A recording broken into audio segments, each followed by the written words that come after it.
fire. Looks more like signal flares. Gonna say this is probably a false alarm or a prank. Copy that. You're clear to proceed.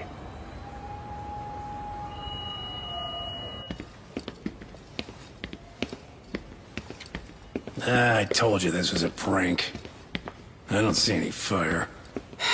Who in their right mind finds this kind of thing funny? People who enjoy causing a commotion. Huh. Hey, check it out.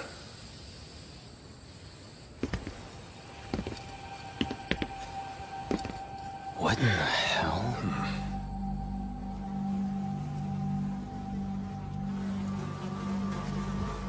Oh, shit. Ugh. Can't we just report this one in and go? Come on, man. You know we can't just leave this be.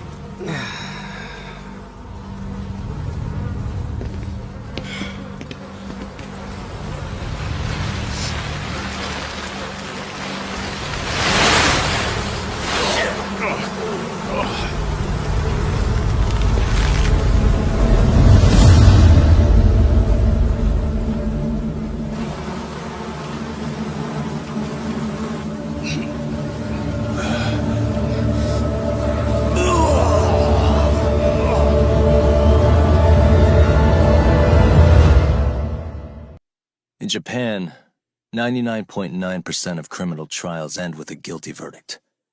That makes the odds for a defense lawyer to get an acquittal about 10,000 to 1. But I beat those odds on a murder case.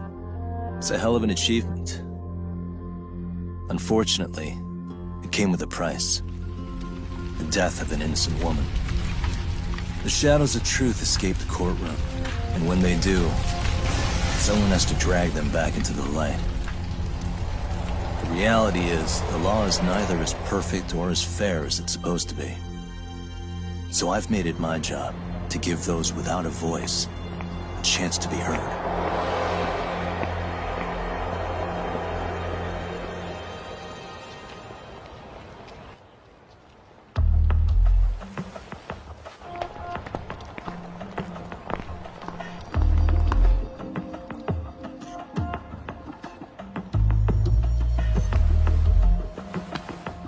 Hey, Doc?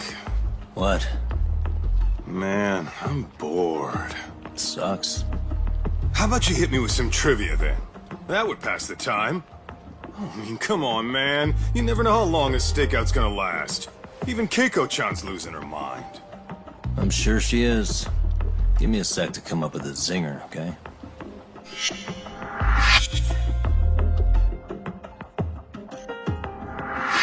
Okay, sure. You think up a tough question, and I just leave you to your thoughts. Wait a damn minute! How does that even solve this problem then, man?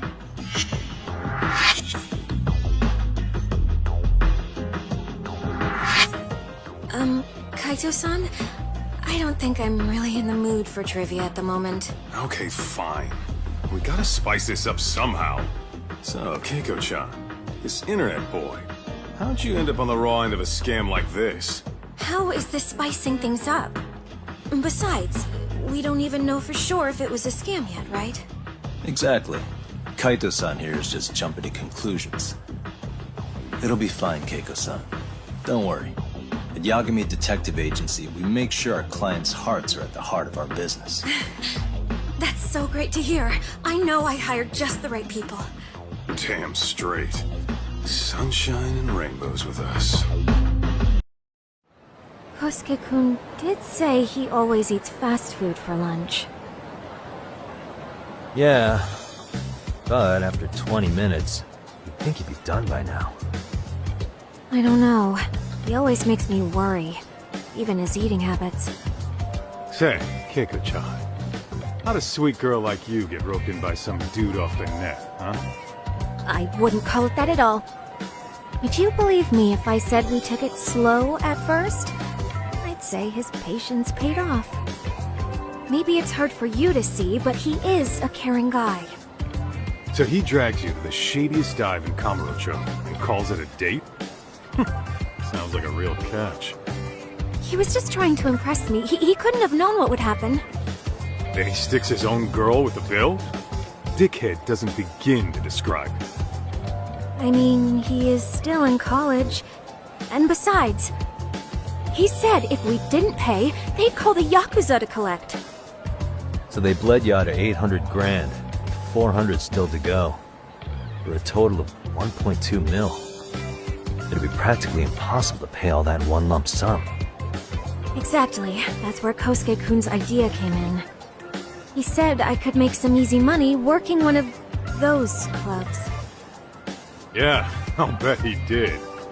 Did he say anything about working with those Yakuza from the start?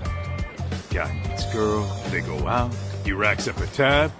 Next thing you know, she's on the market to pay it off. Same shit, different day in this town. Now you're just jumping to conclusions. Besides, a business taking advantage of people like that would have gotten shut down in no time, right? Afraid not. Some lines the law just can't cross until it's too late. But I do owe you some credit for turning to a man like Genda-sensei. He's been defending this city a long time now, and his team's rock solid. Yeah, and when things get too dirty for them, Genda calls in guys like us to clean it up. Good for you, I guess. Listen, Keiko-chan, I hate to be so blunt, but Kosuke's totally been gaming you from the get-go.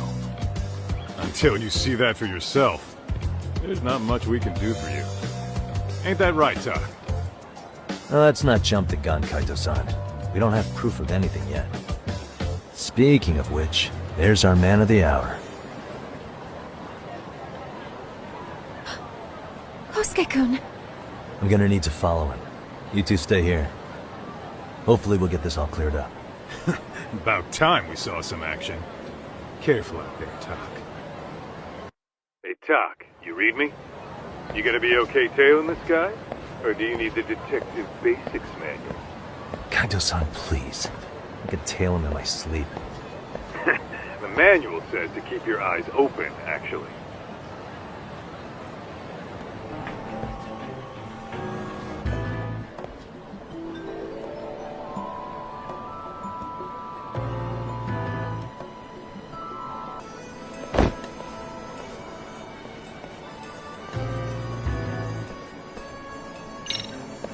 Too close. Guess it's okay.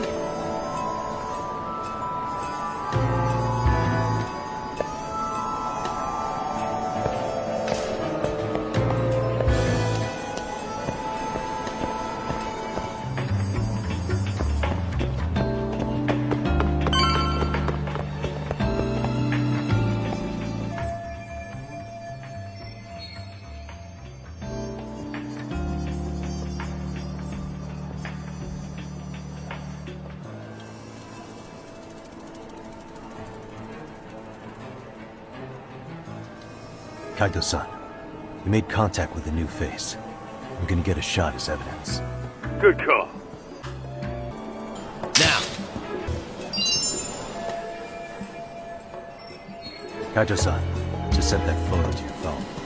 Yeah, I see it. It's a perfect shot, buddy. So, who's Kosuke's new friend? Any ideas? That's what I'm gonna try and find out. man, I haven't seen you in forever, Sakura-chan. It's because you barely show up to the club events, Kosuke-senpai. I probably wouldn't have seen you today either if I hadn't mistaken someone else for you. Sorry, I've just been so busy. I know, I gotta make time for the club. I know you've got a busy schedule, but it's not the same without you, senpai. A lot of girls quit because you stopped showing up, you know. Oh, damn, that sucks. Guess I better make some effort, huh? Yeah, that'd be great. But senpai, while we're on the subject, Yeah? I hope you won't do anything that'll get those girls' hopes up either. I don't know if you know this, but the girls had a few big fights actually. All that anger could boil over in your direction at any time is all I'm saying. Yeah? Wouldn't want that. I'll be careful. Well, I've gotta get going to my next thing. Okay, make sure you stop by the club, huh?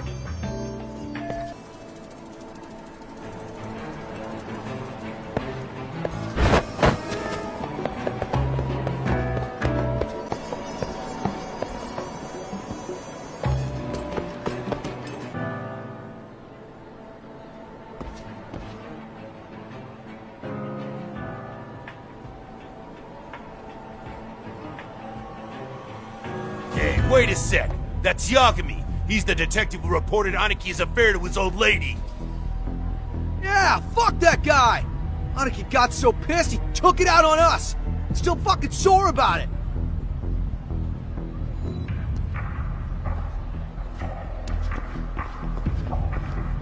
Yo, Yagami! Just your luck to be passing by us today. You're a dead man, bro! Man, this neighborhood never changes, does it?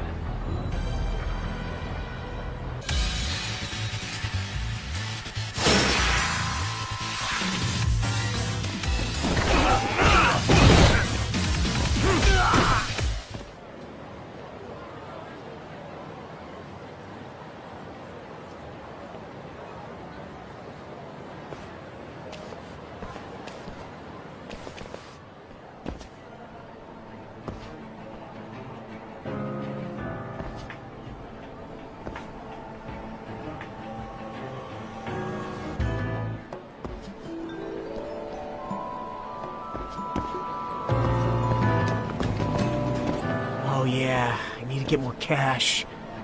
Guess I'll stop by the Popo.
Dak, give me your status. What's Kosuke up to? Not a whole lot right now. He's just wandering around town. Pretty much killing time like your average college student. Any idea where he's headed? Good question. Actually, he just ducked into a building. I'm going after him. Hey, buddy. You new here? You can't just go waltzing in. And why not? 'Cause I said so, that's why. Now beat it. Hey, didn't I tell you to leave? Don't make me call the cops on your ass. Isn't that a little excessive? All I wanted was to look around. Well, there's nothing to see here, so go look somewhere else.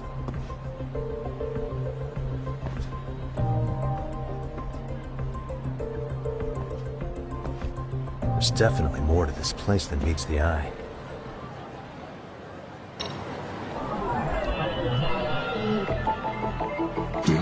What the? No way that's gonna work. Suspicious. Uh-huh.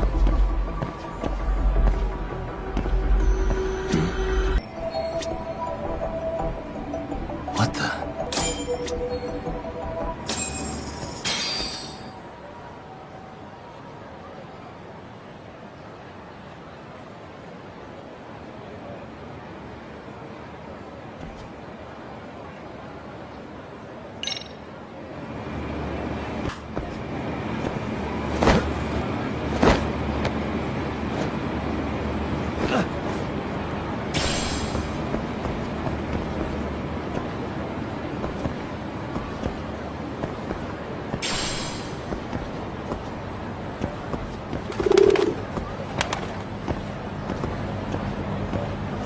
Yo, Doc.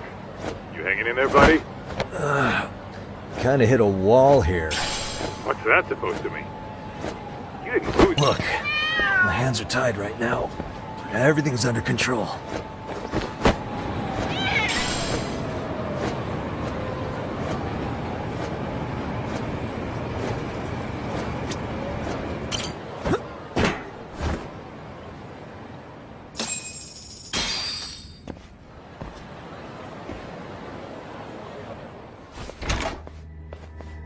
Oh, hey guys. Didn't mean to interrupt. Hey, who's this clown? First time I've ever seen him. Oh, you see, I'm, Kosuke's guest. Guess I took a wrong turn somewhere. Who the hell's Kosuke? Ah, that's the kid who keeps hanging around. You'd think he'd have wised up by now. Wait, then he'd be on the 5th floor. So what are you doing down here? Seriously, it's like you got me lost on purpose. You mind, pointing me in the right direction? Take the stairs to the 5th floor, then head all the way back. Your friend will be in the tatami room. The tatami room? Oh, of course. Should've known this wasn't it. Before you go, I'm gonna need to verify your membership. Kosuke give you a card? He should have? Shoot, I can't seem to find it. That's so.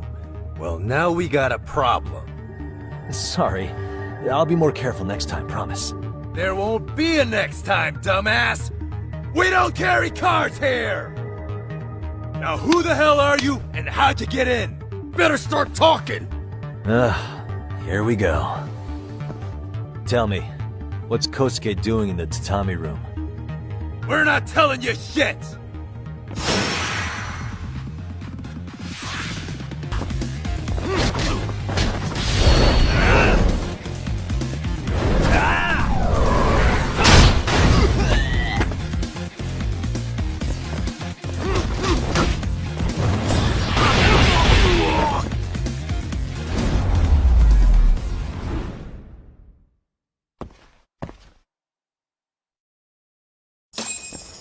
Doc, you good? What's going on? I'm still in that building with Kosuke-kun. Had a little run-in with some watchdogs. And apparently, Kosuke's no stranger. Right now, he's in their tatami room. Oh, he is, huh? What do you think he's up to? Well, a betting man would say he's gambling. If it's a members-only building with goons posted on every corner, I'm telling you now, the tatami room ain't no tea shop. Huh. Not a bad theory at all. It's like you're speaking from experience, Kaito-san. You've got questions? I've got answers. I said we have an intruder! I don't know how he got in! Say what? What happened? You there? Tell me something, Tog. Why is a college kid hanging out with a bunch of gambling lowlifes? We're seeing this kid's true colors now, if you ask me. Yeah, it's hard to argue with that. But let's give him the benefit of the doubt until we catch him red-handed. Innocent until proven guilty. Is that some lawyer creeping back into your detective work? Well, whatever. Just don't get yourself caught. Unless you want a fight on your hands. Believe me, I don't. Better be careful here.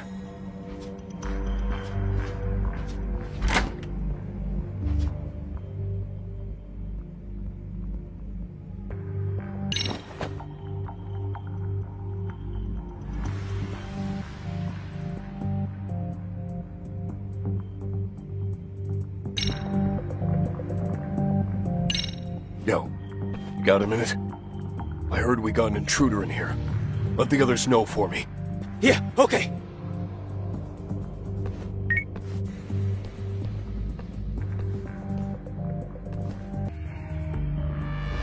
I see now.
I see now.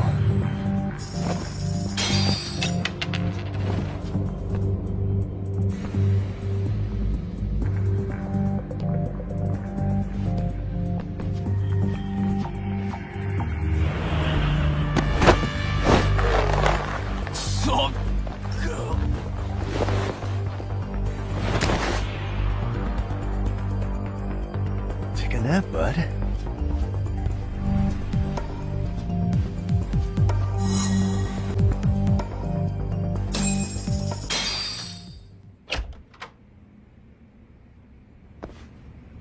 Hey!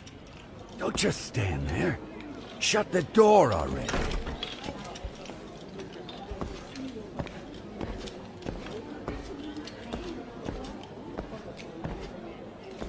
Come on! I had you! Ah! Why does this always happen? Come on, folks. Who wants another round? Everyone place their bets? Now or never. You know you're on a losing streak, Kosuke. Why not be a good little boy and go home? Are you kidding? I was just getting warmed up. Huh? Didn't know you were such a high roller.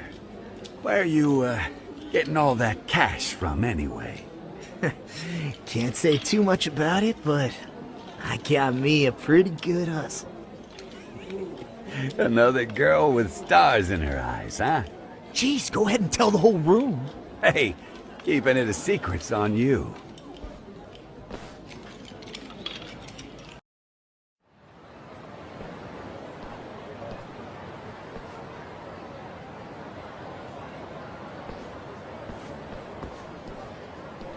All right, Kaito-san, you called it.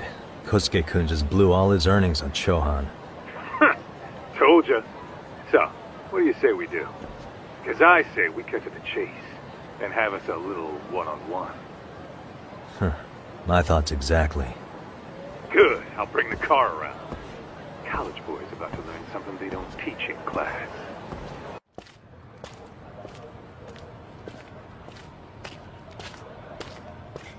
Hey man, hold up a sec. I think you dropped something. Huh? I've got my phone on me. What'd I lose? Well, it could be any number of things, to tell you the truth. Maybe your conscience, or even your integrity. You feel like you might have left those somewhere? Huh? What's your freaking problem? Does scamming a young lady ring any bells for you? You've been working with a crooked bar to make her foot a 1.2 million yen bill. What in the hell are you even talking about, dude? Have you conned so many girls you can't even keep the scam straight anymore? You better back off me. I've got the full support of the Tojo clan on this thing, man. Still think it's wise to talk shit? The Tojo clan? You mean the Yakuza? Pissing yourself yet? You're about to be real sorry, asshole! The Tojo clan thugs got disbanded ages ago. If name-dropping a long-dead gang was supposed to scare me, I'm not very impressed. Son of a... Let's fucking go! I wouldn't do that if I were you. That excuse for a punch told me all I need to know. Fuck you, man! That last one was just a warning shot! No more chances! The gloves are coming off right now, bro, and you're gonna get fucked up! I hear you, kid. So, I can take the gloves off too, right?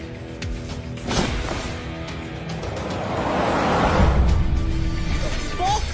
You for real right now? Well, I pump iron at the gym once a week, my man!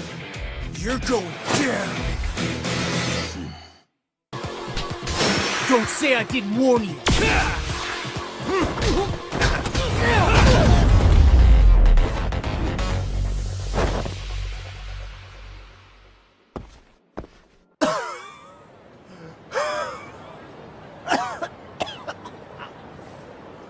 Hey, Yoshiro-san! Over here! Please, you gotta help me! Kosuke, what happened? This guy giving you trouble? Yeah, he just started wailing on me all of a sudden! He did? Well, what's your problem? This gentleman you're harassing is my client. Client? That a tatami room term for gambling addict? Gambling addict? Who told you about the tatami room? People only get in through me. And I sure as hell don't know you. Look, I don't have time to play around right now. Too late, asshole. You just signed up for a beating!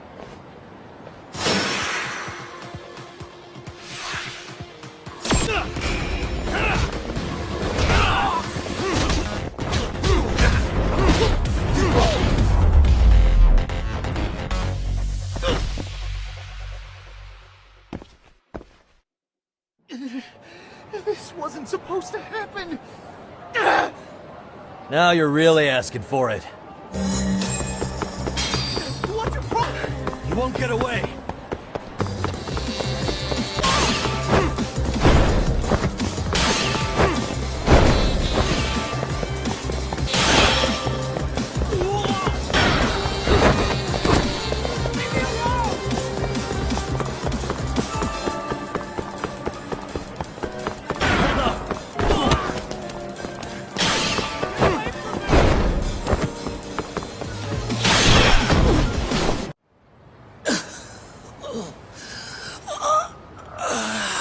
Come on, Kosuke-kun. Are you done? You can't help yourself, can you, Tak? For being a lawyer, you sure like to settle things with your fists. A lawyer? How the fuck are you a lawyer?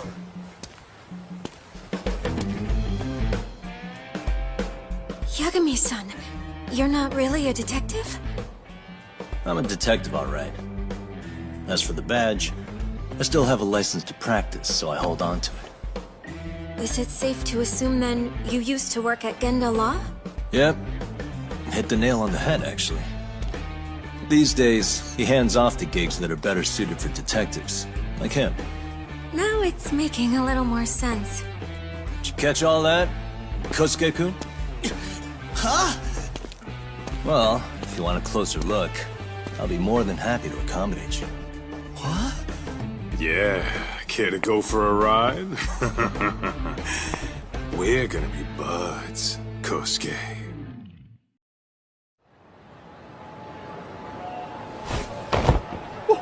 Time out! Guys, this isn't funny! These damn things off me! I swear this is all a mistake! Kosuke-kun. Yuko-chan! Don't let these assholes con you! Believe me, I didn't do anything wrong! Who the hell are these thugs? Who is Yuko-chan? Well... My name is Keiko, you jerk! And to think I trusted you! Here's the deal, Kosuke-kun. First, you're gonna cancel her debt to that bar. But that's not even my call. And second, they'll be returning every yen she paid. Plus a little extra for us having to deal with your bullshit. You're out of your freaking mind! Do you even know who you're... I have a pretty good idea. And I don't think very highly of con artists who prey on innocent women. You tell him, Tak. Hey! That's my phone! Dial up that bar for me, would ya? What bar? Drop the act, kid. That scam is the oldest trick in the book. You don't have any proof. Proof? Do we need to spell it out for you? We've got you by the balls, you little shit. Who even are you people? Some of Kamurocho's finest. The Yagami Detective Agency. You mean... you're detectives? It's a name. Smart guy, huh? Everyone in town knows us. They do? You're goddamn right they do. Don't talk like you never heard of us. Give the guy a break, Kaito-san. We're still getting our name out there. Oh.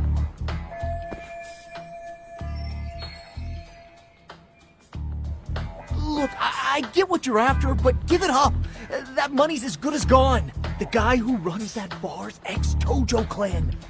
I wasn't lying when I said he's Yakuza. Yeah? Well, I used to roll with the Tojo myself. I might even know the dumb bastard. You know he's all bark and no bite, don't you? The Tojo clan got disbanded. Yeah, but he's still a criminal! Just because his clan broke up doesn't change a thing! He's just a dickless ex-Yakuza strutting around, flashing a pin that don't mean shit. Still, even an ex-Yakuza is dangerous, right? Are you sure you'll be safe? Yeah, got this under control. Danger is our specialty. So, which number is the bar keeps? You really shouldn't. Still worried about pissing off an ex-Yakuza? I'd worry more about the one right in front of you. Or would you rather try your luck?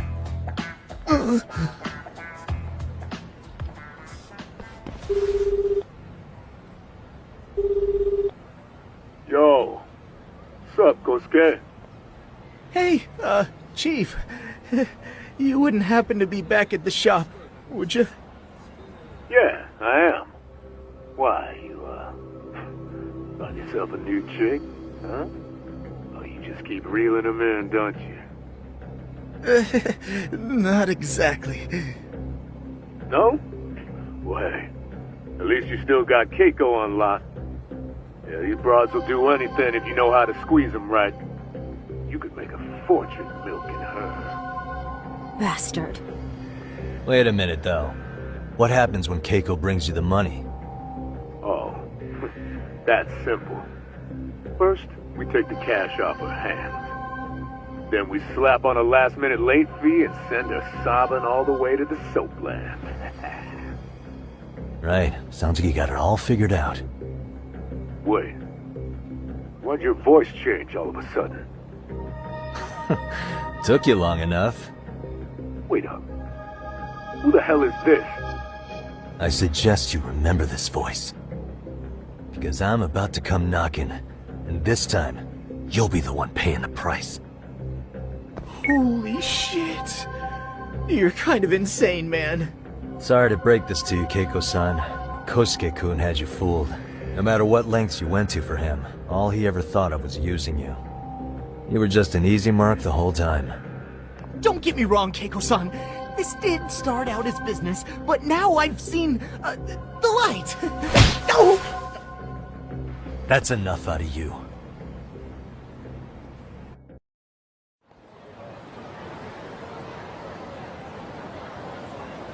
Come on. Let's get you back to Genda's before the fireworks start. Trust me, you'll be safe there. Okay. You wouldn't want to see what we're gonna do to that place anyway. It's gonna get ugly. You mean you're going to take them on alone? That's always how it goes down around here for some reason. Let's go, Keiko-san. Genda-sensei's office is just up ahead.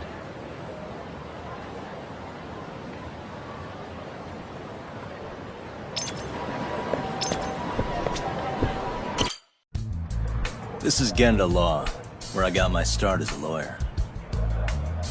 The owner, Genda-sensei, is like a father to me. He's been a well-respected figure in Kamurocho for years. Genda-sensei... Huh? Where is everyone? Oh, Saura-kun and company are down at the courthouse. Those two are always putting in a hard day's work.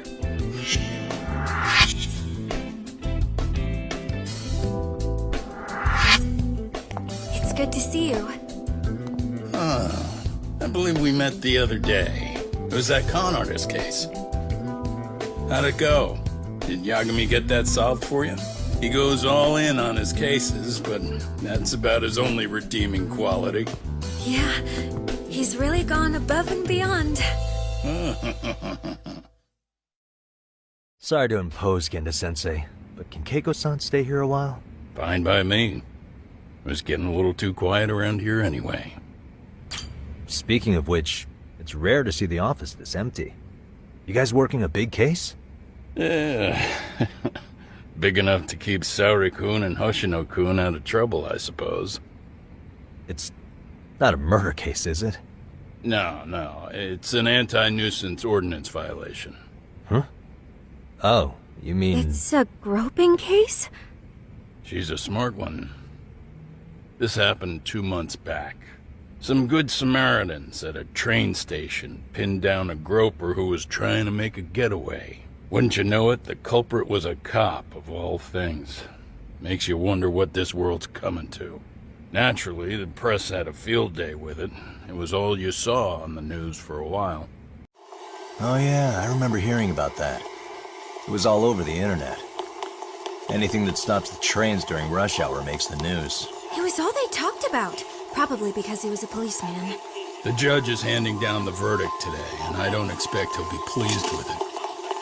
Every answer he's given has been, I don't recall. Like that'll do him any good. Stop that man! That man's a groper! Stop him! Stop him! I didn't do it! Let go! Hey, let me go! Someone help! Get a station car! This man grabbed me on the train! He put his hand up my skirt! No! You're wrong! You got the wrong guy! Stop struggling, asshole! Let me go! The cops can check your hands to see if you did it or not. Be here any second now, so just chill out! Hey! Are you filming this? Put that camera away!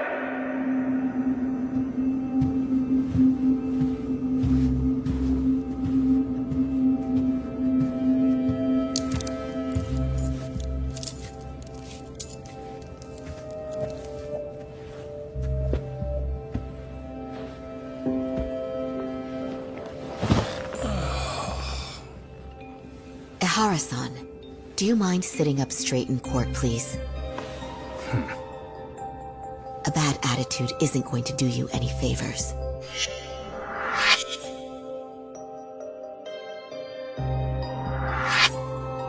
Does it even matter? It's over. The verdict has already been decided. Your demeanor still has consequences. The worse things are looking for you, the better an impression you need to make.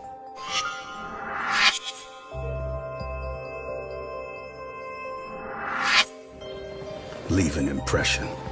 Huh. Well, if I were the judge, I'd be happy about having an easy day on the job for once. This is no time to be cynical either. Besides, the judge hasn't... It's decided. Guilty is charged. This also means it's almost time for the curtain to fall until the grand finale. What? And so, let's get this show on the road. All rise!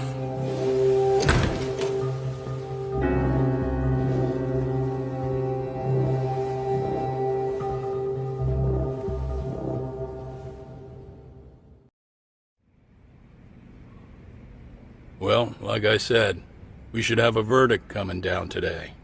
We only really needed Saori-kun at the bench, but Hoshino-kun insisted on joining her. Truth be told, I still can't tell when he's trying to help or when he's trying to impress her. Then he'll need to pull out all the stops. Saori-kun's no slouch. Plus, she's got ice in her veins. Speaking of, how'd you end up on the hook for defending an active duty officer? Well, another firm had it on their plate first, actually. Comro PD, they have their go-to guys.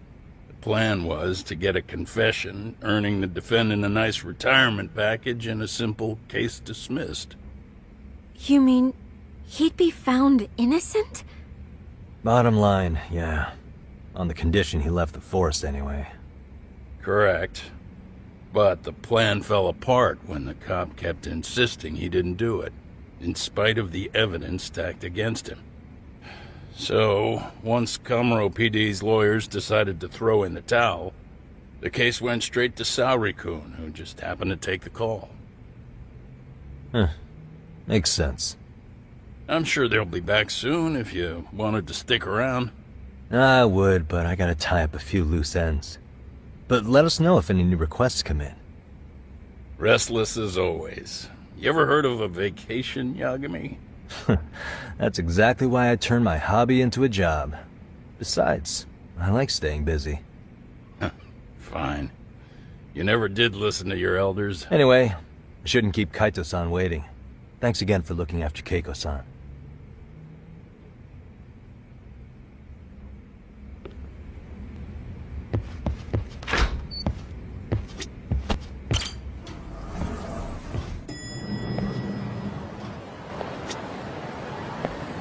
Hey, ready to wreck shop talk? Not gonna be any bottles of beer on the wall when we're done. Let's get to work. That's what I'm talking about.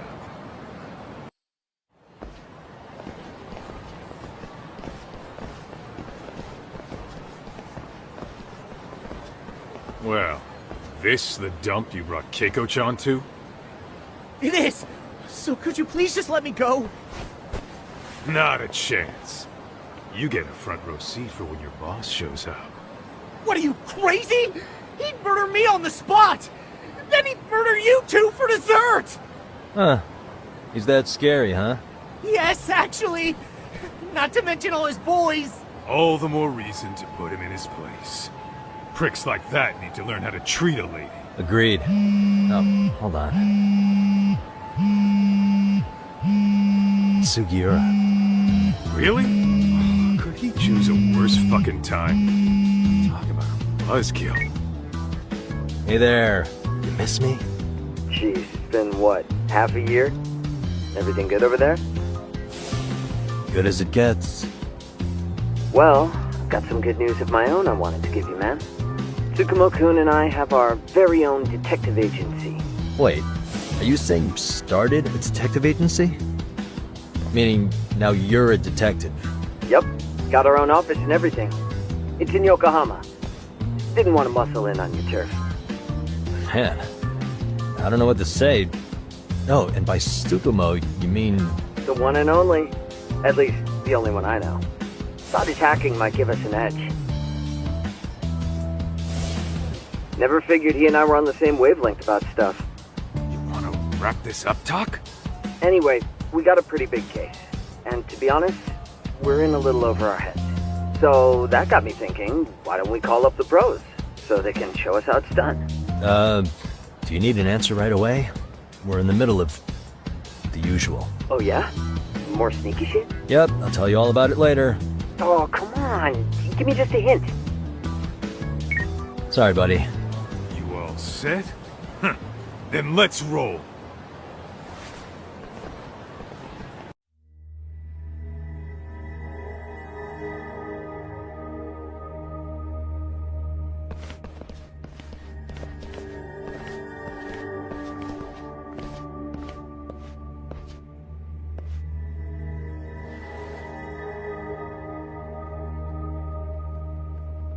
Kosuke, care to explain what the fuck's going on? It's, not what you think. We're here on account of a woman named Keiko Hamada. She says she's been threatened by an illegitimate business. Oh, I see. You're the guy who had this dipshit's phone. Yagami Detective Agency. At your service. Yagami Detective? Yo, wait a sec. You the kid Matsugane-san took in? There, you see? I told you people have heard of us. Huh. As for me, the name's Kaito. Used to wear the Matsugane myself. Oh, I've heard plenty about you. You're a real celebrity, buddy.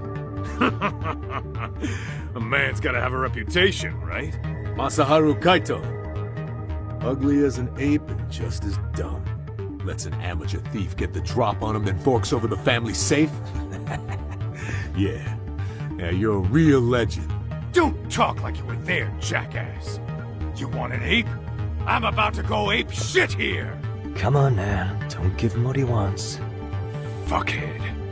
Now that we're past introductions, we're here to get Keiko-san's money. And we'll be tacking on our fee on top of that. Just business. I'm sure you understand.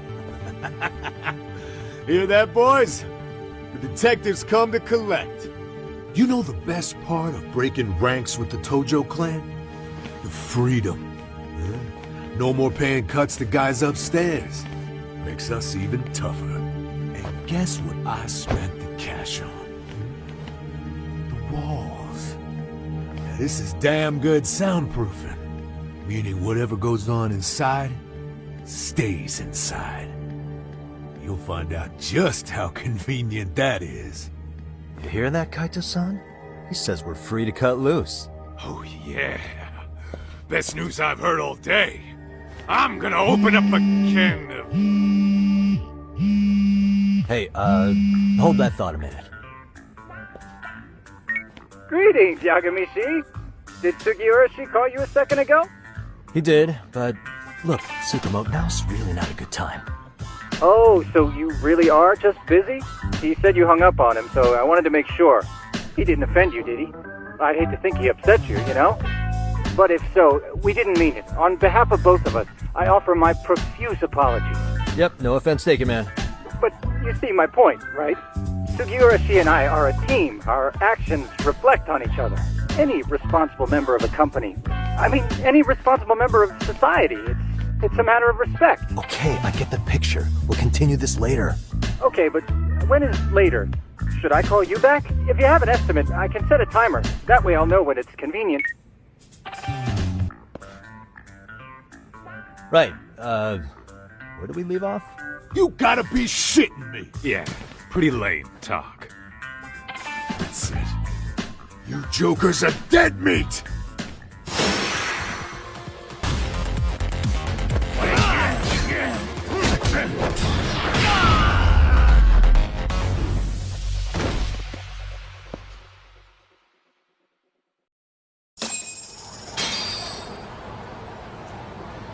Listen, I just wanted to thank the both of you for all you've done. I'm just glad to hear they got your money back. These two are something, huh? Oh, yes.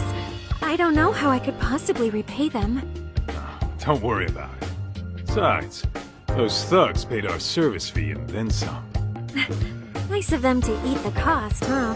Beg your pardon? Oh, nothing. I take it all back. Anyway, what happened to the crooks?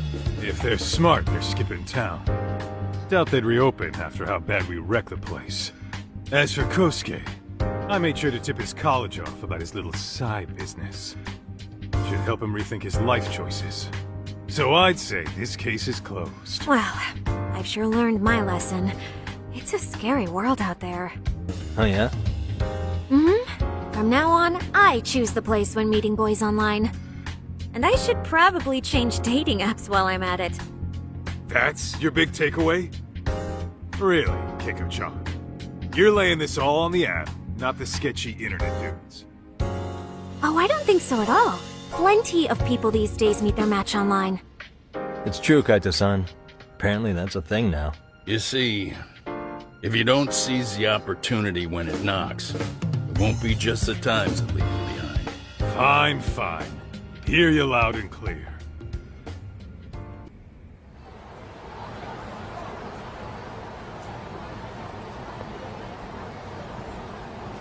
Saori-san and Hoshino-kun sure are taking their sweet time. Now that you mention it, they should have left the courtroom a while ago. Maybe they stopped for a quickie somewhere.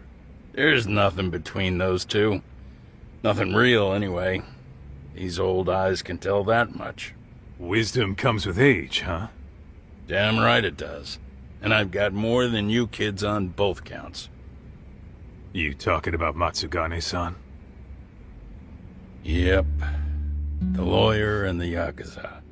Best of both worlds. Though we came from different backgrounds, we were brothers in arms.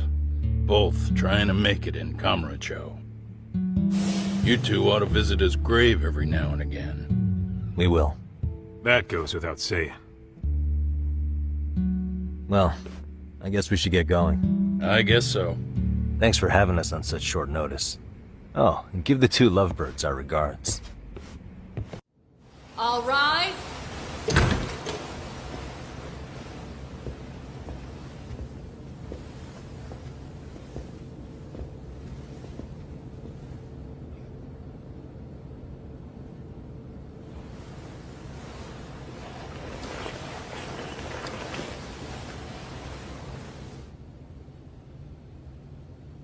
The court is prepared to issue its verdict.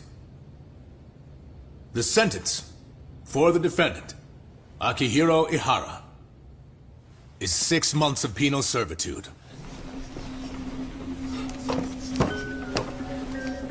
He's getting prison time for his first offense? Isn't it usually just probation in cases like this? Yes. I'm sure his attitude didn't help the situation. From the start, the evidence was stacked against him, and all he did was deny it. If that will be all, we can proceed with the court's rationale. The defendant may be seated.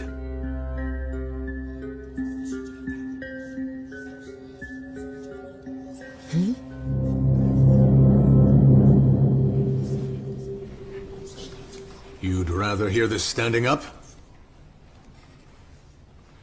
Your Honor, in a warehouse, about 3 days ago, a body turned up in Yokohama.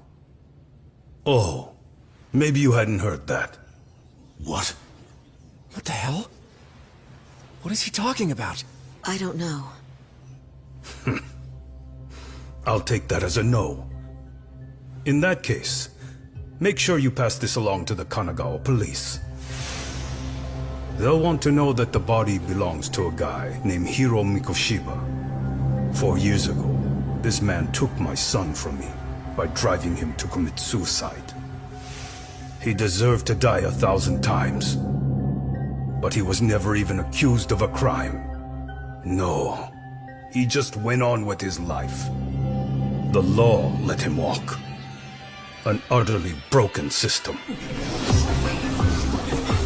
Order in the court. The defendant shall refrain from making such outbursts. Defense, do you have an explanation for the meaning of this? Your Honor, well...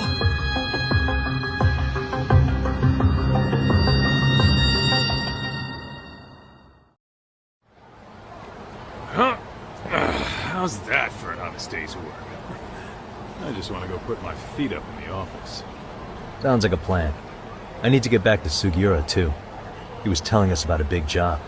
You mean a big job for us? Yeah, down in Yokohama. By the way, Sugiura and Tsukumo, they're detectives now. Those two detectives? A good one, Todd. Wait, you serious? This game is absolute bullshit. It's like it's designed to eat your money. Yeah, what a fucking scam! Fuck this. I'm beyond pissed. I need to unload on someone's face. Hell yeah, dude. Why don't we go give some asshole a game over? You know I'm always down.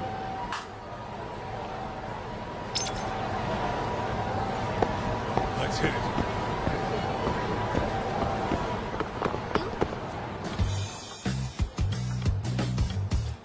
This is the Yagami Detective Agency. I run the place with the help of my partner, an ex-Yakuza named Kaito. I wish I could say keeping this place afloat was smooth sailing.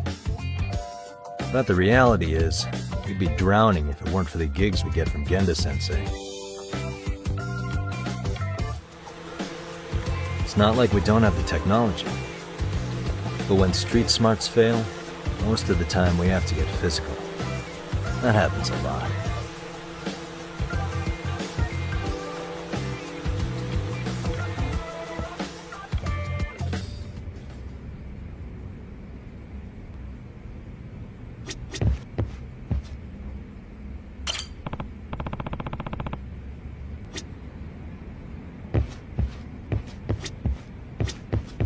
Guess we can finally take a breather. Weren't you supposed to call Sugiura? I was, wasn't I? Crazy how he ended up in our line of work. After seeing us in action, who could blame him?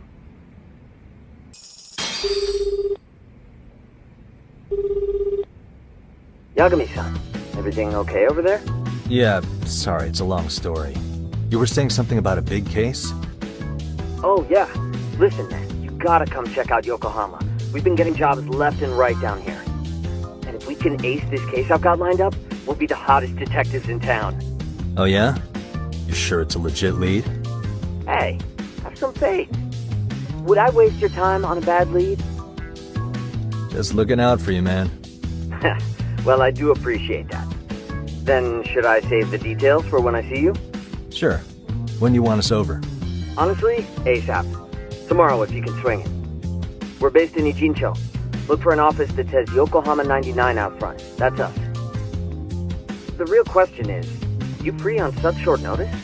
Let me check my schedule. What schedule? Outside of today's shit, we haven't had work in weeks. If I tell them that, they'll lowball our cut, smart guy. Oh, right. Guess we don't want to look desperate. Sorry, Sugiura. Yeah, tomorrow works just fine. Perfect. Man, this is gonna be so great. Oh, and Kaito-san's coming too, right? He'll be there. See you guys soon then. Sugiura said he'd give us the details when we get there. Huh. Way to build the suspense. Yokohama, though. Can't say I'm really familiar with that neck of the woods. Same here. But you know what? Kamurocho has been pretty tame lately. Maybe this is our chance to broaden our horizons.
Yokohama 99's cross streets.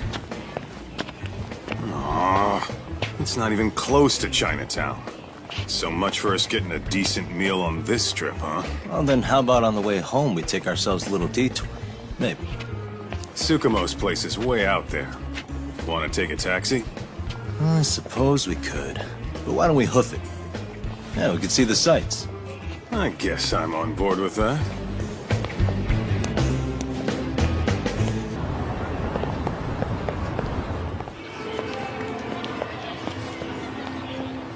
Yo, hold up a sec, Todd. Nonsense over there.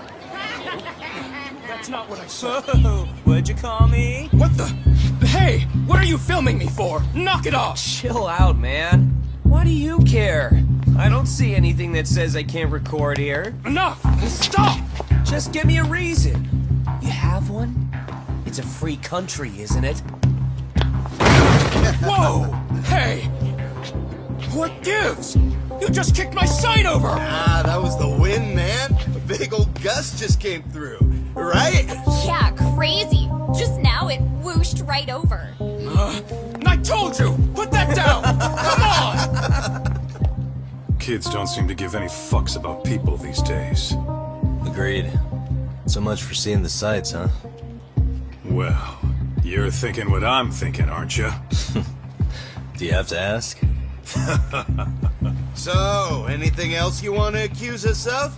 I'd say you must be losing it, Pop. You goddamn brats! I got that one! He called us goddamn brats!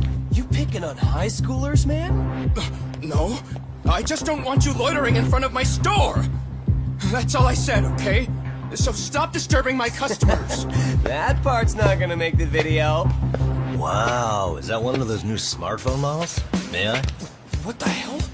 Damn, the camera on this thing's amazing, man. Parents buy it for you?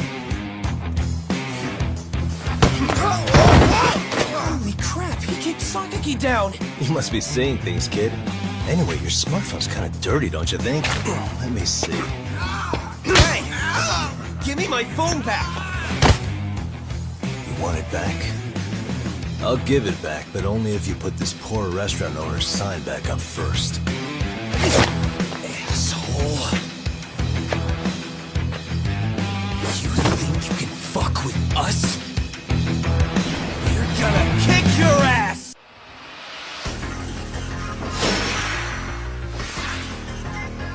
Come on!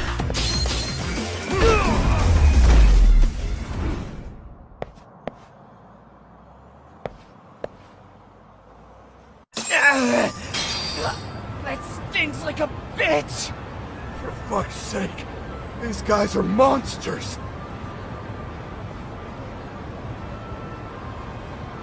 Yo, was that Aikido just now?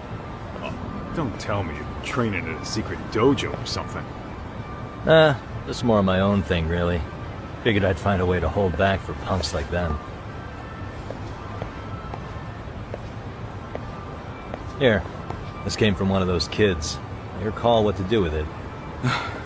You really didn't have to. But thank you.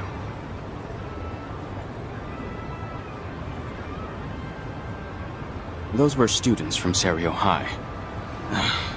You'd think private school kids would be better behaved, but they're just as immature. They look like a bunch of entitled brats. They'd learned some manners the hard way in Kamurocho. Well, we've got our fair share of unsavory types. The Yakuza, not to mention those Yokohama Liomon gangsters. Those kids wouldn't dare to mess with them. So they're selective about their targets. Yes, they'll only harass you if they think they'll get away with it. Think they'll be back for more? I certainly hope not. Anyway, I sure am glad you stopped by. Come to think of it, you're the only ones who've ever intervened. I take it you're not from around here? Yeah, but we might end up staying. For a while at least. Ever hear of a detective agency called Yokohama 99? We were on our way there right now. I'm afraid that doesn't ring a bell. That's alright. If anything, we should get going. Sure. Oh, but before that, please take this with you. Consider it a token of my gratitude.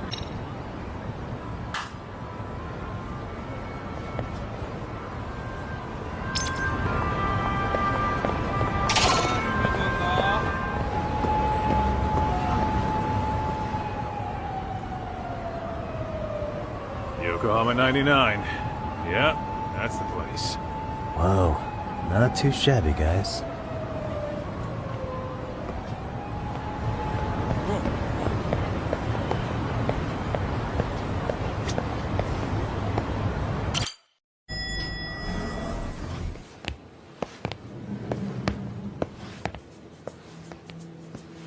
Yo. Ah, if it isn't the man of the hour, Yagamishi.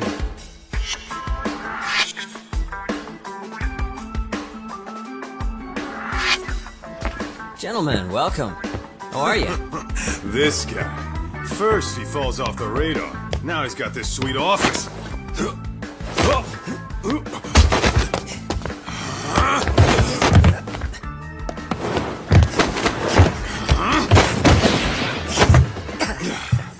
Little shit. You're still quick as a thief. Maybe a little quicker, actually. Well, I'd say thief isn't very fair. It was stealing. Oh, come on. You know I wasn't doing it to line my own pockets, right? We took from the powerful and gave to the powerless. It was altruism. And it's all in the past now, so let's just leave it at that.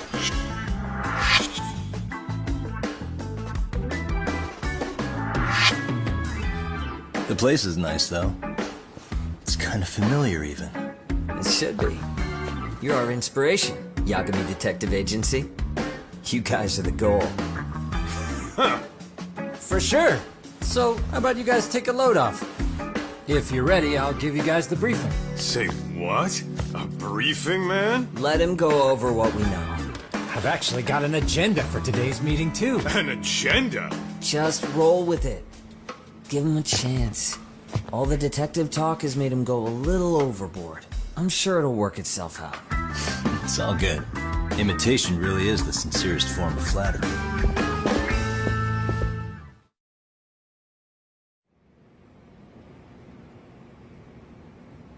To sum up why we called you, we've been seeing a major upward trend with these kinds of cases. What do you think? Care to take a wild guess? I'll give you a hint. It's not a problem you'd find in Kamurocho. So, it's specific to Yokohama? I know. It's gang warfare. The outfits running Chinatown are at each other's throats, and you guys sort out the aftermath. Well, we did just hear about the Yokohama Liumang. They're a gang, right? Yeah, the Yokohama Liu, whatever. But they're stirring up shit as we speak. Actually, we haven't run into any gang-related activity at all. No, what we're dealing with isn't so conspicuous. I'll just tell you, it's bullying. Bullying? Sometimes parents ask us for evidence to prove their child was bullied. Fairly often, they want these bullies taken to court immediately. They'll also want to hold the schools accountable, but none of that happens without solid proof. How old are these kids? Most of them are in middle school. Research shows that boys at that age experience a sudden spike in testosterone. This leads to outbursts to assert dominance, compounded by the irrationality of an immature brain. Scientifically, this potent mix of impulses often manifests as bullying. Yeah, I call that puberty. But that would apply specifically to boys, right? You're getting cases with girls involved too, aren't you? Ah, with girls it's more likely rooted in oxytocin, a brain hormone that also has links to bullying. See, oxytocin fosters feelings of attachment, regardless of your gender. For instance, scientists have observed that a mother's oxytocin levels surge when looking at her child. And then it's not always a bad thing, is what you're saying. Indeed. Did you know it was oxytocin that enabled cooperation among our primitive ancestors? Ancient matriarchs were particularly vulnerable during childbirth, thus requiring communal support. So you could kinda say the survival and reproduction of our species was largely oxytocin at work. After all, raising a child in the wilderness would have been impossible alone. However, this intense social need bore a dark side. Individuals who failed to contribute were shunned and eventually condemned. Let's say there was a villager who never put in his fair share. All he did was eat the crops. If that became the norm, nobody would work until the village was on the brink of starvation. And by then it'd be too late. Precisely. That's why these offenders were punished. Primitive as it was, punishment equated to justice, a necessary measure for society's greater good. And societies with a stricter sense of justice were the ones who endured in the long run. To put this into focus, these people are our direct ancestors. So from a science perspective, modern-day bullying is just primitive? More like it's hardwired into our nature. Hormones are fucked up, huh? I wouldn't chalk it up to just that. However, we humans do tend to reject what's foreign to us. Whether we're socially awkward or simply misunderstood, those who don't conform are ostracized. That's how it's been since time immemorial. The misfits of civilization are deserving of punishment. All over the world, no matter where or when. Looks like you guys have been doing your homework. Tsukumo-kun's the one hitting the books. I'm more in charge of the fieldwork. Makes sense. Here's another fun fact while we're at it. An act of betrayal also increases the human urge to punish the offender. In those cases, the act of punishment floods the brain with dopamine, triggering an instant rush of pleasure. In other words, serving justice can feel just as good as eating or having sex. Sure, but that's where we have to draw the line. Justice can't be twisted into joy, or it stops serving its purpose. Very perceptive, Yagami-shi. So, back to reality. What's this big case that needs all the manpower? Ah, yes. Our client is the chairman of a private school. He wants us to scour the campus for any and all instances of bullying, leaving no stone unturned. That said, he also requires us to be discreet. How big is this school? Let's see, there are 6 classes per grade, making 18 in total. So approximately 600 students. Given that, Sugiurashi and I couldn't possibly vet them alone. We'll be meeting the chairman at a restaurant tonight to lay out the specifics. How about the two of you come join us? We could use the help. Man, for a couple of rookies, you sure have it together. You guys are free until dinner. Oh, we already made the reservations in Chinatown, by the way. Think of it as a little welcoming party. The restaurant's name is Kyoinro. If you could meet us there, that'd be great. Sure. You didn't have to do that.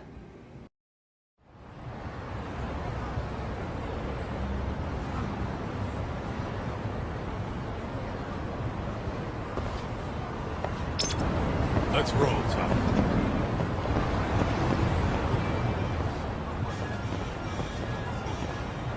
Kyoinro. Looks like this is it. Are you almost here, Yagamishi? We went ahead and sat down. Actually, we're right out front. Excellent. Just give the host my name. Will do. Was this the same guy living in a net cafe not too long ago? He sure has come a long way. Yeah, at this rate, he'll leave us in the dust.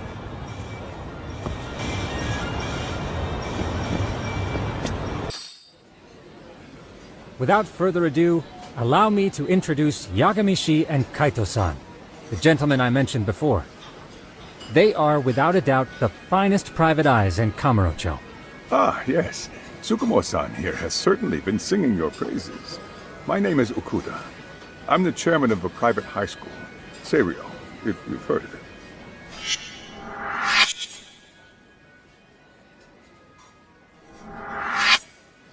Seirio High. Isn't that where those kids were from? Yeah, the ones from earlier. Is something the matter? We actually ran into some of your students today. There must have been 7, 8 of them. They were harassing a restaurant worker and recording it on their phone. Oh boy. And I'm guessing you didn't just stand and watch? You bet your ass we didn't. Had to knock a little sense into those brats. You mean there was an altercation? Perhaps I should pretend not to have heard that. Come on, pal. Why don't we cut the formal crap and tell it like it is? Because that would be unprofessional, Kaito-san. Chairman, we'd like to start investigating tomorrow. So would you mind sharing any background information you may have? Certainly, yes. Our administration has a very firm stance against bullying. Yet no policy is foolproof, and each situation is unique. We continually ask ourselves, are we taking proper measures to foster a supportive environment? Or, if enmity is already prevalent among the student body, are we addressing their concerns promptly enough? I believe the key is prevention. Stop bullying before it starts. And you're hiring detectives to help? Oh, yes. See, as this thought was dawning on me, I happened across a sign. Yokohama 99, it read. I visited your webpage, actually, and I discovered just how well-versed you were at this very matter. At that moment, I knew fate was guiding my hand. Sounds like you walked right out of a commercial. In most situations we've dealt with, we knew who the problem was beforehand. All we needed to do was get the evidence. But in this case, we don't even know if there's a bully in the first place. Hence why we called in the reinforcements. So, I take it you have some sort of plan? Of course. We're going to start by spreading hidden cameras throughout the school, anywhere that bullying is most likely to occur. This footage should provide a detailed snapshot of student interaction that would otherwise go unnoticed. Then, after a 2-week test run, we'll compile our data and present our initial analysis. Nothing beats a good old-fashioned spy cam. Yes, but if one of these spy cams were found, the whole operation could be compromised. As such, our pair of experts are intimately familiar with the complexities of human behavior, ensuring these cameras remain hidden. Damn, you make me want to hire us. This secret stays between you and us, Chairman. Not even the guards or teachers can know. Do I have that correct? You do. I believe the more people who know, the more likely it is this would get out. At any rate, I've heard Yagami-san here has tackled many a difficult case in Kamurocho. I'm glad to have such a reliable detective on the job. You have my full confidence and backing. They just keep raising the bar on us, don't they? So, Yagami-shi, if there's anything you'd like to ask the chairman, now's your chance. Hey, good idea. We might learn a thing or two from watching the master at work. Way to put me on the spot, guys. But might as well. So, we never actually resolved this, but we did get into a scuffle with your students. No one got hurt, but how do you feel about that? I'm afraid I have to remain ignorant of that. Fine. But let me tell you one thing. Next time I see your students harassing someone, it's gonna be lights out. The kitty gloves are off. That also part of the Yagami Detective Agency package? Could you elaborate on why you're going the detective route for this? Like I said, my goal is to nip any bullying in the bud before it can grow any worse. And it's not enough for the teachers to be on full alert? Unfortunately, no. I'm afraid I can't fully trust whatever they jot down on some report. Okuda-san, you mentioned you couldn't trust your teacher's reports. Why is that? Human error, I suppose. Behavior can be ambiguous, and it is difficult to notice every little detail. Your first response seemed to hint at something else. Yes, I suppose it did. Can you tell me what's going on? Where should I begin? You see, folks, it has been almost 4 years since the suicide of one of our students. The poor boy hung himself at home. You mean because he was being bullied? Not on paper, at least. We established a committee to investigate, but they never turned up anything. Neither did the court. Wait, you were taken to court? Yes. One of the students' parents filed a lawsuit. Now, there were online postings that may or may not have hinted at bullying. But the prosecution never found substantial evidence, and the court ruled we were in the clear. If I can ask your honest opinion, was there really no bullying, Chairman? I would like to believe there wasn't. But I may have been too far removed from the classroom to say that in good faith. Every day I watch our students come to school, and what I see are young, happy kids. They're all so full of life, with bright futures ahead of them. However, around 2 months ago, we lost contact with one of our student teachers. Everyone assumes it's a mental health issue. The hell? Don't tell me he got picked on too. That could have been the case, but I didn't get enough details to say for sure. From what I'd observed, he appeared to be getting along quite well with the students. But I later heard his family had reported him missing. At the end of the day, I'm asking you to shed light on the darkness that's plagued my school. That is why I went the detective route. In the event we do uncover bullying, what action would you take? Of course, we would provide appropriate counseling, in addition to notifying the local authorities. Wouldn't that mean increasing the teacher's workload? Interviewing students, filling out paperwork. That could lead to making people not want to bother reporting it. Sad to say, I can't rule out that possibility. The teachers have so much on their plate as it is. I doubt they'd volunteer to look for any extra trouble.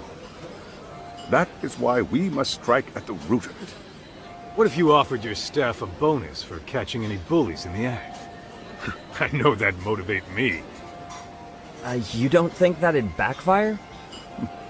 Actually, it might be worth considering. But the fact of the matter remains, bullying has no perfect solution. Hey, Chairman, you a big fan of Peking duck? Oh, it's Very tasty. Isn't it? It's one of my personal favorites. Nothing like biting into warm, crunchy duck skin. Oh, and it's gotta be slathered in that special sauce. Are you eating okay, Yagamishi? You can place another order. If you could get back to the case, I'll make sure to keep your plate full. Oh, and he tells me to keep it professional. I think this conversation has been enlightening. Any thoughts, Tsukumo? What else is there? I suppose we'll have to see when we get there. We may have more questions then. That would be fine. All right then. Time to dig in or what? Are you really pretending you waited? You've been nibbling this whole time. You call this nibbling? Hey waiter, I want to place an order. And tell your chef, I hope his kitchen can handle this heat. I take it this place isn't exactly cheap? Don't you worry about that, Yagamishi. The bill's on us. It's your welcoming party, remember? In that case. Excuse me. I'm ready to order too.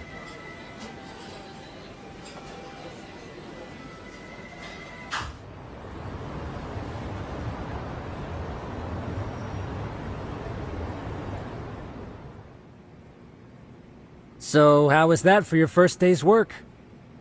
I realize that meeting was a lot to take in, but the task at hand seems pretty straightforward. Oh yeah. What was that you said about using hidden cameras? Tomorrow we'll be deciding where to put them. We don't have all that many, so you know. Oh, and we'll be dressed as AC repairmen. What? You gonna make us wear uniforms? Of course. Freshly laundered and ready for duty. As you may recall, only the chairman is aware of our investigation. We must therefore deceive both student and faculty. Sounds like a plan to me. For now, let's call it a night.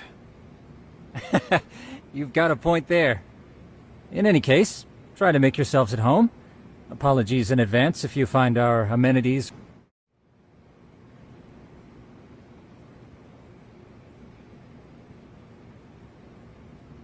Yagamishi, remember those uniforms I mentioned yesterday? You'll need to put one on before we go. They should be a perfect fit. After all, there's no information I can't find, body measurements included. Yeah, I don't doubt that. You've never been one to miss a detail.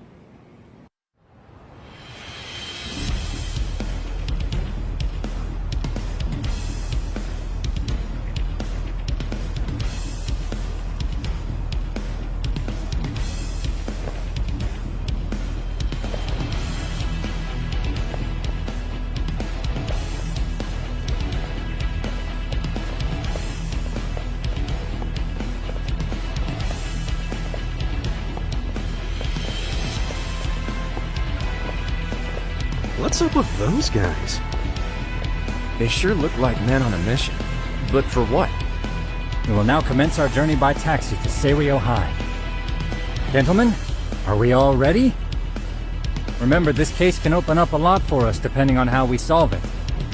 So let's leave no stone unturned. Don't worry. No case is too big or too small. We always swing for the fences. Ain't that right, Tom? You know it. Good. Then let's get going.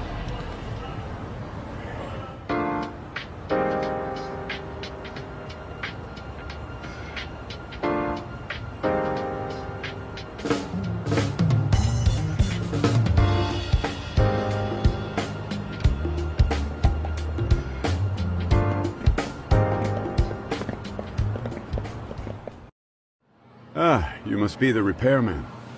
The chairman said you'd be here. I take it you know where you're going? Yes, but thank you anyway. Ooh, this place reeks of money. They are a prestigious prep school.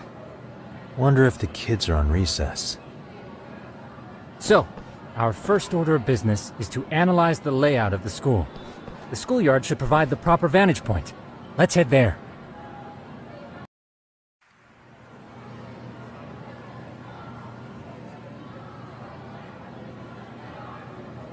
It seems this school's design is fairly conventional.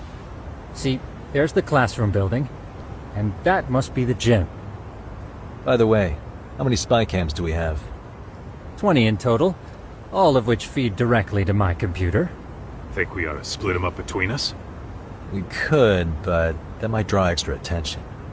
We stick out enough as is, so people will wonder what we're doing alone.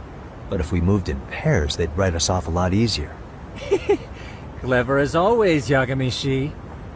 That reminds me of something. When a con man pretends to be a cop, they'll usually bring along a partner. It seems the added person adds legitimacy, unless you're a natural skeptic. All that is to say, Yagami-shi knows his material. Hear that, Tom? You should have been a con man. Very funny. So, how about Kaito-san and I take half the cameras and you guys take the rest? Where are they, anyway? Right here. Now, these cameras don't see very far, but they do see wide. 150 degrees, to be precise. So let's try to set them up where we think a bully would be most likely to strike. So, we just gotta find the teacher's blind spots, eh? You're looking at a natural, buddy. You would brag about something like that, Kaito-san. Better stop before I blush. Alright, guys, I think it's time for action. Okay, Tak and I'll start here. And you guys can work your way around opposite us. Affirmative.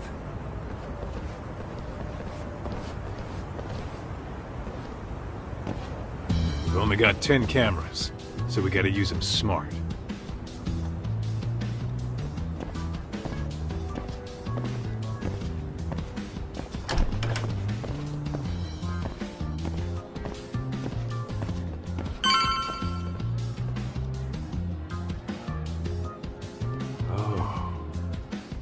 Of course, the shoe lockers. Bet all kinds of teen drama goes down here. Oh yeah? Yeah. That's where you drop love letters to your crush. Or challenge your rivals to duels. Dude, what century did you go to school in? Look, whatever. All I'm saying is, this place is worth at least 3 cameras. That many? Just for the lockers? Yep. See, a school never has that many blind spots. So when you do find one, you make it special. And this one's pinging my radar pretty hard here. Huh. If you're that sure, let's do it.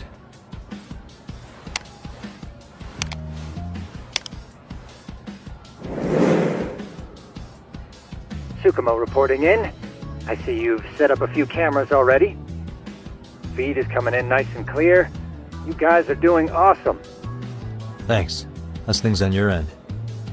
We just finished with the back of the gym. Next up is the classroom building.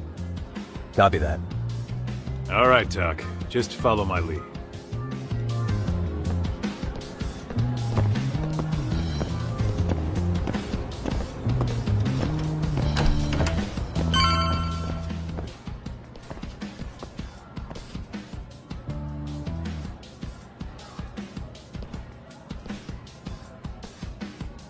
The boys will handle this floor, so let's go up one more. Gotcha. Every bully loves a good pair of stairs. Pushing someone down them ruins their day pretty quick. You think it's really that often? Still, it is a blind spot.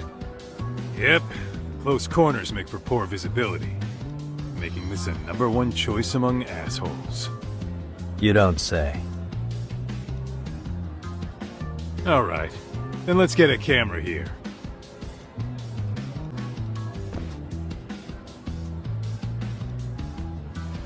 All right, let's move up to the next floor.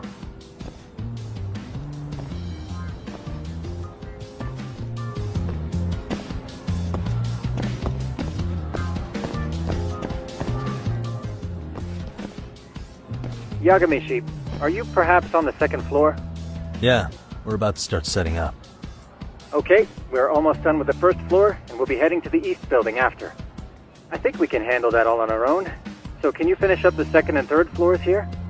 Sure, not a problem. Splitting up for a bit shouldn't hurt. How about I take the second floor and you do the third? Works for me.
Looking for something, pal?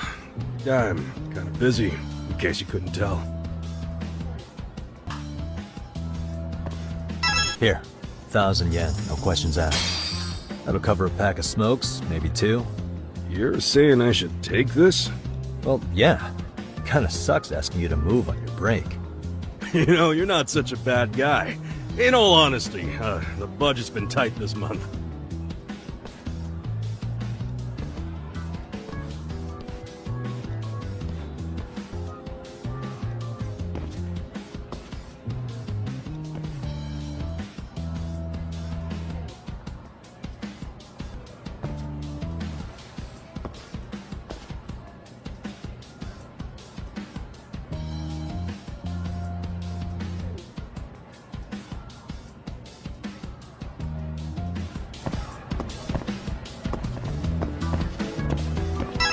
Kaito-san, I'm done setting up the 3rd floor.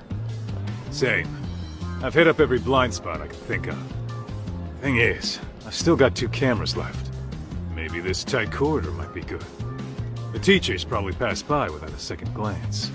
Hey Kaito-san, don't you think we should be installing these in classrooms? Isn't that where bullying primarily takes place? You might be right about that. But we couldn't cover every classroom if we wanted to, as far as I'm concerned. Yeah, fair enough. Nice to see you putting so much thought into this. So, as professionals, we'll just have to make do with what we've got. We should set this camera up wherever we can get the broadest view. How about the ceiling in the middle of the hall? Then we'll see everyone going in and out of class. Okay, Tuck, I'm gonna give you a boost. So make sure you find a good spot for that thing, okay? Uh-huh.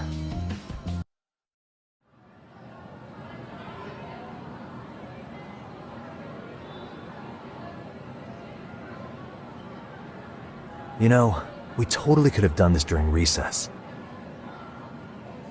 Everyone's just staring at us. Too late to whine now. Just do what you gotta do and be done with it.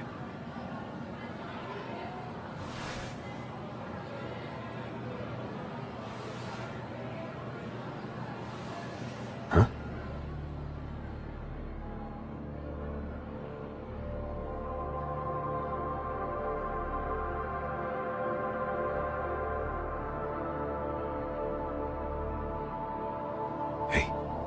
You saw them, right?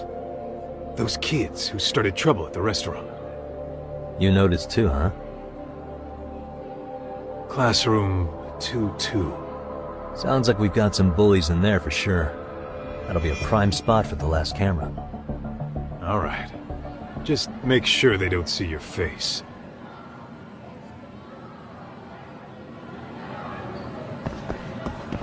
Let's hit it.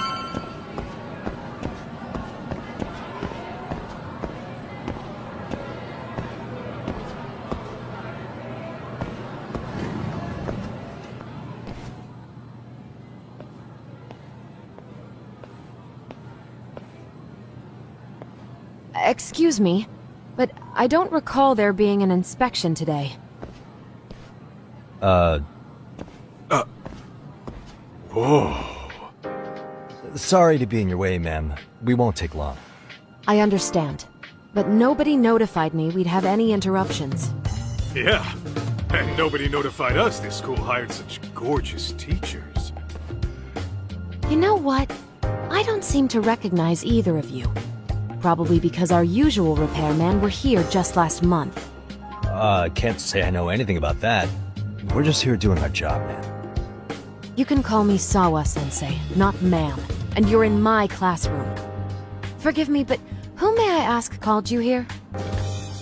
So, this is how it's gonna be, huh? Is this how you treat people who work for you?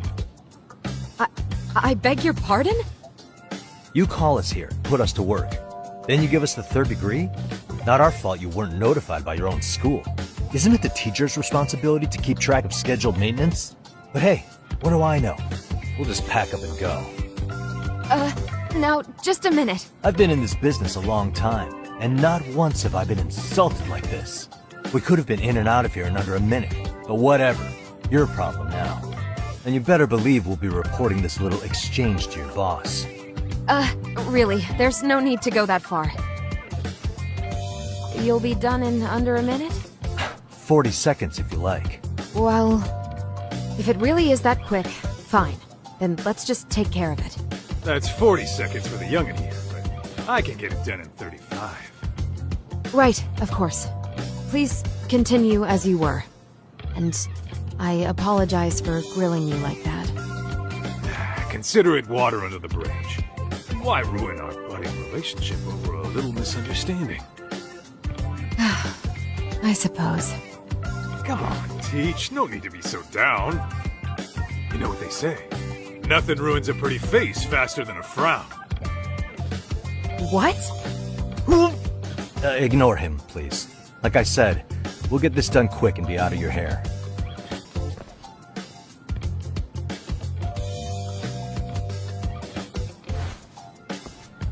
And we're done. Sorry again for the disturbance. We'll be going now.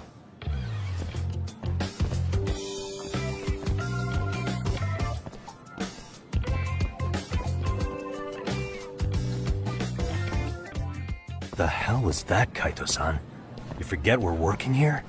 Yeah, but man, that chick's the spitting image of a teacher I had a crush on. One of my few good school memories. What, so that makes me the bad guy? All right. Back to work. I get it. This is Tsukumo reporting in. Yagamishi, please respond. Hey man, we just finished setting up the cameras. Good, so did we. Could you and Kaito-san meet us at the gymnasium then? It's empty at the moment. I thought we might as well check the camera feed and discuss what to do moving forward. Got it. Then we'll see you at the gym.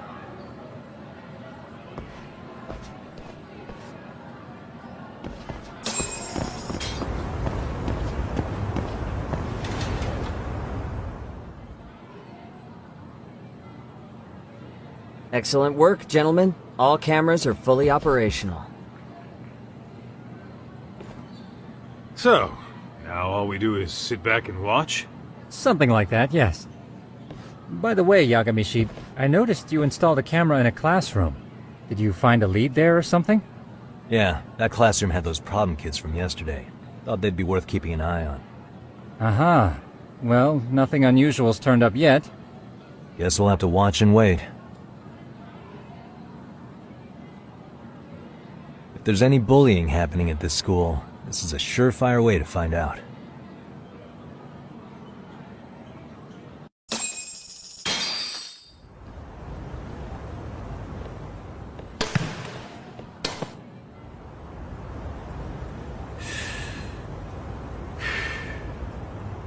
Wrong as it is, there's something about smoking in school that makes it feel twice as good. You're awfully nostalgic today, Kaito-san. Yeah, well, my school wasn't as fancy as this one. Plus, I dropped out after a year. Uh-oh. Guys, check this out. I think we may have found something. What is it? This is the classroom where Yagamishi set up the camera. Class 2-2. Them again. Now they're picking on a girl.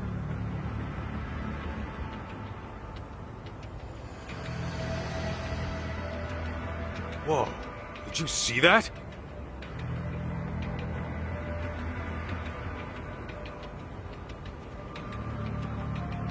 No, they're writing something on her? With a permanent marker? Yo, Talk, let's go kick the shit out of those punks. No way I'm letting that slide. Yeah, this is a problem. Hold on, Yagami-san. What now? Looks like they got what they came for. They're already leaving the classroom. Man, why's nobody helping her? It's like they don't even want to see it. Kids think this doesn't involve you? Let's go, Kaito-san. I want to see what happened with my own two eyes. Yeah. I suppose we should report this to our client. I didn't expect to find anything this quickly, though. But now, we have irrefutable evidence that bullying is real here at Serio. We'll have to take this up with the chairman and see how we should proceed.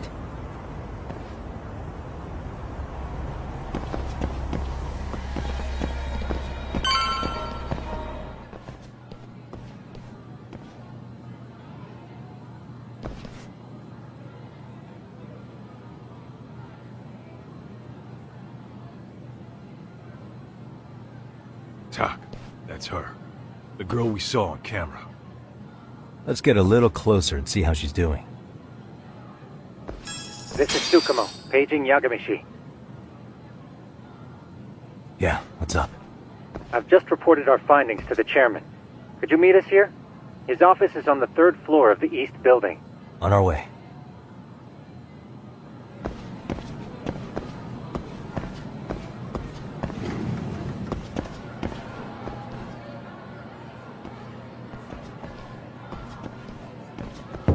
Please, come in.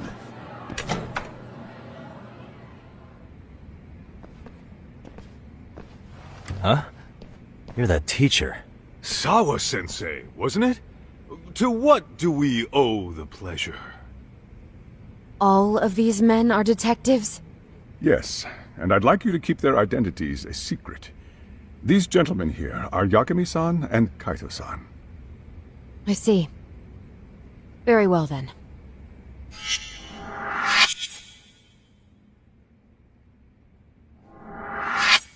I've explained the situation to Sawa-sensei, our homeroom teacher for Class 2-2. Why don't you both have a seat?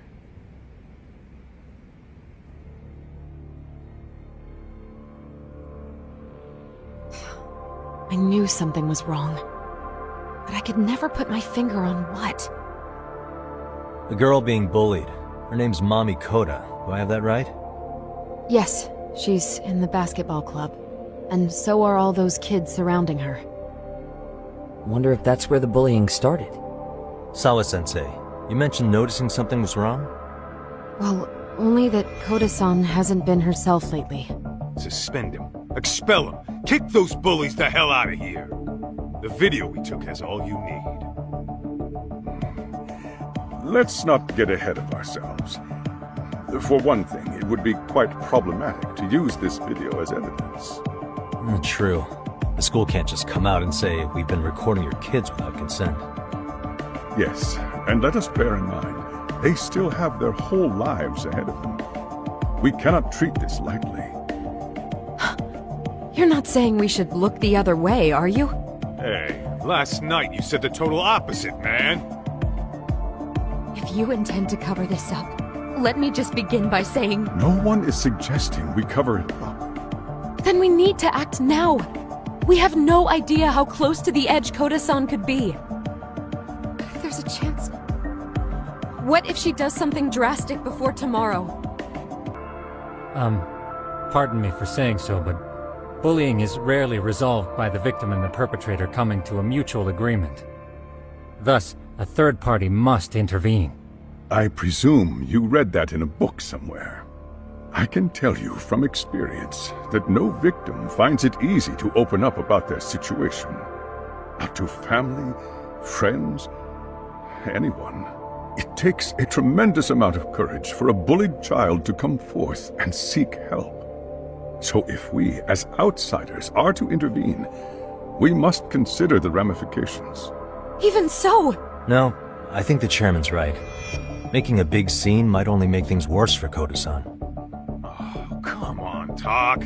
That's not like you. Someone's drowning right in front of your eyes, and you're just gonna watch him sink? What I'm saying is, we have to put a stop to the bullying without getting the whole school involved. What started in that classroom will end in that classroom. Uh-huh. I'm sorry, but did you say you were a detective? Name's Yagami.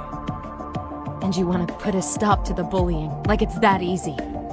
Tell me, where does all this confidence come from? You think there's a real chance we could pull this off, Yagami-san? I do. Can you bring up that video again?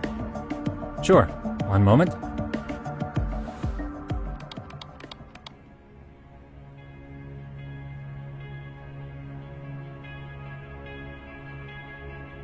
I think the secret to stopping the bullying is right here in this video. Really? And by all means, detective, enlighten us. You don't have to be so condescending. Nope, she's got a point. You gotta back up that claim. So what's this big secret you're talking about? It's those students sitting idly by. They're aware of the problem, but aren't doing anything to help. Well, yeah, there's a whole flock of bullies. get in their way, you're their next target. Adults do the same thing, honestly. Guess we're not so different from high schoolers. Then we should hold some sort of trial and get the class involved?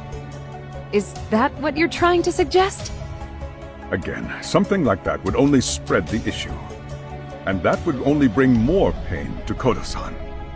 Tell me, what is your suggestion, Yagami-san? What I'm getting at is that it's the silence of all her classmates that's empowering these bullies. On the surface, we only see students turning their eyes as one of their own gets tormented. They feign disinterest, or pretend not to notice, because remember, that's the safest thing to do. But deep down, it kills them to see it. Yeah, no shit. So if the class could just express that, the pressure would then shift to the bullies. We have to tip the social balance in that classroom, become the voices of justice, of social law. Then, it's the bullies who become the outcasts. Would they keep running the risk of bullying if it meant social exile? I can see how you arrived there. Alright, so where do we come in? We come in by giving the bystanders a voice. We're gonna be the spark that lights a fire. After all, the first voice matters the most. Okay, so what's the plan here? Tsukumo, how fast can you get your hands on a couple of mini-speakers? I want to put them in the classroom where they can't be seen.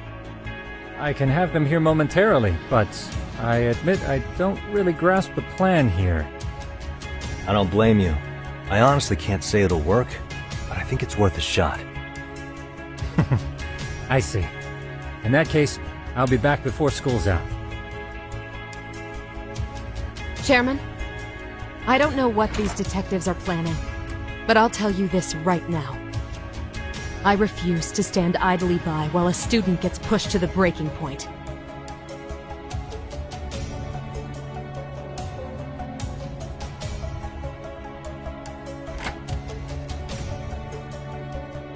Do you remember what I told you about the student who committed suicide? That affected Sawa-sensei profoundly. Perhaps she blames herself for being unable to prevent it, whatever the cause may have been. I can see that. As the chairman of this school, I don't want to let her down. So please, help her, Yagami-san. Help us all.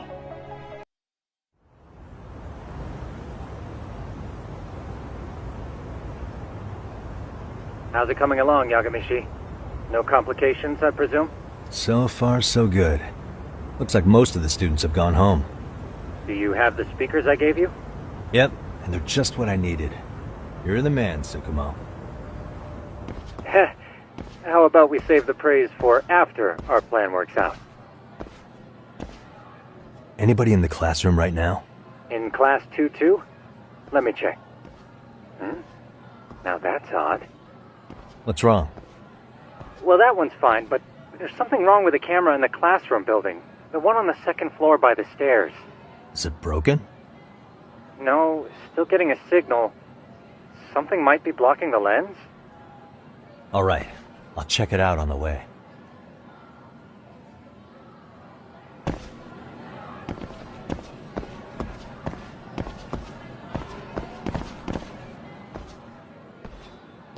How does it look, Yagamishi? Anything unusual? Let's find out. Huh? The heck is this? Did you find something? Yeah, a sticker on the lens. Yagamishi, behind you! There he is! That's the pervert who set up the hidden camera!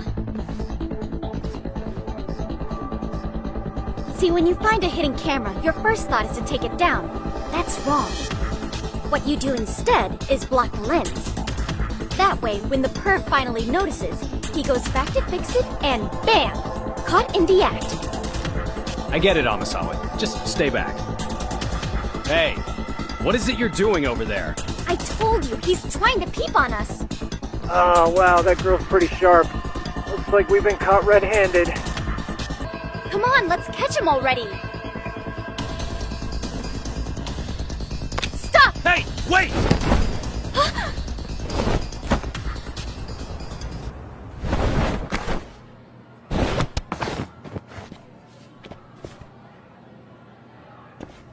Are you safe, Yagamishi? Seems like you're in a bit of a pinch. Yeah, you think?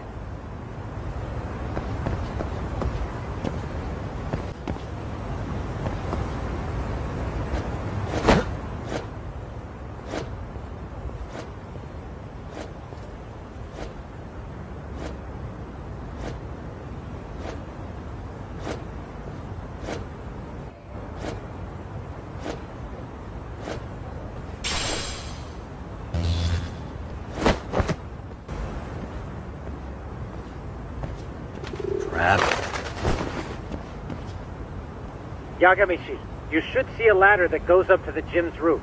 That's my advice. Got it.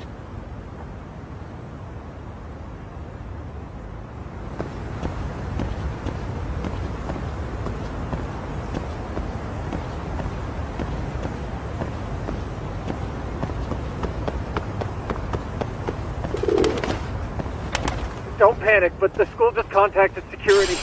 Several guards are en route to your location. Great. Just what I needed.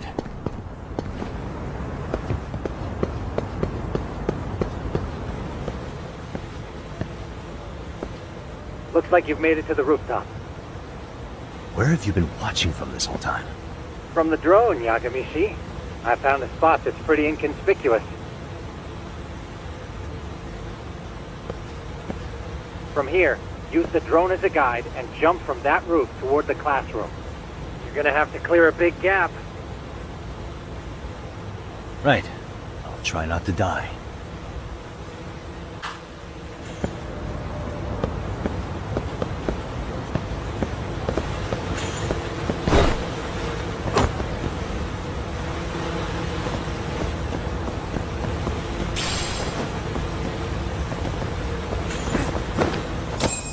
Yagamishi, it looks like some of the guards have arrived. You think you can make it out of there? I'll have to, somehow. But before that, I'm gonna need to set up these speakers. What? Even after all that? Yeah, I should be able to make a clean getaway, as long as I'm done before security gets too tight. Are you serious? It'll be fine. All I have to do is not get caught, right? Besides, I have the world's greatest hacker on my side. You know very well I'm weak to flattery. But for the glory of Yokohama 99, I will not let you down, Yagamishi. Let's get this mission started. Better be careful here.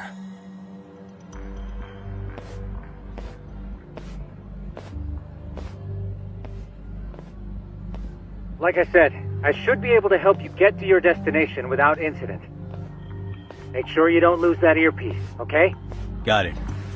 Counting on you, Tsukumo.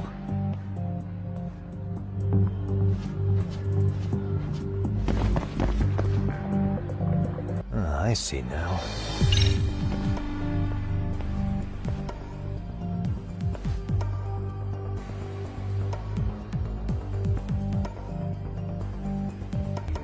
Okay, makes sense.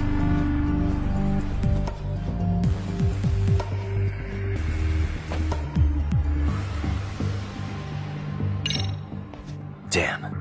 Not happening. And this was the shortest route to Class 2, too. Nothing we can do but find another route. Give me a moment.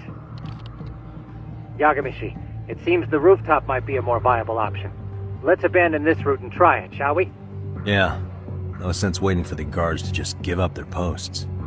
Let's check out the rooftop. Aha.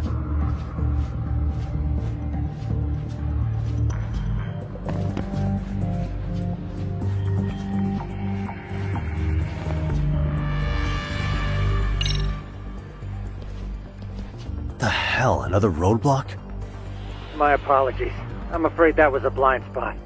Well, shit. Yagamishi, how many guards are there? There's just one. Just one? Well, in that case, let's just get that guard out of your way. You got a plan? Of course. Yagamishi, it's time to put that thing I gave you to use. You mean this ball or whatever? What does it even do? It's kind of like one of those anti-theft balls, actually. You fill that ball with powder or liquid and throw it at your target to blind them. Right. So what's inside this thing? Oh, just some peppers. Peppers? Is this really gonna work? Now, don't doubt the magician. Just take my word for it and let it fly. Oh, damn. It worked like a charm. What did I tell you? But, Yagamishi, that only works once. You'll have to procure a refill on your own. Yeah, I got it.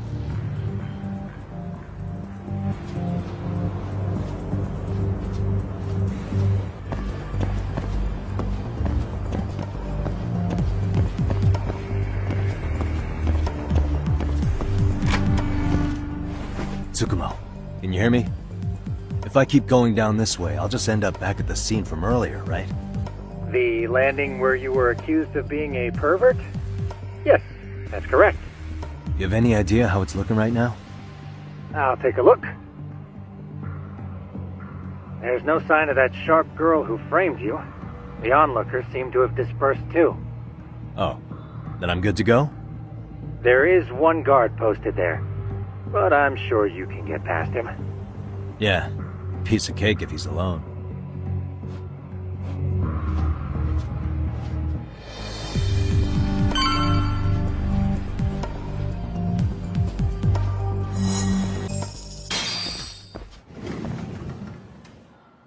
Okay, I'm in Class 2-2. Nobody in sight. Roger that. Seems like those guards were no trouble for you. Yeah, thanks to you. Well, better set up those speakers while I can. Good luck.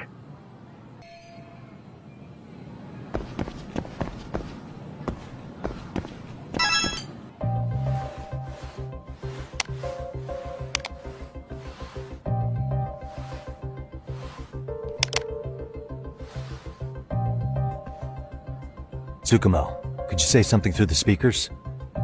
Oh, testing. Testing. Today's forecast calls for sunshine and heavy security. Perfect. Your speakers are awesome, Tsukumo. Almost like you're in the room. Does this mean your setup is complete? Yeah, I've pretty much done what I can.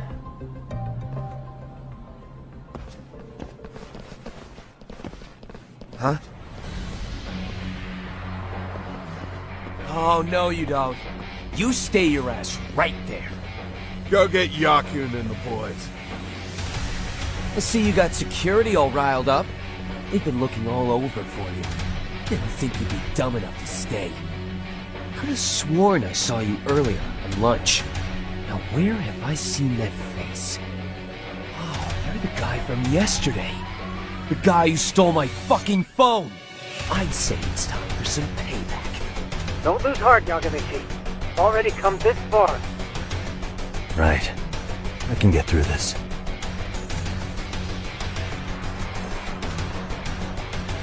Look, who the fuck are you and why are you in our school? No answer? You're only making this worse on yourself, you know? You're here to swipe some girl's gym clothes or something? Does this mean we could beat the answers out of him? Oh, yeah. We'll end up as heroes for breaking this nasty-ass pervert. Sick!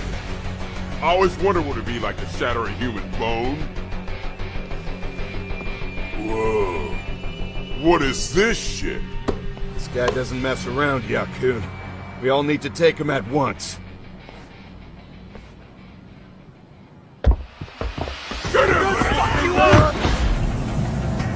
What? Holy shit! Crap! Don't let him go!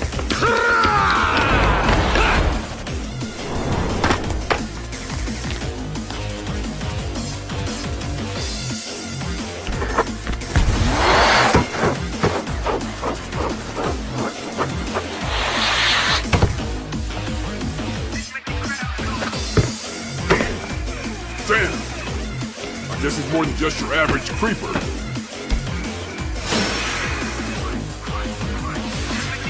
Yagamishi, you can't get caught now. They'll label you as a sex offender. You don't want that on the news, do you? No, can't have that. Only one way out then.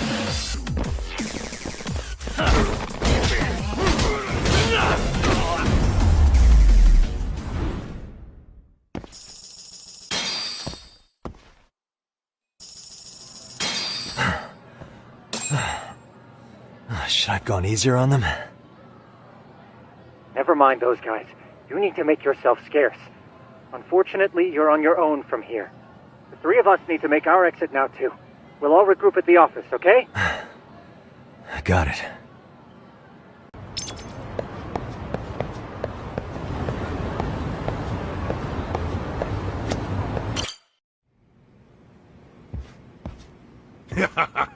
Oh, man. You almost got arrested and put on the sex offender list. There's no way I'd screw things up that bad. In all seriousness, those bullies got what was coming. I kinda wish you messed them up worse. That way, they'd never bother Koda-san again. Yeah, but that wouldn't really solve the problem. Not everything can be settled with a fight. What? Wow, look who's talking. But that's where those speakers come into play, isn't it? Yeah, if everything goes as expected. Hey, you did everything you could, right? So we'll see what tomorrow has in store.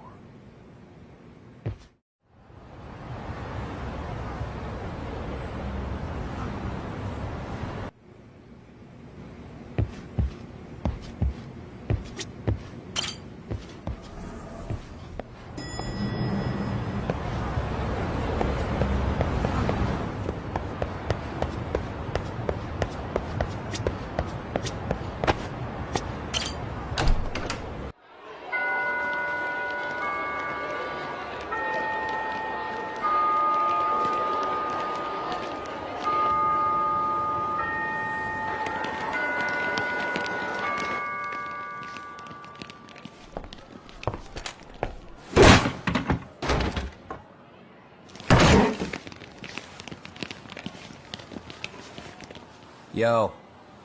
So, are you gonna come out to lunch with us or what? Huh? Don't you have anything more to say than that, Koda? Get your ass up. Come on. Matsun's really not in the mood to deal with your shit today. I'll just eat lunch here, okay? Huh? You're giving us lip now? I guess you won't be needing this stuff then. We told you to get your ass up, you little slut. Oh, maybe you've started fucking guys on your lunch break now? You're out here living the dream, aren't you? Enough! Get your ass up! What's the fucking holdup, Koda? You should be thanking us for even inviting you to come. So slow. I can't fucking stand you. Well, damn. So much for my appetite. You guys are making me sick. Hey, who the fuck said that? We're making you sick, huh? You guys talking about us? You see anyone else being assholes? Of course he's talking about you. Yeah, I've about had it with you punks. This shit's getting old. The fuck? Ganging up on the same girl day after day make you feel real big? Unfucking believable that it takes 3 of them to do the job. Seriously, you guys? You're taking Koda's side here? You know she's just a whore, right? You okay, Koda-san? Just ignore these losers. How low can you go? Calling someone a whore isn't gonna win you any points. Right? Let's hear it for the picture of purity over here. What the hell? Hey! She can dish it, but she can't take it. Hope the boys are watching. What? What the fuck, man? If you want to talk shit, say it to my face. What part of this don't you understand? Yeah. You know what, guys? It's true. You guys just need to leave her alone. He's right. He's totally right. What's your problem with her anyway? Yeah, Koda didn't do anything wrong, guys. Exactly. So back off Koda-san already. Stop acting like little punks. Get the hell out of here. When you guys going to lunch, go choke on a chopstick. Oh, how does it feel now? Just get going, would you? Yeah. Toss them out. What in the hell is going on here? Hey, Matsu. Fuck this. Yeah. Let's just go. Fuck it.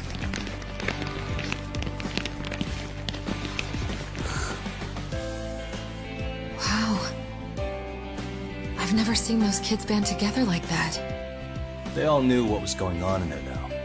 It can be hard to speak up even when you know something happening right in front of you is wrong. Not so different from adults, right? Yagami-san, was everything we just witnessed part of your plan? It's just psychology. There's this concept called the bystander effect. According to the psychologists, when a person witnesses an incident, there's 3 things that run through their mind if other people are in the vicinity. 1. If no one else acts, it must not be urgent. 2. If no one else acts, I don't have to take action either. And 3, if I take action alone, I'll embarrass myself. The result? Everybody stands there and nobody takes action. I just figured if I could get even one person to step up and raise their voice, it would spur the rest of them to push past their inability to act. Penguins are the same way. You ever seen a flock of them hesitating to take a leap into the sea? One takes the first plunge and the others all start following after him. The first penguin, you say? It's a fascinating term for a display of bravery. I've heard it said that overseas in America, the first penguin is a symbol of respect. So for Yagami-shi, that would mean your voice was the first penguin in that classroom. I can't say for certain this resolved your bullying problem. But here's hoping it's at least a good first step.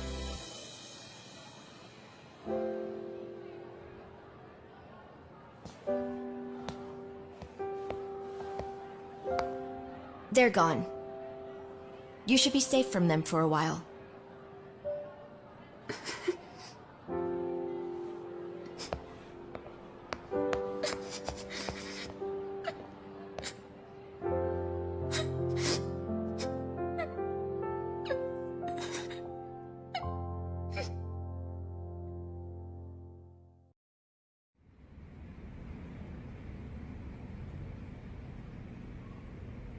What do you say we monitor the situation for now? Might not be wise for adults to intervene just yet. I suppose your plan has worked out for the better. But it should be teachers and administrators handling these matters, not detectives. You know what? I couldn't agree more. Then if you'll excuse me.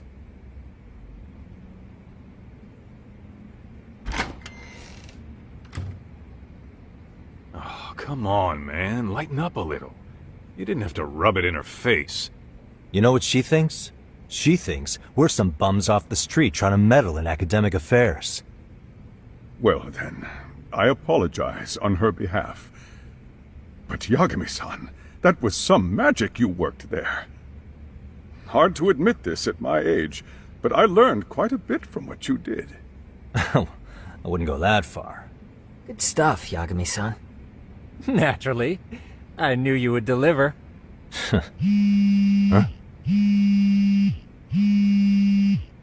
Sorry, I have to take this. Hey, this is Yagami. This is Shirosaki. Do you have a minute? Sure.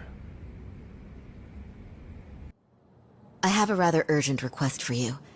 It concerns a trial we've been involved with. Listen, sorry-san, I'm a little busy. I don't know if I could take a rush job at the moment.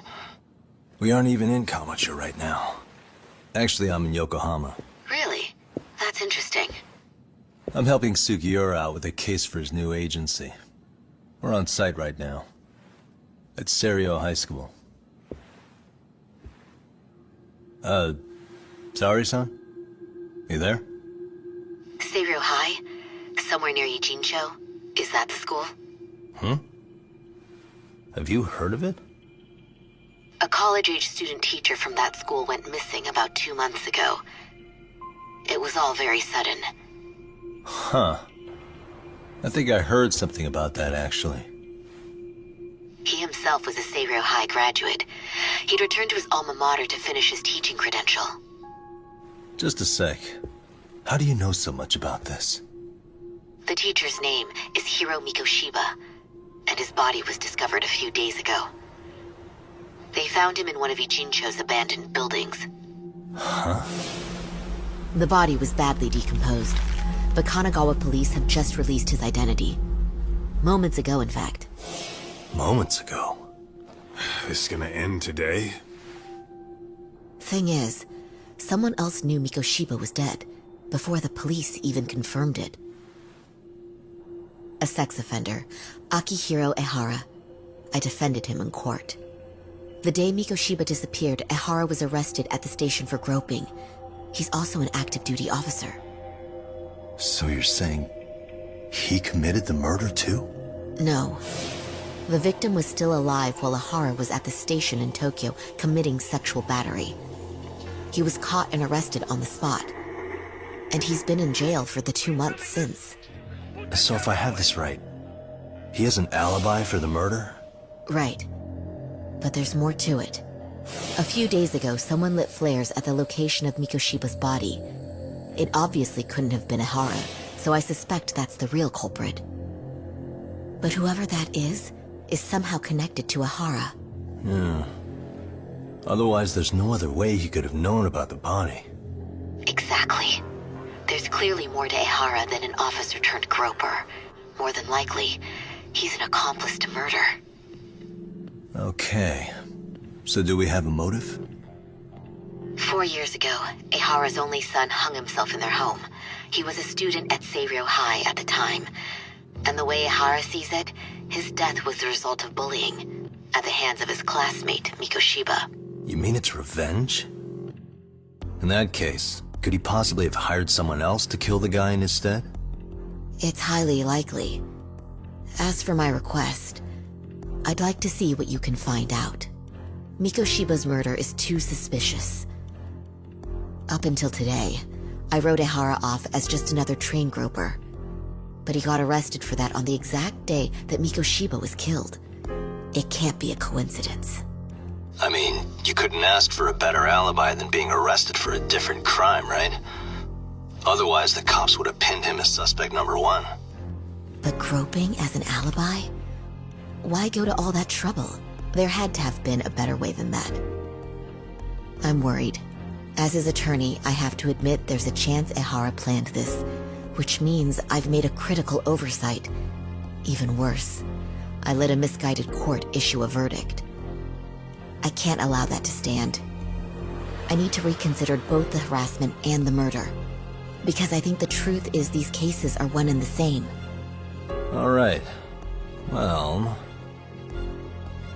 what can I do for you? Can you see if anyone at Seiryō High will talk about Mikoshiba? Right now, we need more information. And the first thing we should focus on is how and why he disappeared. That could give us a lead. So, does it mean you're hiring me? It does. Consider it an official request, if you would. Okay, I'm on it. No better feeling than when the jobs line up perfectly.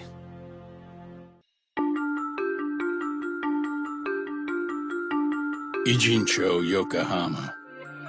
A harbor town where rotting secrets rarely stay uncovered. The deceased was a student teacher who had vanished from a high school Yagami was investigating. Yet the linchpin to this case, a police officer named Ehara, was arrested for a different crime, a train groping that shocked the nation. Upon hearing the verdict, Ehara gave the court an ominous revelation, that the son he had lost was avenged.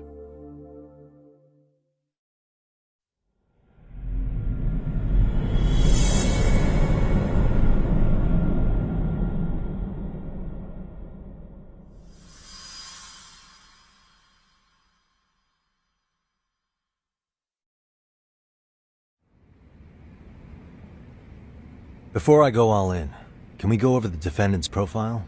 That way I'll have something to work with. Sure. Akihiro Ehara, age 53, senior officer with Tokyo PD, convicted of sexual battery. He'd been stationed in Shinjuku and lived alone in Tokyo. That is, until his arrest. Lived alone? Unmarried then? His wife moved to Yokohama without him 7 years ago, when their son Toshiro started at Seiryō High. Toshiro-kun ended up taking his life in his 3rd year. That's 4 years ago if you're counting. And the couple never reconciled, huh? Apparently his wife wanted nothing to do with him from that point on. That's it for personal details. Alright. As for the charge, Ehara's maintained his innocence. We've had no luck getting him to budge. Mind you, the prosecution has plenty against him. Security camera surveillance, eyewitness footage, even trace evidence gathered on scene. The same footage the media was plastering on TV? Yes, although some of it was edited for privacy or length, but it painted a clear enough picture. Hard to dispute something you can see right in front of you. True. And what about when they handed down the verdict? Ehara flew off the handle or something? Yeah, that's one way of putting it. Your Honor, in a warehouse, about 3 days ago, a body turned up in Yokohama. The body belongs to a guy named Hiro Mikoshiba. 4 years ago, this man took my son from me by driving him to commit suicide.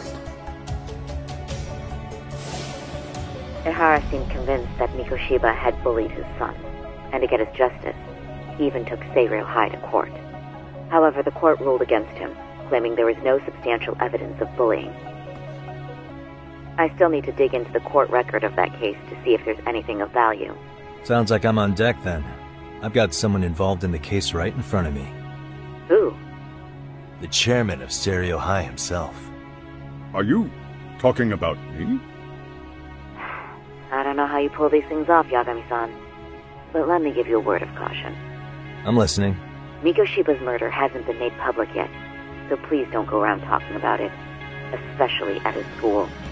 The Kanagawa police will investigate the school soon enough, and if they find out everyone already knows... They'd show us the door, lock it behind them, then probably charge us with obstruction. Exactly. Oh, and before I send you Mikoshiba's photo, there's one last thing you should know. What's that? Ehara's ruling was the day before yesterday. That means we only have 13 more days to potentially file an appeal. If we don't make our move, Ehara will walk out of court with a sex offense charge and a minor slap on the wrist. And once his case is closed, it would take a miracle to get it reopened, even if there had been a critical oversight. Right. I'm sorry to give you a time limit instead of a viable solution. Don't worry. I'll have to make do. For now, let's just keep in touch. Thanks, and good luck. Yo, what was that about? Sorry. Give me one more sec. Actually, Kaito-san, can I fill you in later? I need to get some answers from the chairman. Hmm?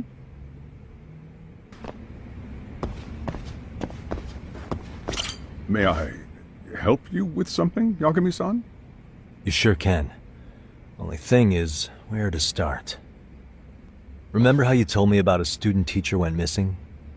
Oh, This is him, right? Hiro Mikoshiba. How do you have that photo? But yes, that's him. I'd like to ask a bit about him in relation to a separate investigation. What is it you need to know? Did something happen to him? I'm afraid I can't give you any details. This request comes from a very close colleague. I'm sure you understand. It's a matter of detective-client privilege. I know that isn't much consolation. But if it's any comfort, I would never disclose anything about your case either. But don't you see? Mikoshiba-kun was officially reported missing. Please, can you tell me something? I promise. I'll tell you everything I can when I can. But for now, let me ask the questions. Very well. Go ahead. I'll start with the basics. Mikoshiba-kun was a graduate here, correct? And that's why he came back to train as a teacher? That's correct. How long was he supposed to be here? 3 weeks, originally. He'd nearly finished his time with us. But one day he simply stopped coming. It was as if all was well, then suddenly he was gone. Or at least that's how I'd heard it. Were you two not that close? No. We'd had barely exchanged a word since he arrived. Wasn't there a pretty dark rumor about Mikoshiba-kun 4 years back? Something about how he drove a student to suicide? You mean what was dredged up online? Yes, I'm aware of it. However, in the subsequent lawsuit, that rumor was put to rest. The court found no evidence of bullying. But you had your doubts, didn't you? So you called on us to take a deeper look. Well, yes. But let's not get confused. The tragedy from 4 years ago does weigh on us. But we've washed our hands of the matter. Well, you say that, yet I can't help circling back to the same question. Why would the head of a school hire detectives to monitor his students in secret? Potentially even out of pocket. Well, for one thing, it would reflect poorly on our institution were I to openly suspect our students. Then there's the issue of bullying being recorded and shared online. You know what kind of firestorm that can cause. I should mention, I'm the one who takes the fall for it. My own privacy be damned. So of course I would opt for secrecy. That's fair. But what that still doesn't answer is why this is happening now. I'm not sure I follow. The police performed what's called a trace element inspection to prove the perpetrator came in contact with the victim. Even something as small as clothing fibers or skin cells can net you a big win at court. Not that it's a game, of course. And how is this relevant, exactly? Oh, not a bad question, actually. I'm sure this was going somewhere. Were your thoughts on that runaway train talk? Could this be what riled you up? But this is... This is footage of Akihiro Ihara 2 months ago, captured up in Tokyo. The man was an active duty police officer, so of course it made the rounds in the media. But you already knew all that. After all, he's the one who sued your school on account of what his son endured here. Bullying that led to suicide. Well, that's undeniable. And now that he's in the spotlight, any more problems at Serio would lead people to start connecting the dots. The police would dig up that suicide in no time, regardless of whatever the court had ruled. They might even reach the conclusion you had covered the whole thing up. I get the feeling that's why we're really here, to prevent another mess on your hands. Oh, I see now. Our job's to sniff out any bullying, then you sweep it under the rug. That's simply not true. At least, that wasn't my intention. You sure about that? The thought never even crossed your mind? Perhaps it did. The scenario you described was painfully accurate. Every time I saw Ihara-san on TV, I'd grow sick with worry that it could all boil over on us here at any moment. I can assure you, Chairman, I'm not here to cause any trouble. I only want to learn about Mikoshiba-kun. In that case, you should speak with Sawa-sensei. She was his teaching mentor. Her? Great. That's my luck. See? I told you we should have stayed on her good side. How was I supposed to know? So, would you like me to call her back here? No, thanks. I should go see her myself. Do a bit of smoothing over. In that case, you may want to go downstairs and see if she's in the faculty room. She should still be on lunch. Perfect! I've got another chance to shoot my shot. Sorry, Kaito-san, but I'm fielding this one alone. Tsukumo, you guys can clear out too. What? You're benching all of us? Just like that? I don't understand the meaning of this, Yagamishi. If I had time to explain, I would. Just trust me on this for now.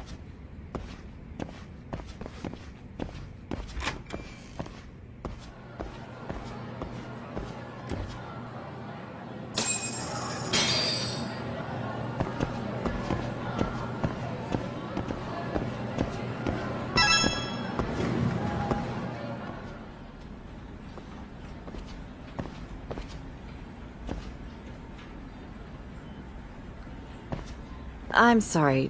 Did you need something, sir? Oh. Is Sawa-sensei here? She should be back shortly. May I ask who's waiting for her? Well, no one's special, really. I just need to have a quick word with her is all. Maybe you could tell me where her desk is? It's right over there. The one with all the English books. Thank you.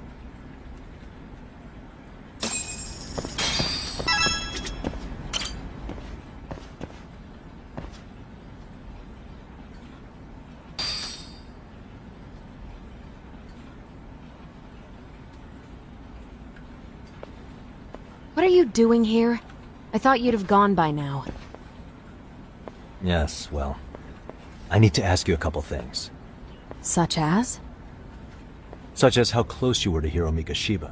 What?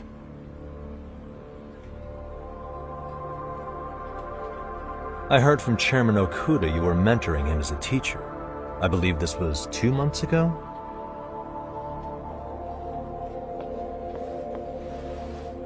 Why do you, of all people, want to know?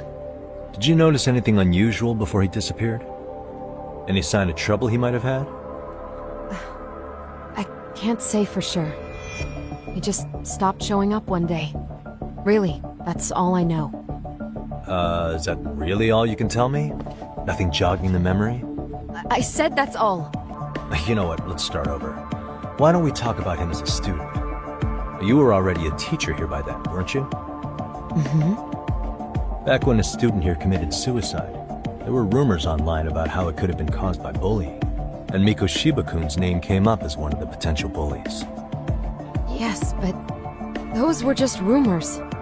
So he wasn't involved in any teasing?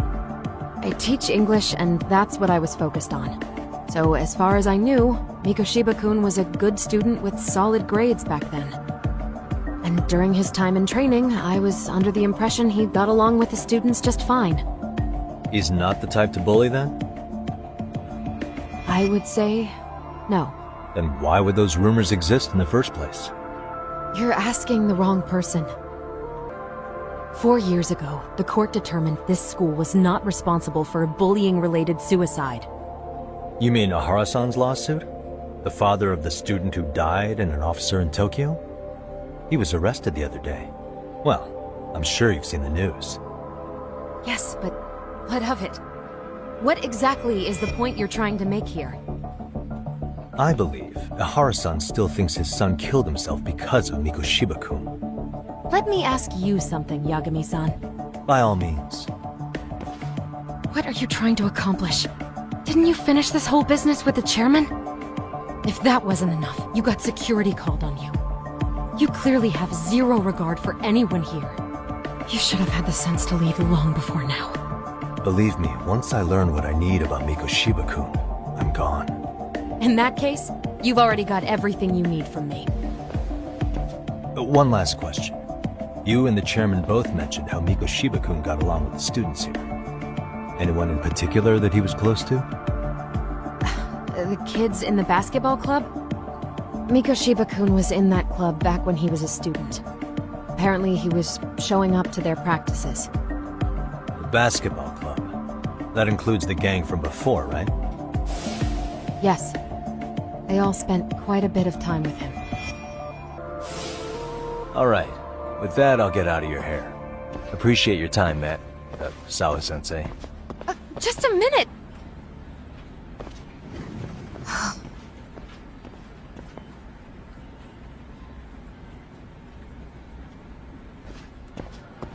Kaito-san, you there?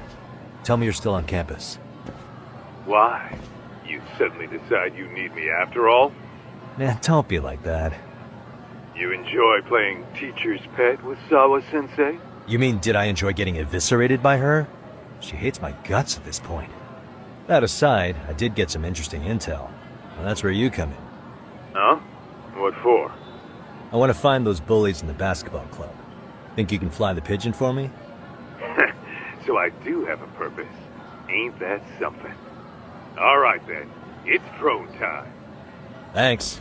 I'll start scoping out the gymnasium.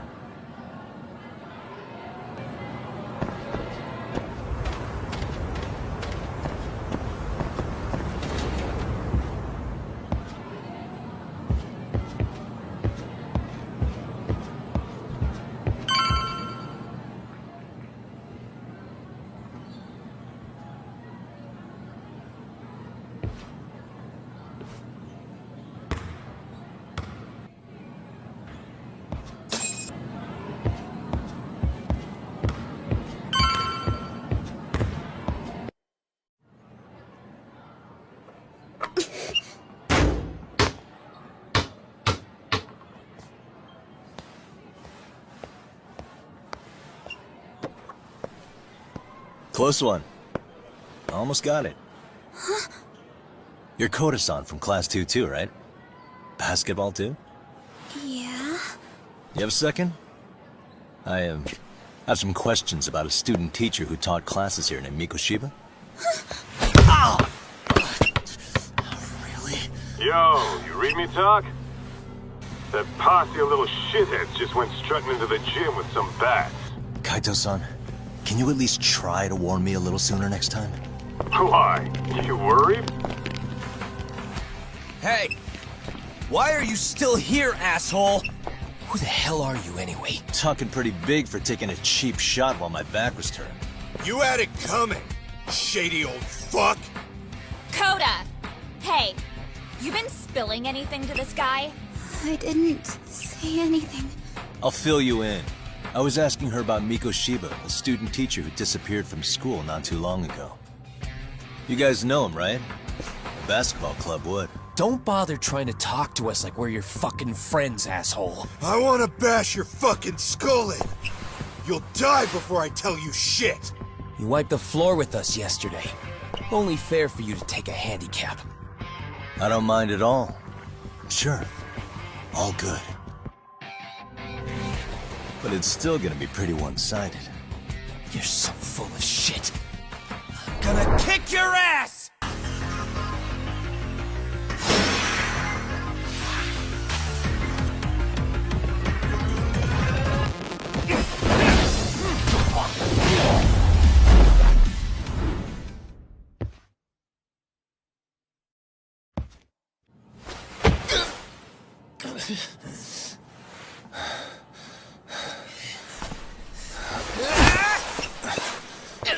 You've got a lot of guts for your age, kid. But come on. You really need a better outlet for all that aggression. Let me go! Just what on earth is going on in here? Hey. Let's roll out. I'm gonna do you a favor here and leave out the part about the bats. Huh? Are you even listening? Yes, ma'am. We were just horsing around a bit. Right? Just horsing around is right.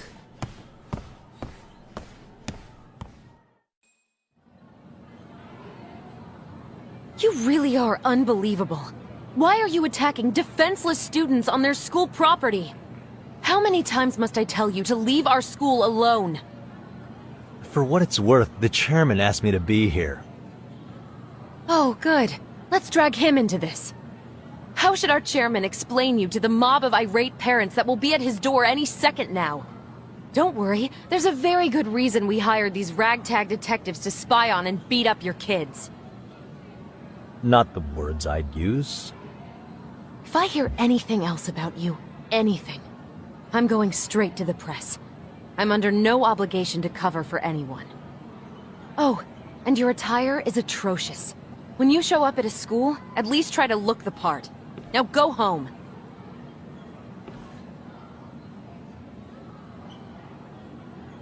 You hear all that, Kaito-san? I have a funny feeling I'm not wanted here. Can I talk to the chairman real quick?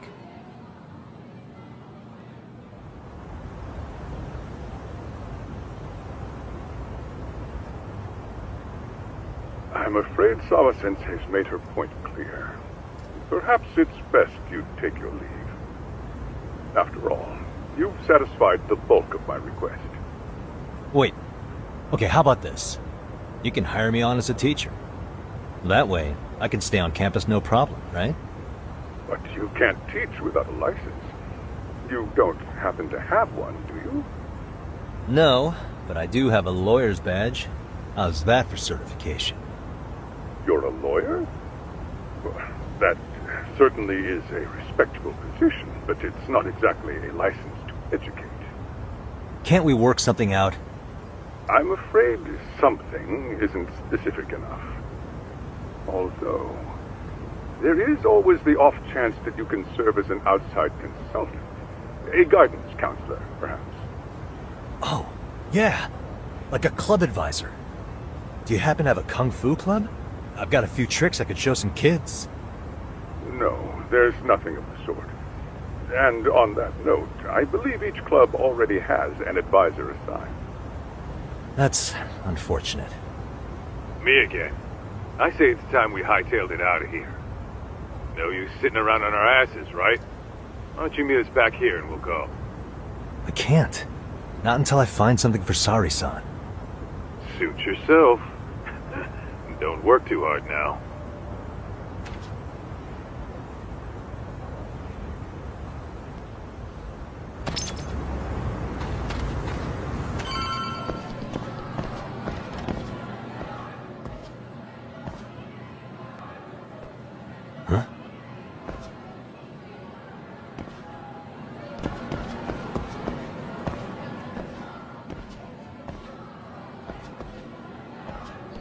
Aha! Stop right there! Huh? I knew it! Suspicion confirmed. Can I help you? Actually, you already have. I didn't think you'd be foolish enough to show your face around here again. I'm sorry, but do I... Oh.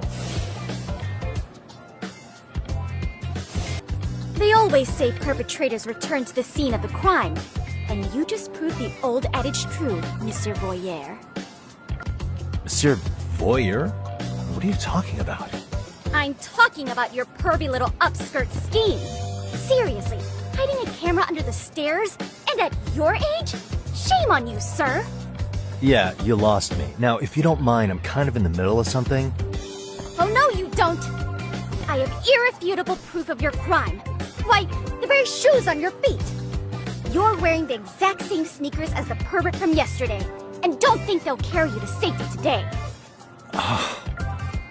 Okay, what is happening here? Sorry, but your evidence is my shoes? Everybody here's got shoes, young lady. In fact, I'm probably not the only person with this exact pair. Your shoe style is merely the icing on the cake. You see, before the pervert arrived yesterday, I had covered the floor around the camera with a clear polymer that shines under black light. Huh? It's an oil-based substance, so it lasts a few days. Your soles are stained with it as we speak. Which means you came bumbling back to the scene of the crime, while wearing the very evidence of your misdeeds. Lamenting your misfortune already? That's what you get for crossing the Mystery Research Club of Serio High. Mystery Research Club? Now, if you'll follow me to the faculty room, monsieur. Oh, wait, just hold on, okay? There's no way I'd have noticed an invisible substance on my shoes. I'll give you that much. But even if I did step in some mystery goop, does that really prove what you're saying? With so many people on campus, any number of them could have walked over that spot. No, only the perpetrator stepped in the coating. I know this because I was there watching your fiasco. And of course, I had the PE teacher who was with me agree to serve as witness. Why don't you just give it up already? There's no escape, sir! I have even more proof of your crimes! Okay. The camera may be gone, but fortunately, I snapped a photo of it before it got taken away. With that, I determined everything there is to know about your camera, down to the store where you bought it. Turns out it's an online exclusive, customized to capture high-resolution footage with an inconspicuous design. Were I to supply this information to the police, they would track down the owner soon enough. After all, the shop would have no choice but to cooperate with the police investigation. Do I need to spell it out any further? You, monsieur, are ensnared. Therefore, I think it would be wise to do what I say. Let's say we have a chat. A chat? Yeah. Now, I can't give out any details, but having the cops on me would be extremely problematic. So, I'd like to resolve this as amicably as possible. Think we can come to terms here? I will agree to one thing only. Hearing the unadulterated truth. And make no mistake, I will not be misled by diversion, threats, bribes, sob stories. Nothing of the sort. Look at me. Do I really look like a pervert who'd sneak into a school for dirty pictures? Well, no, actually. Not at first glance. Right?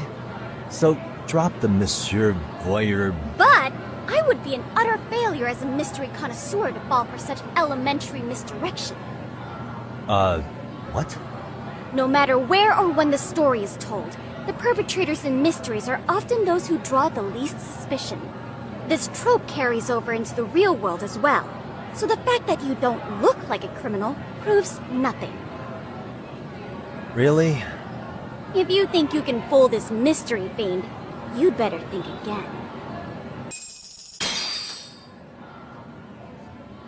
You're Kyoko Amasawa-san, right? President of the Mystery Research Club?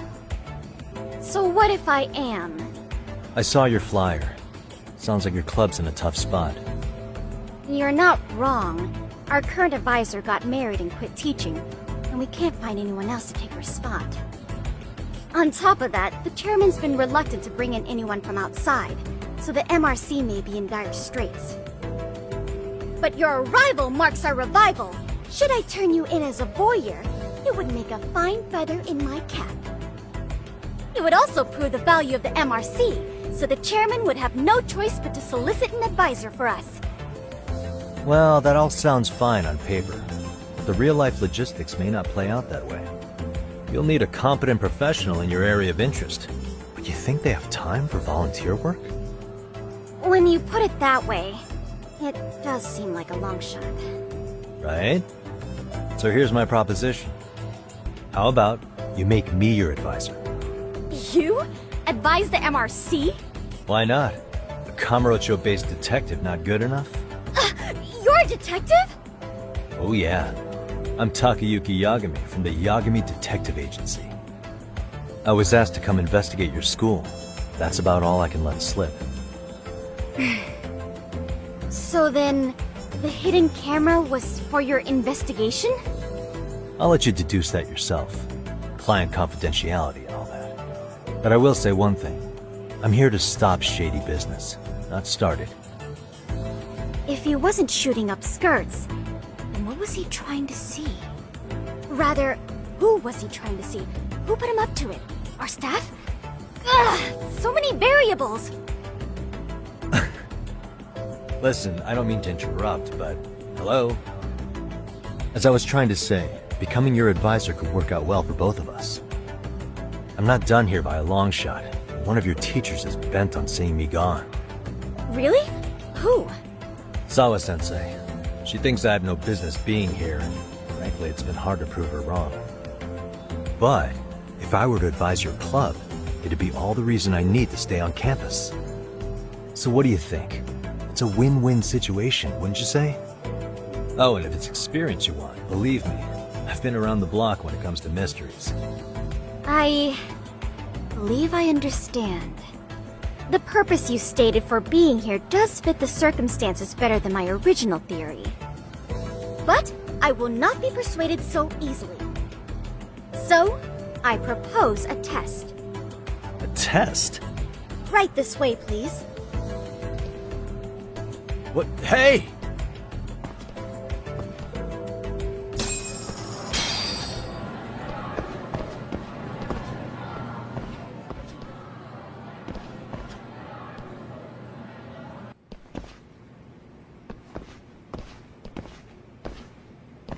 Huh? Who's this, sis? This is Yagami-san, our new advisor candidate. However, I intend to test him first. See if he's legitimate. Fine by me. I'm Kento Amasawa, Kyoko's younger brother. Also the MRC's bodyguard. When your sister's as nosy as mine, you've got to step up your game to keep her safe. Please have a seat, Yagami-san.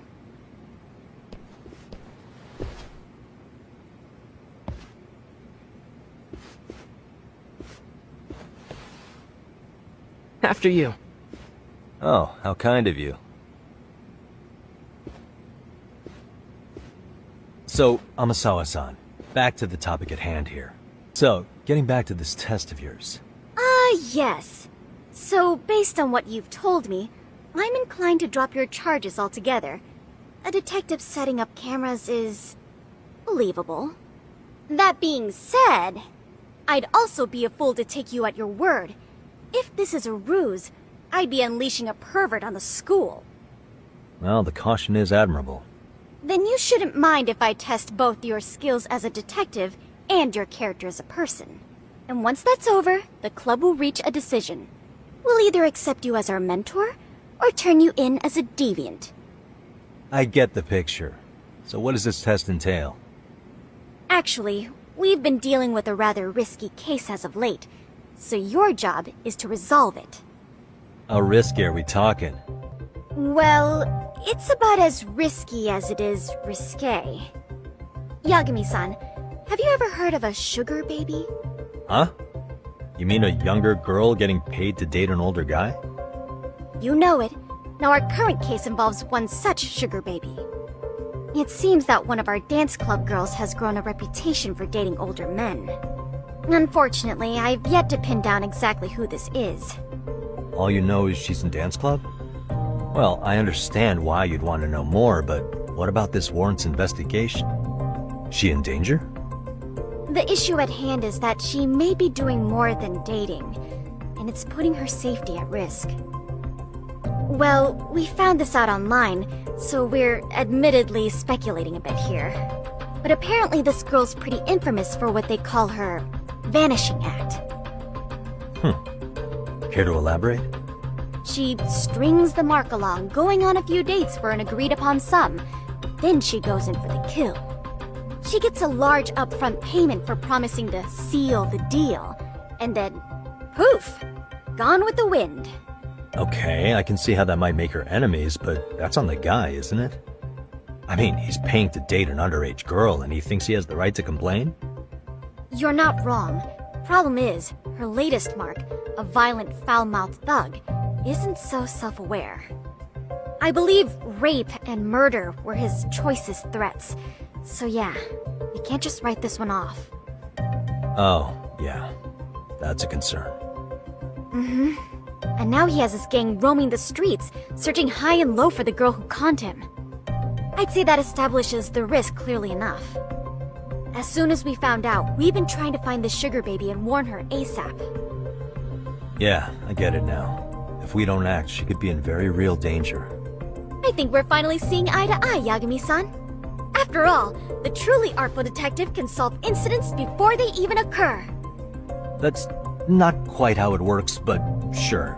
Could you tell me what the Mystery Research Club actually does? It seems like the advisor ought to know that. So, I founded the Mystery Research Club last year. Primarily, we function as a book club, critiquing mystery novels from many different cultures and eras. But, when the opportunity is ripe, we also engage in more involved activities. And by that, I mean solving the mysteries around us. Oh, you mean go sleuthing, like on a case. So that's what you were up to. I've got to say, as a potential advisor, I'm not exactly psyched to hear you go around looking for trouble. Oh, don't get me wrong. We don't do this for kicks, and I'm not a fan of danger. If we could all be armchair detectives, free to investigate from afar, surely that would be ideal. Yeah, don't I know it. Unfortunately, that is rarely, if ever, possible. Say our investigatory senses were to draw us toward a mystery that escapes even the school and the police. Why, letting such a case slip away would be anathema to our club's founding principles. While I do admire your passion, why put yourself at risk? You'd be safer handing it off to the authorities. Then shouldn't we hand you off to the authorities? Well, now, let's not be hasty. I take it you see my point then. Some cases aren't so cut and dry. You make some valid points. In any case, now that the situation's clear, I'd like to get on with the test. Just tell me where to start, and I'll be there. It is said that the great Sherlock Holmes was able to freely change his appearance into that of a total stranger. From helpless old woman to shifty-eyed vagrant, he deceived the masses and never lost a lead, all thanks to a good disguise. So, you want me to go undercover? Yep, any detective worth their salt should have no trouble with that. You're going to infiltrate the dance club as an advisor and return with a lead on the sugar baby. That is your test. Wait, you want me to teach a dance club? If If it's required, then yes. I want you to win their hearts in ways I myself could not. Those girls are a close-knit group. They'd never trade gossip with someone like me. However, if a cool new stranger gained their trust, that's you, they might be more willing to talk. But how am I supposed to be a convincing advisor if I've never danced once in my life? That's okay. It's rare for their advisors to get up and do it themselves. They generally teach from a book. Oh, great. If it's any consolation, their current advisor never even shows up, so you'll already have an in. Just give them a few pointers, act authoritative, and soon enough, you'll be their closest confidant. Easy peasy. Easy peasy? To teach something I know nothing about? I'm sure you can figure that out. That is, if you really are a detective and not some snaky imposter. You're really putting me through the ringer, you know that? I guess I'll have to prevail with the power of vague advice. Good, then let's move. The dance club will be starting their practice any minute. They're in the gym basement, in case you didn't know. I know her test might be tough, Yagami-san, but I think you'd make a pretty rad advisor. So good luck. Huh? Oh.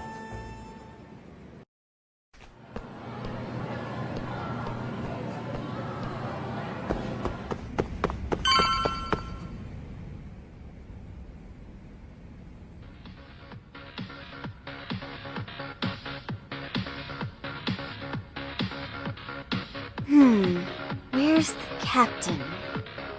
Ah, right there! Something's not right.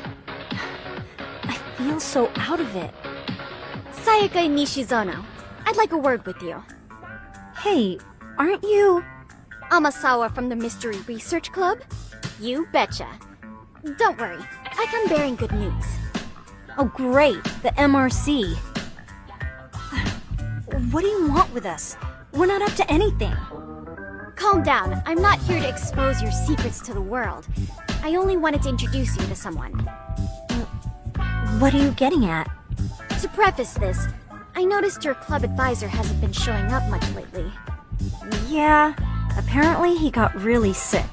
We're lucky if we see him a couple times a month. Right, and it must be rough trying to choreograph an entire routine without him. Yeah, and we've got a meet coming up soon. It's so much pressure. I see.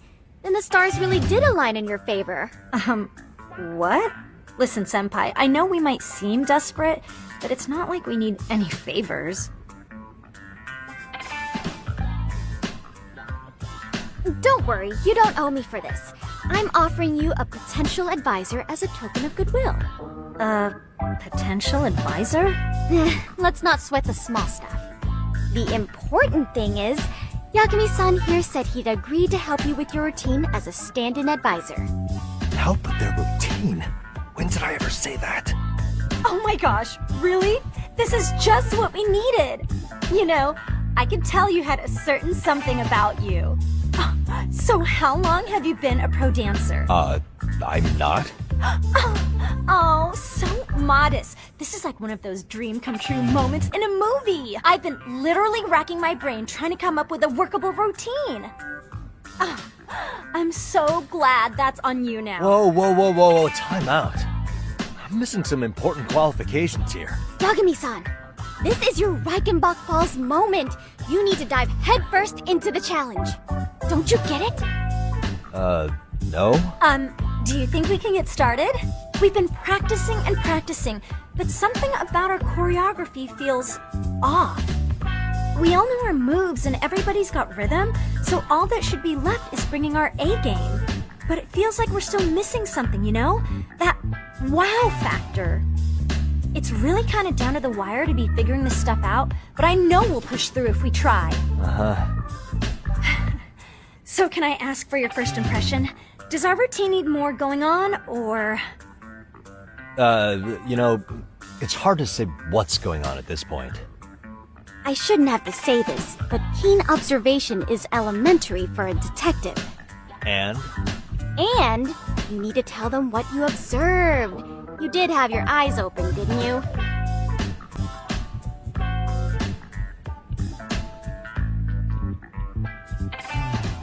I think your performance could use a little more flair. Blair? How so? Well, you're already in perfect sync, and everyone knows their part. But, how to put it? You were right. It needs something that's gonna leave a lasting impact. I see what you mean. Maybe we are just kind of going through the motions here.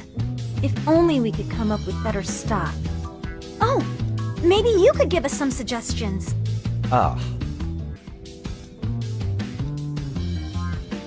Let's take apart what could give you the edge you need. What if you guys also sang, like the idol groups do? Sorry? Think about it. A group who can sing and dance would be crazy, right? Huh. I mean, maybe, but can we really learn to sing on such short notice? Right. Your meat's coming up, isn't it? What if you cut the dancing altogether? You want us not to dance? At a dance contest? Yeah. Just stand there and cross your arms. It'd be high art, a real statement. Yeah, in the worst way possible. And even if that did work, that's no way to win a contest. Each their own, I guess. Well, in that case, why not incorporate Kung Fu? Did you just say Kung Fu? Sure did. Throw a few kicks and punches, will knock the competition right out. That's actually not a bad idea. Yeah. And it's not like martial arts-based dancing is entirely unheard of. But we don't know the first thing about Kung Fu. Well, you're in luck. Kung Fu happens to be a hobby of mine. No way! That's so cool! Well, it's my own style. You won't find it in any ancient scrolls, but it's flashy. Perfect! So will you teach us? I guess I'm gonna have to. Sweet! Then let's get a quick demonstration. Let's see some ass-kicking dance then! Wait, really? I really have to do this? Of course! How else are we gonna learn? Look up some random videos? We'll get to analyze your moves, your footwork, your breathing. We'll learn from the pro! I wouldn't get your hopes up, though. What if my stuff doesn't fit your routine at all? So, you're not gonna help us after all? That's pretty weak. If you're giving up after stringing them along this far, hang tight while I dial 110. Hold it. Huh? You know what? I think I can wing it well enough. I've never done this before, though, so don't get mad if it's crappy, okay? Oh, don't be so hard on yourself. You're gonna do Okay, what we'll do first is show you the opening 30 seconds of our routine until the chorus hits. While you're watching, keep an eye out for the parts that could use some kung fu moves. Sure. Good plan. Okay, so here's how we start. And there. Now you take it away. Whoa. Doubt I can top that. But you know what? May as well try. That's a spirit. Ready for the music?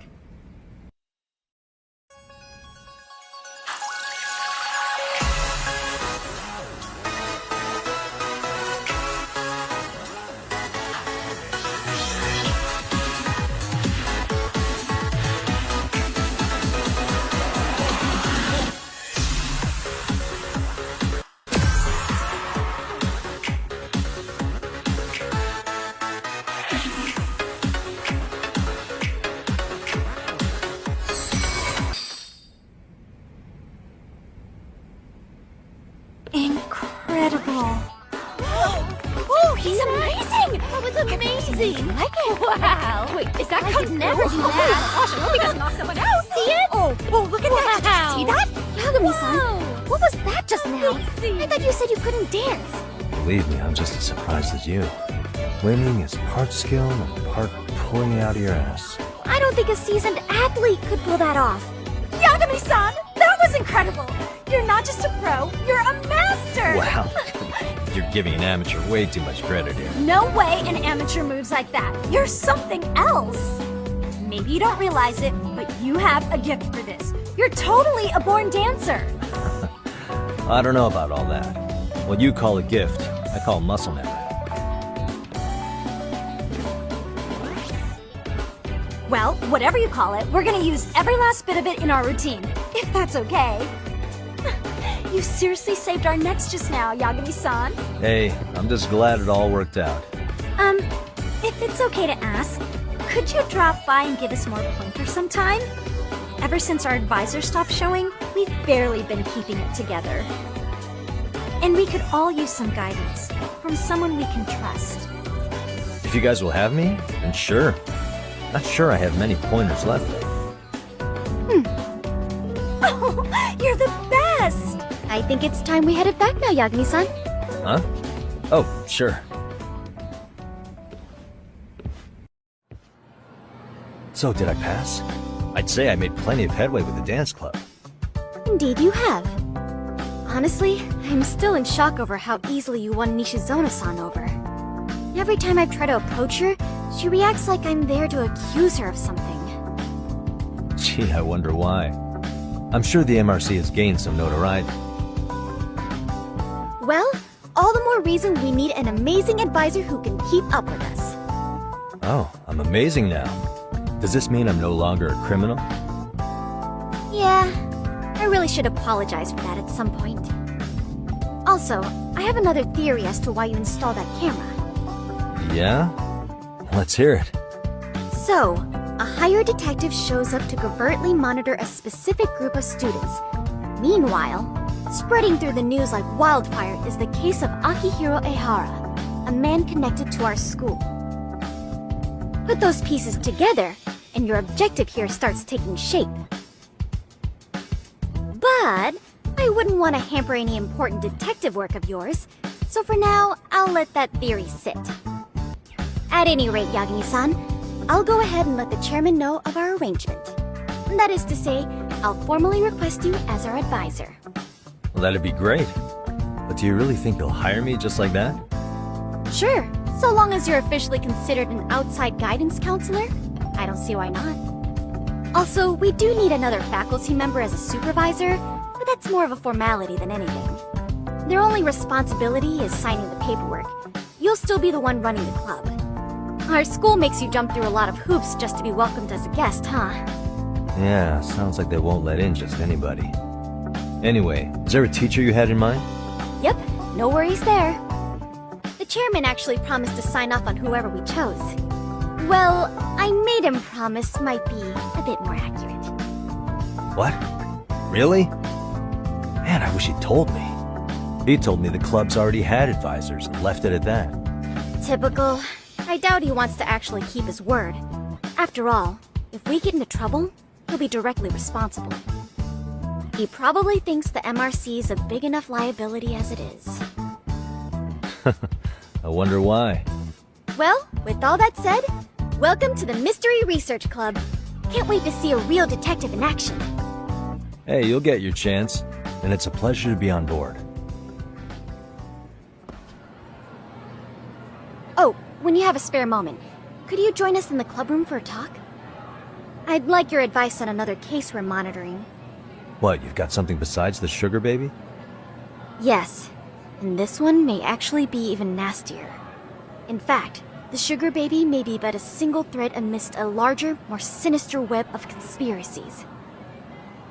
But that's a lot to digest, I know. I'll get you up to speed when you're free. Okay. Not quite sure how to process that right now, but I'll make sure to swing by at some point.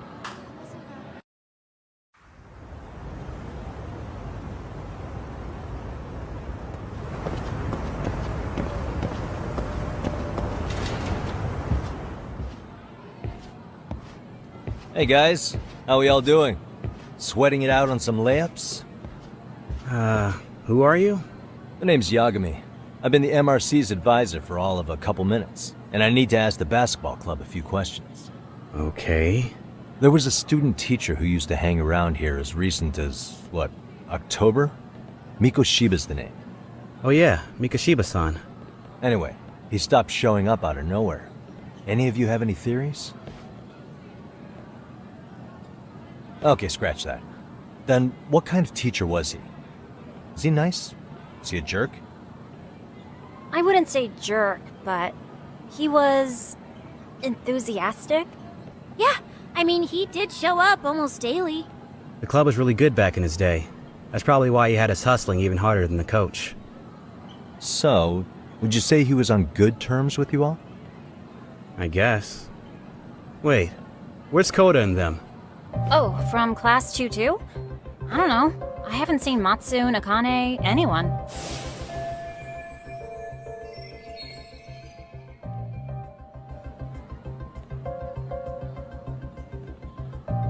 Something special about Class 2 too? Well, yeah. Koda's in 2-2, and she was Mikoshiba-sensei's star pupil. Star pupil? I do know who you're talking about, by the way. Are you saying she was favored over the others? In a way, Mikoshiba-sensei worked her harder because she hadn't played basketball till high school. See, most of us already had tons of experience by the time we joined. So, anyone starting as late as now has to be really athletic to keep up with the team. Mikoshiba-sensei knew that too. I'd say him looking after Koda did us all a favor. Wow, sounds like the model instructor. If you say so. But I'm not sure Koda felt that way. Oh? Mikoshiba-sensei might have just thought it was tough love, but I think he went overboard with the teasing sometimes. Like, he'd make her shoot and then go, "See, that was how not to do it." Are you saying he would mock her? That makes it sound bad. He was doing it because he cared, I think. Hey, wasn't Mikoshiba-sensei the one who started the whole arousing thing? He said the way she held the ball was arousing. Said it was her main contribution. That's not true. She's got a nice chest, too. That's fair. Anyway, when Mikoshiba-sensei stopped coming, the guys in 2-2 were all like, Okay, what did Koda do to him? Are you implying they had a relationship? Beats me. Mikoshiba-sensei did anything like that, he would have gotten canned on the spot. yeah, people like to gossip, but as they say, where there's smoke, there's fire. Maybe Koda-san's the reason he was always so fired up. Maybe she's the reason he got fired. So the writing on her hand, it wasn't some random insult. Are we about done here? Last thing, where are Koda-san and the others? Are they often this late? No. Everyone's usually here by now. Maybe they're still in their classroom? Okay, but I think that about does it. Back to work for the both of us, huh?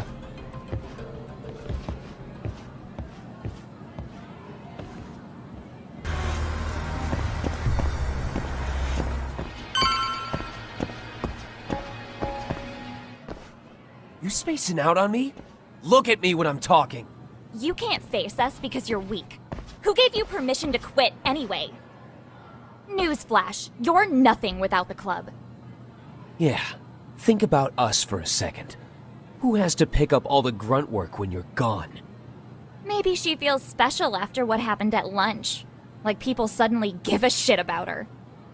Doesn't give you the right to ditch practice. Talk about selfish, am I right? Stop it. Stop it! Stop it! Stop it! Is that all you know how to say? You think we're letting a stuck-up bitch like you give the orders?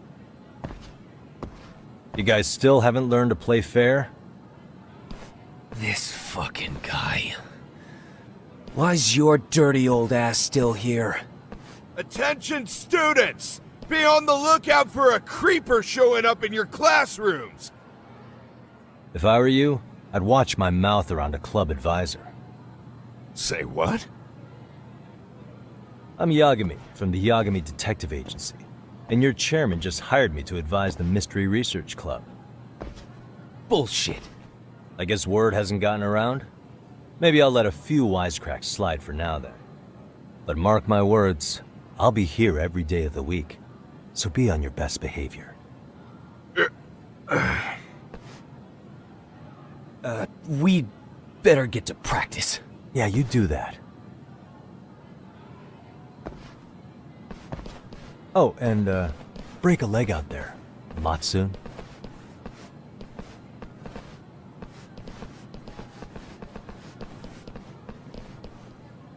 Not very nice, are they? Are you alright?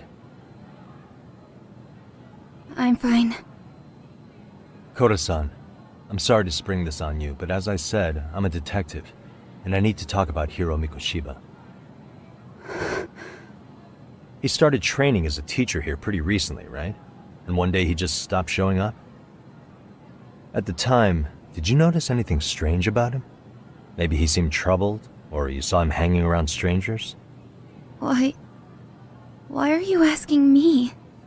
The basketball club members think you and Mikoshiba might have been close, at least at practice.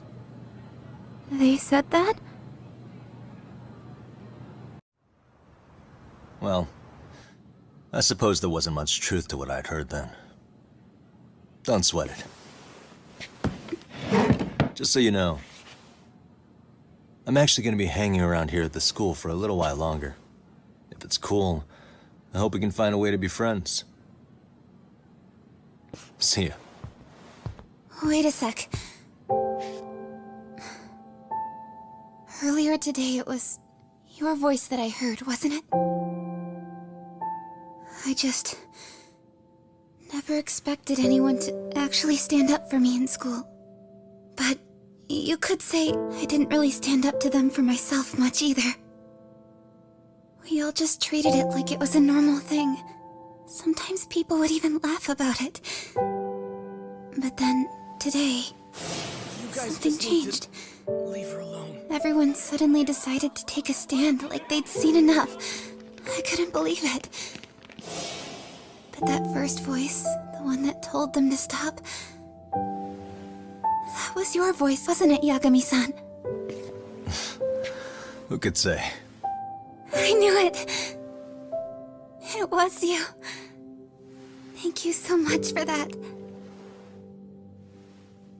Today was eye-opening. I never thought about how horribly I was being treated until everyone stood up for me. What's more, it made me see that I was strong. In fact, I finally stood up to the basketball kids. So you did. Is that what made you decide to quit the club? Ever since I was a kid, I wanted to play basketball on a real team. I used to read this manga that made it look so cool. In a comic, even if you're a terrible player, the team always tries to lift you up.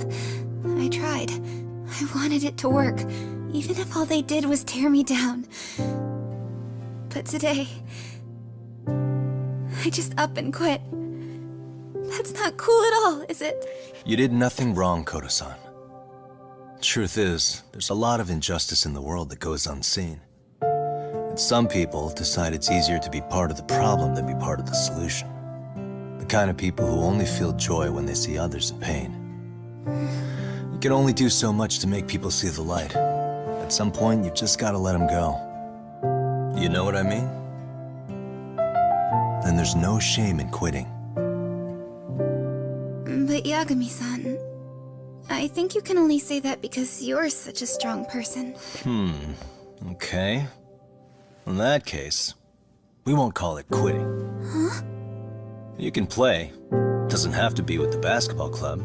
If you practice, you wouldn't even need a school basketball club to get to where you want to be. If this sport is what you want to do with your life, I guarantee you there's going to be a path for you to take. And all you have to do is find that path. I mean, it's got to be out there. And then you don't have to call it quitting. I don't know about that. Are you sure? I mean, wouldn't that be cheating? Come on, try to work with me here. So, the MRC, you're the advisor?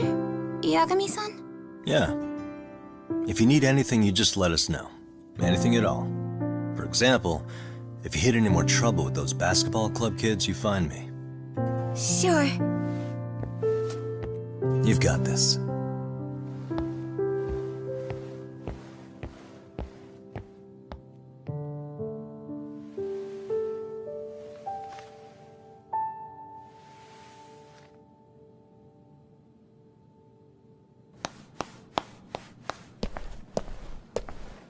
Oh, Mr. Detective.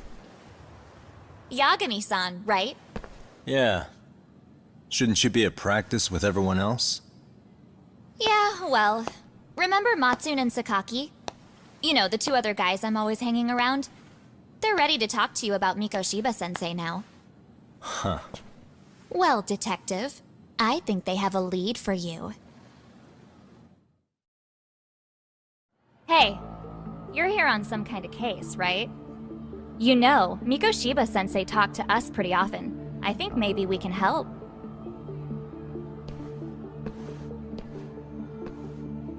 That is, if you wouldn't mind starting fresh with all of us. Oh, turning over a new leaf, are we? We kinda have to. How else are we gonna get good college recommendations?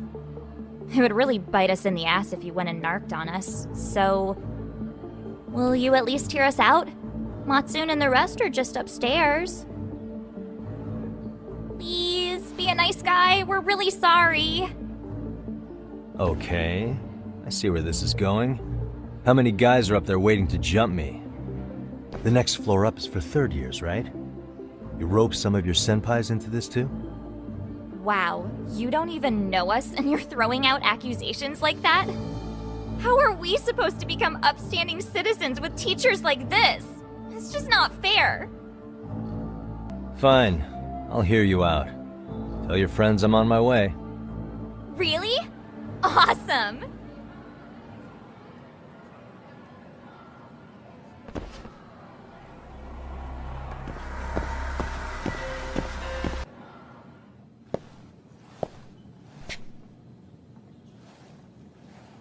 Over here, Yagami-san!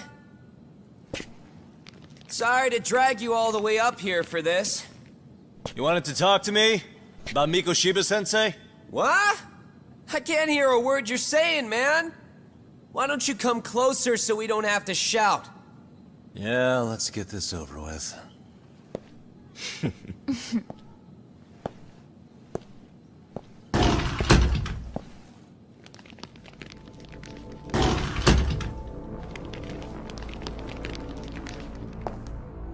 So many of you. You guys all know Mikoshiba-sensei? Nah, that's not how our senpai friends roll. They know the Yokohama Ryumon. Yokohama Ryumon? You mean the local gang? Hell yeah. I've got a friend who's in deep with those guys. I scratch their back by bringing them chicks to hang out with, and they scratch mine by tipping me for it. It's a pretty sweet deal, actually. Also, we've got a little thing going. I get to drop the Ryumon name if I need him to handle some business. So you sell them girls in exchange for honorary membership? You need to find better friends. Don't talk to me like you know me. I stay on their good side and I get my personal bodyguards. I work with the tools I've got to get to the top. So you got it all figured out, don't you, kid? But you're missing the big picture. They're gonna turn the tables so fast you won't know what hit you. I'll keep that in mind. But I wouldn't worry about me right now. You're the one who's got the real problem on his hands. You get it? From now on, if you even lay a finger on us, you offend the Yokohama Ryumon, and they'll take that personally. You see what deep shit you're in here, Yagami-san? So how about it? You know how to say you're sorry? Cash for our pain and suffering. Oh yeah? How much are we talking here? $1,000? $1 million.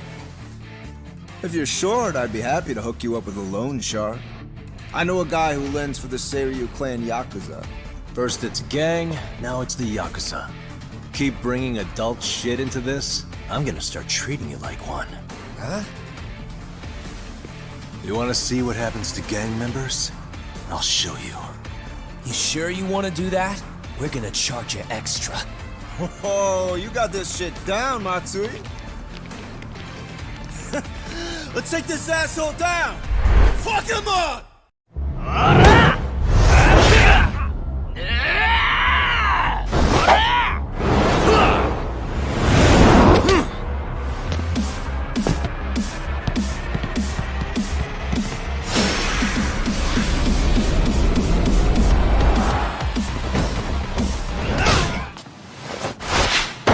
My eyes.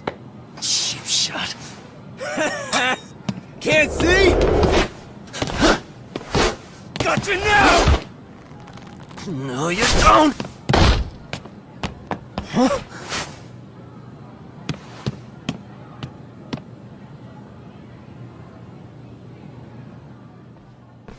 What? Did he just jump off? Nah. He's just hiding in the dark. Like a scared little cockroach.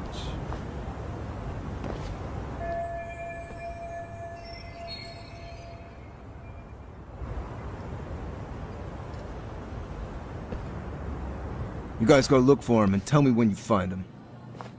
I'm going for a smoke. Okay, sounds good. You got this in the bag. Senpai, what do we do? You guys follow me. We'll all smoke together till we get an update. Sure, I'll come with. Senpai's the toughest around, and the coolest. Ah, well. All for my adorable little underlings.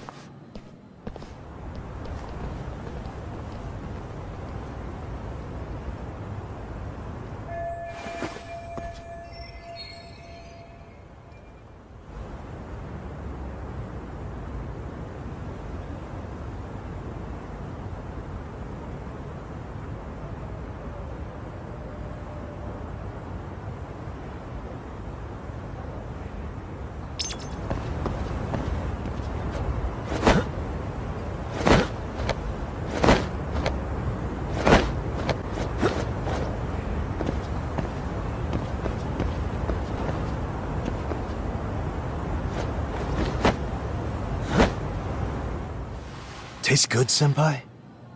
Smoking a cigarette in the classroom?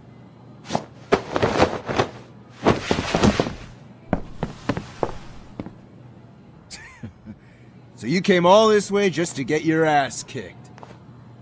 Hey, Akane! Go get the other senpais! Okay, I'm on it. You guys better watch out. If your teacher busts you smoking, won't you get in big trouble? On the other hand, you guys could use a lesson in manners, and I'd be happy to teach you. Huh? What the hell? Bastard! So this is where you were hiding! Now what? That mouth of yours won't get you out of this! I'm taking you down!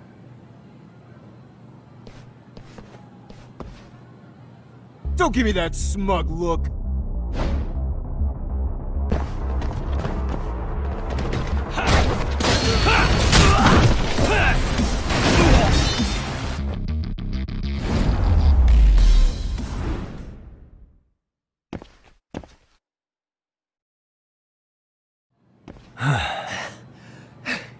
Jeez.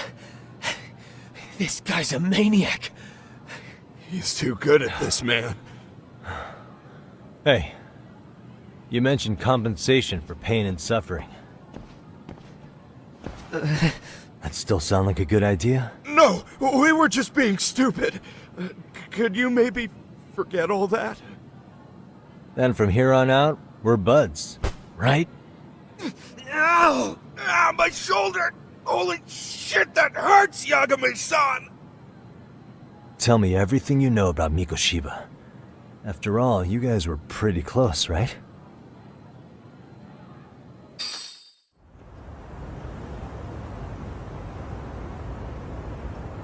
Mikoshiba Sensei showed up to practice, like, basically every day. Kind of a pain in the ass, if I'm being honest. As soon as our coach would leave, it's like a switch would flip and he'd start drilling us. He'd make us do like 10 sets of cross-court dashes. And if even one of us lagged behind, it meant 10 more. For all of us. That made it obvious real quick. Koda was our weakest link. So Mikoshiba was especially harsh on her then? Yeah, cause she's such a freaking klutz. Even the first years got sick of her eventually. Only thing she did right was unite the team against her. You gang up and belittle a single defenseless girl, a beginner in your sport, and you call that unity. Real classy. Listen up. Mikoshiba's parents have reported him missing. Foul play could be in the works here. He's been gone for far too long. Hey, you think maybe Koda did it? Some kind of crime of passion? This isn't the time for bullshit. Or you want to keep going? Nope. I'll pass. Have you talked to Sawa-sensei yet? He probably knows Mikashiba-sensei better than anyone. All she told me was how exemplary he was, both as a student and a student teacher. And that he looked out for you guys, out of some sort of camaraderie. Huh? She really talked him up that good? Why, something off about that? It's just... Sawa-sensei was really cold to him, no matter what he'd do. I actually brought that up to him one day. And it turns out the rumors were right. Rumors? Back when Mikoshiba-sensei was a student, one of his classmates apparently committed suicide. And Sawa-sensei suspected him of bullying the kid. I don't think he ever really got past that. He'd get all depressed sometimes. Really? Sawa-sensei thought Mikoshiba was a bully? Oh yeah. I actually asked him about it once, but he just laughed it off. I teach English, and that's what I was focused on. So as far as I knew, Mikoshiba-kun was a good student with solid grades back then. And during his time in training, I was under the impression he got along with the students just fine. What did she really think about Mikoshiba? I'll have to press her on it.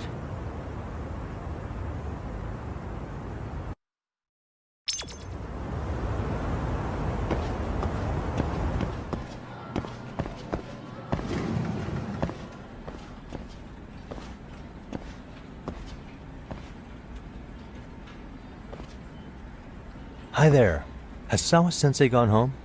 Actually, she's in a meeting with the chairman. So then she's at his office? Yes, but I think they may have some visitors. Gotcha. Thanks.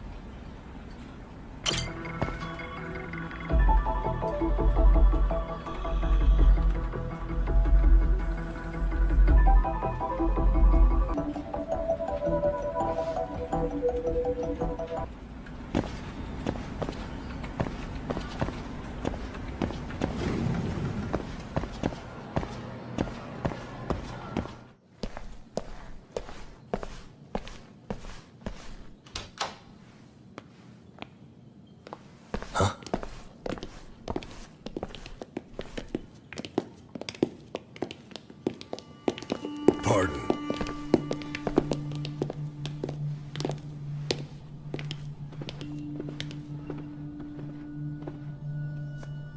Yagami-san. Those men are with the Kanagawa police. They said they're here to make inquiries about Mikoshiba-kun's disappearance. And they asked to see Sawa-sensei too? Yes. But I have to ask, can you tell me what's really going on? You were asking questions about Mikoshiba-kun as well.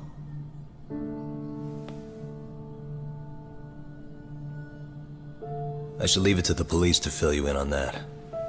I mean, their sources are probably more recent than mine. They should have the latest details. Mikoshiba-kun is no longer with us, is he? And it's just as I feared.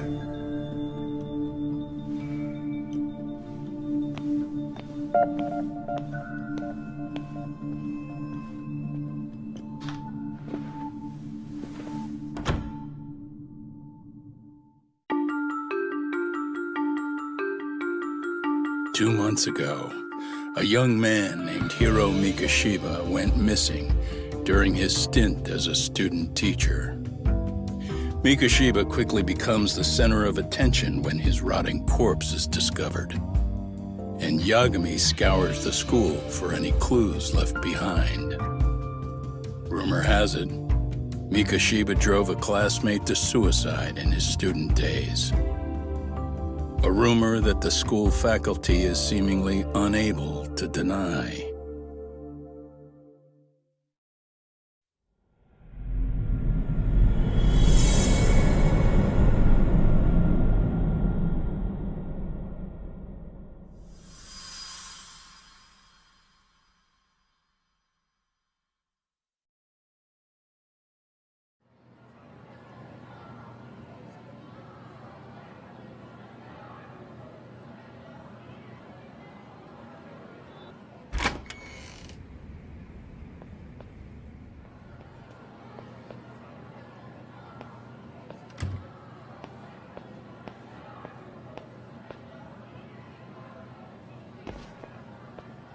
Yagami-san, why are you still here?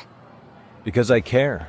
Now, if you're open to the idea, you think we could walk and talk? Why? So you can grill me with more questions? You realize the police just finished doing that, yes? I figured they'd come knocking sooner or later. Then you knew Mikoshiba-kun was murdered, didn't you? And that's why you've been snooping around our school. You're not wrong, but can we please take this elsewhere?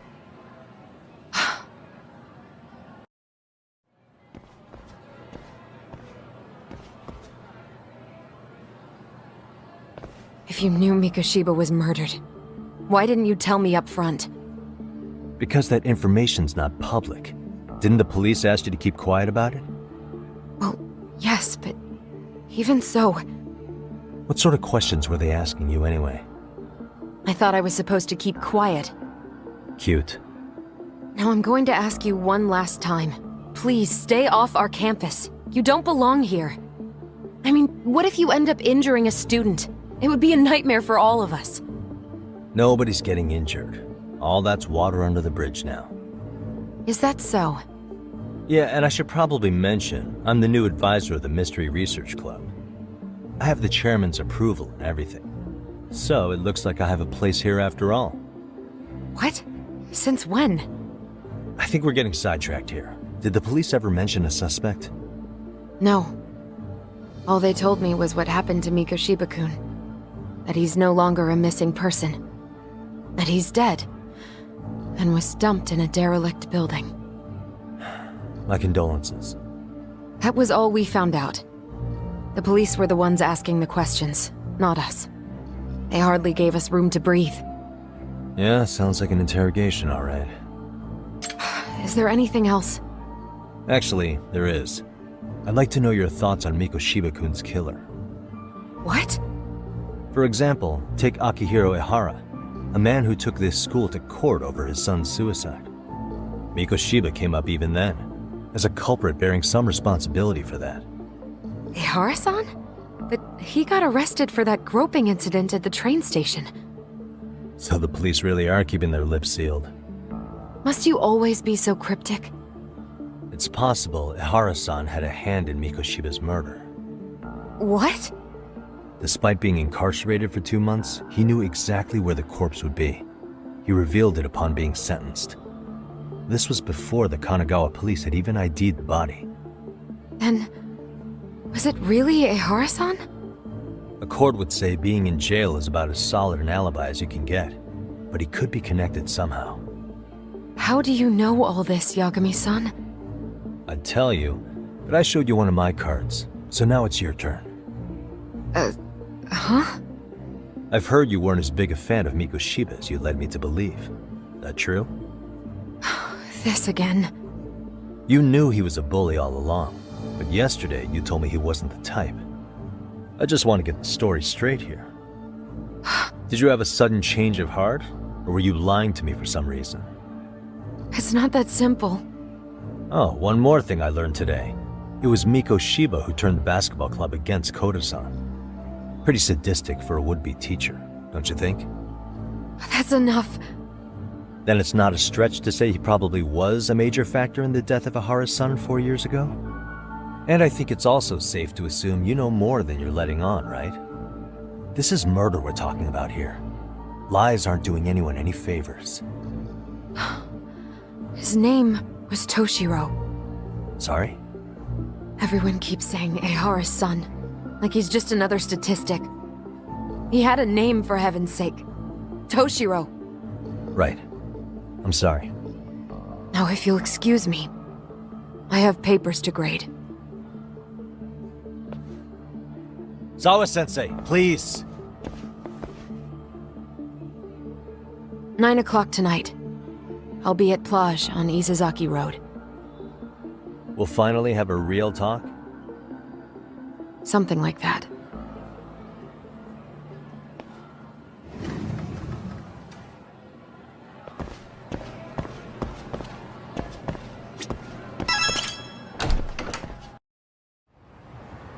Kaito-san, so I just left the school, and tonight I'm...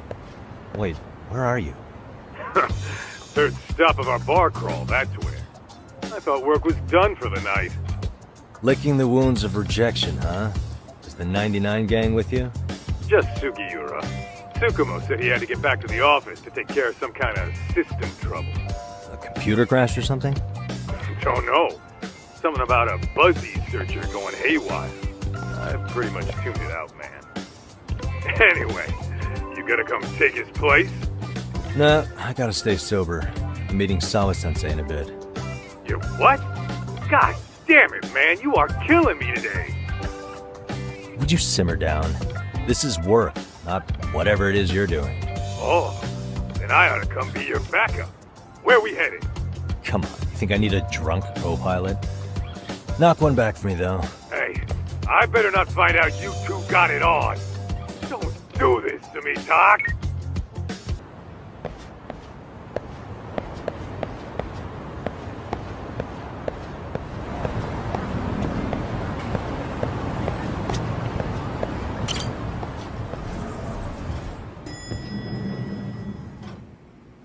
Yagamishi, how was school? Kaito-san wasn't happy about you going solo, you know. He'll live. He can cry about it to Sugiura. So he does. Anyway, I couldn't help but notice Skenda Law bending your ear earlier. Anything important? Right. I haven't filled you in yet, have I?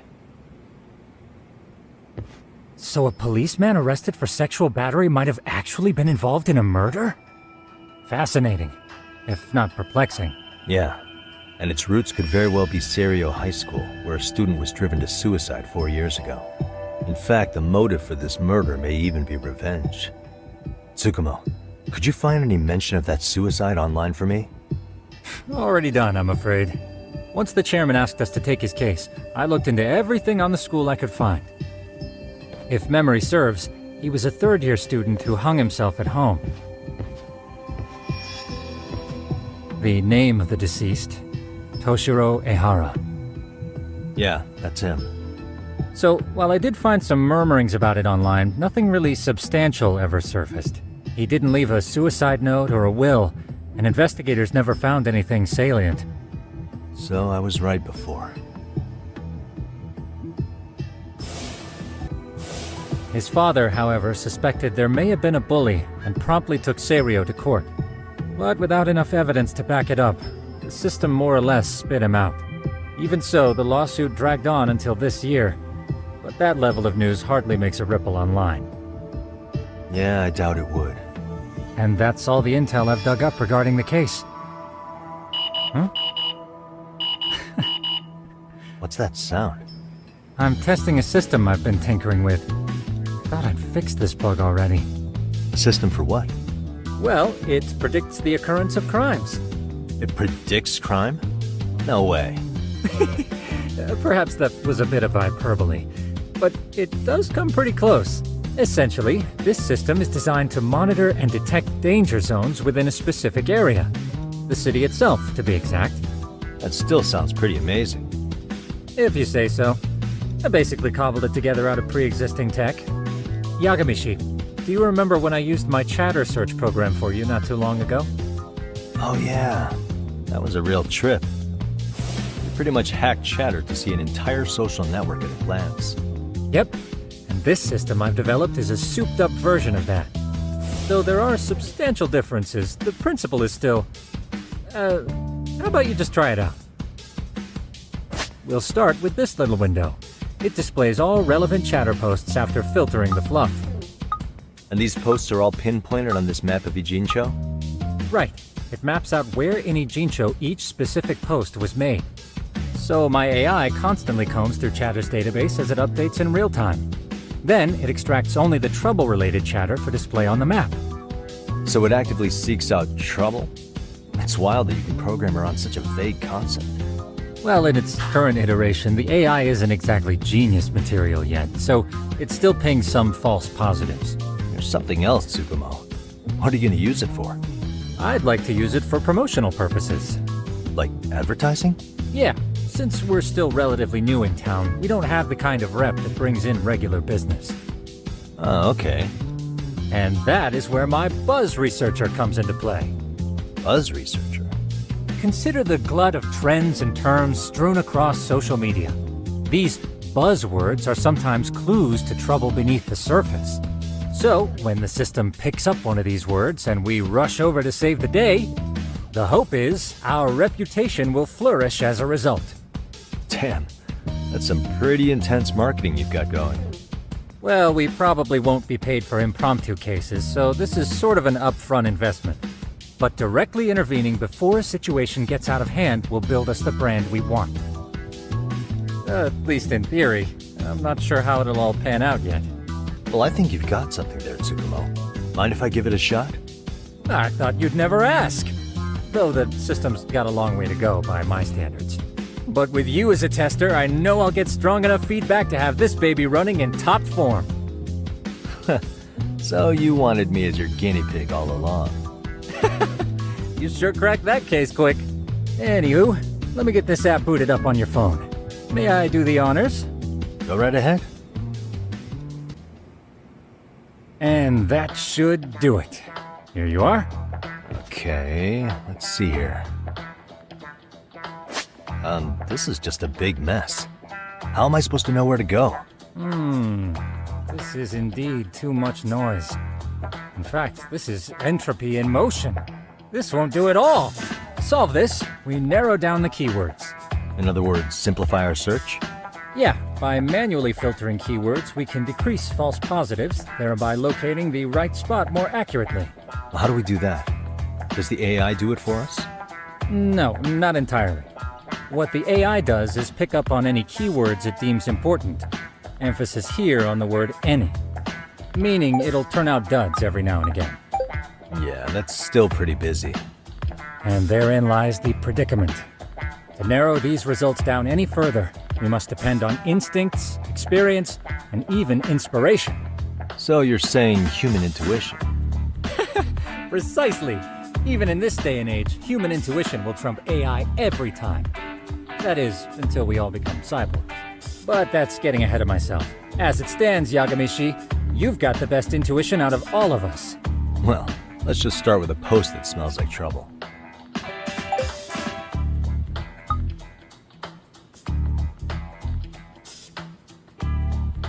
How about this one?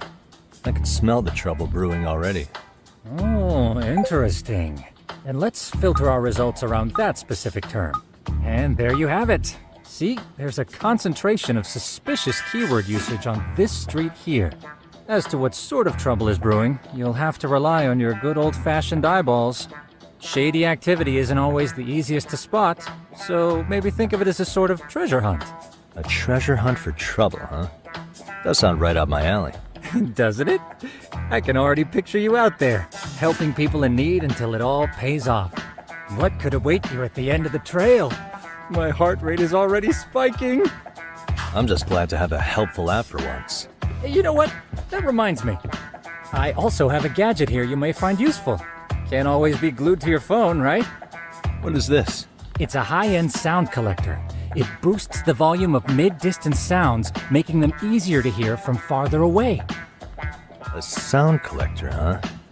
I could use this to pick up cries for help, or even eavesdrop all over town. That's the idea. With enhanced hearing and geolocation capabilities, you'll be a trouble terminator. Just like I've always wanted. Now, I do have some other gadgets in the works, but I'm still fine-tuning their UI. I'll show you soon enough. Looking forward to that.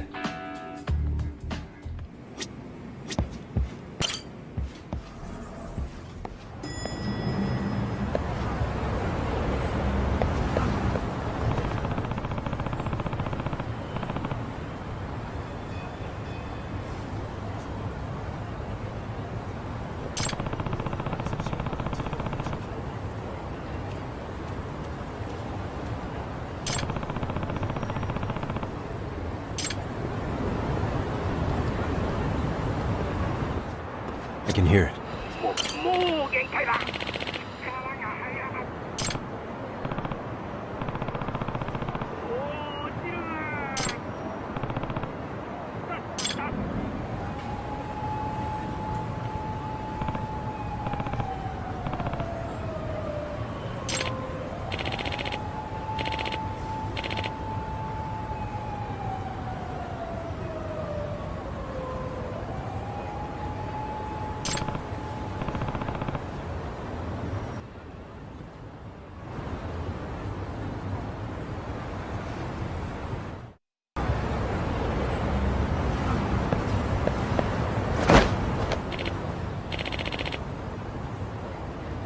Excuse me.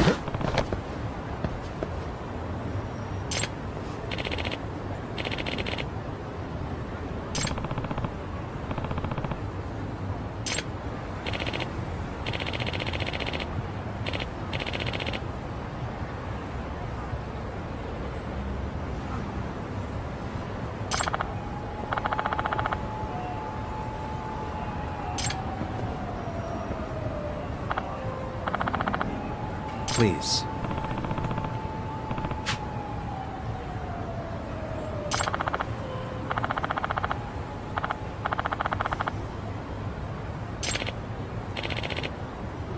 Excuse me.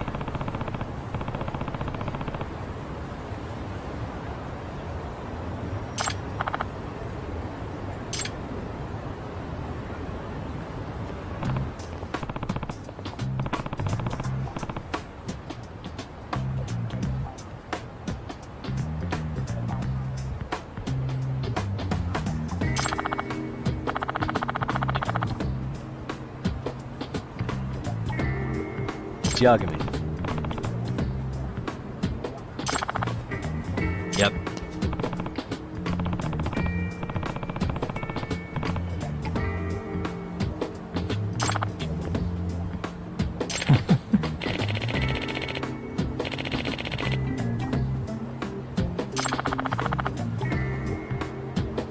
Either way.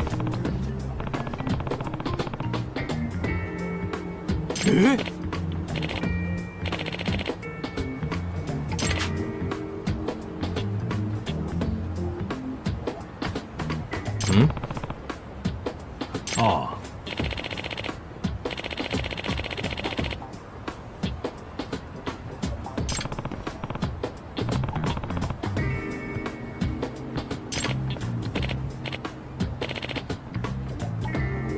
Huh?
Hmm?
Huh.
This is,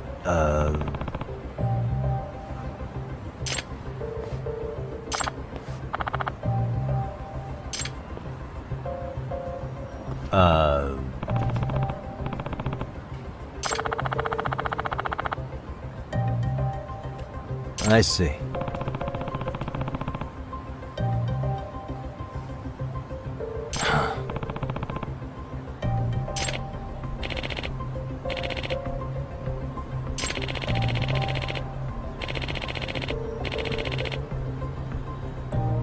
No way.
No.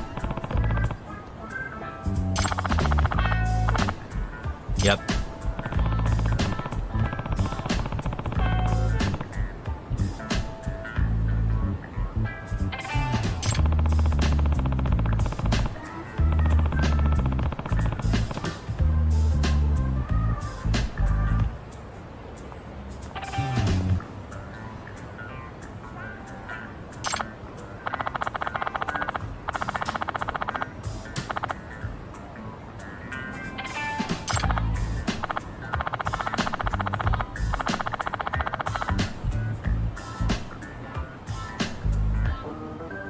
Please.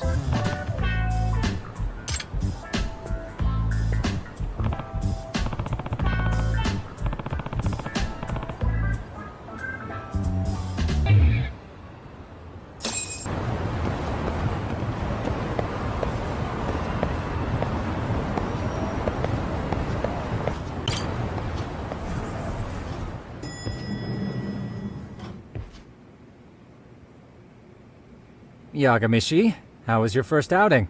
Not bad. I handled the problem and name-dropped you guys, so all in a day's work. Awesome! Sounds like the system's working gangbusters. By the way, if you'd like a little pro tip, you can enter keywords on your own, independent of any post. Why would I do that? Say you pick up a rumor in town, or hear someone drop a dubious phrase. Putting that into our keyword database will help refine the results algorithm. And thus, the program becomes more effective. In layman's terms, the more you enter new data, the more my program can learn. Gotcha. So this thing can hone its street smarts along with me. Correct. Do make use of the system often, if you could. I know this is a lot, but one last thing. We've also got a bulletin board for case requests. A good number of them are somewhat beyond our current capacity. So if you ever feel like it, maybe you can pick them up. Hey, never hurts to have more income. I'll take a look sometime.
wasn't it? Stereo High School, Class 2-2. Yes?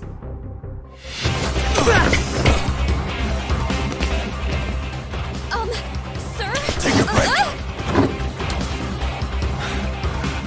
You guys don't say much, do you? After this is over, you better start talking. Time to tell me what you know!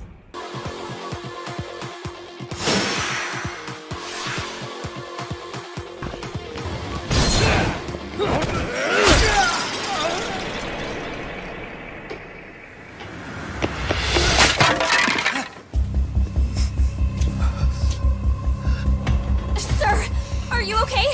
I hung up with the cops just now. Really? Just now? You want to keep going? Yo! Need a hand with these guys? Huh? Good job holding them back on your own. Dude! You're not the only hero here. I mean, where did you even come from? I was watching from inside, man. Okay. You shouldn't get involved. Relax, fella. Allow me to show you how it's Hey, done. hold on! Listen up. I'm just gonna warn you. I'm a better fighter than this guy. Huh?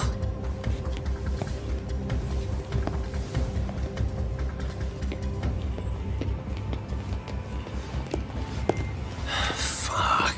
Yeah, you're welcome. Right.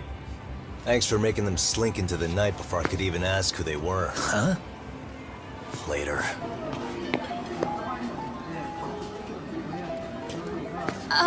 Can I help you? I came here to meet someone. I'll just check upstairs real quick.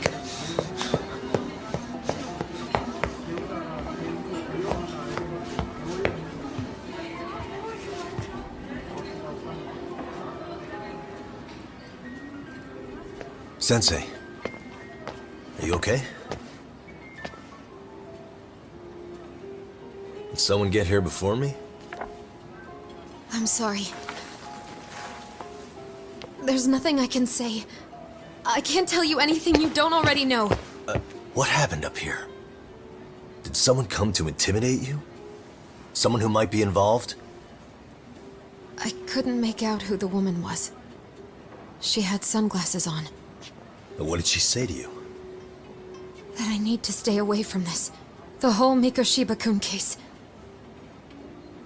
And then she said that you need to do the same. Me too? Yes. And what if I were to refuse? If you said no. Then she told me I should give you this picture. Huh? This is Mikoshiba. I'm so sorry, but I'm leaving. Wait! I get it. At least let me walk you home. Just stop! I don't want anything to do with this! If you come back to the school, I'd appreciate it if you would stop talking to me. There's nothing I can do to help you anymore.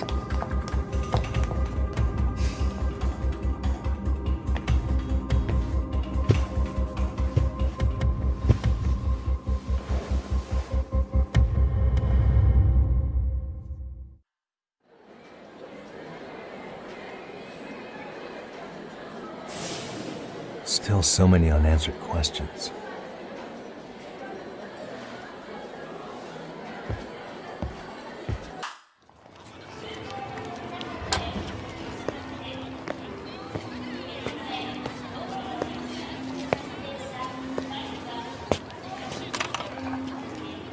That would be the white mask of the Yokohama Liumang. These guys would break your knees for the right price. So they're just a bunch of thugs for hire? Pretty much. Well, anything else I can do for you? I've earned something of a reputation here in this town. But you've got a face I haven't seen anywhere before. Why are these goons picking a fight with you? Got any ideas? I've got a hunch, but I'm gonna keep it to myself. A tightwad, huh?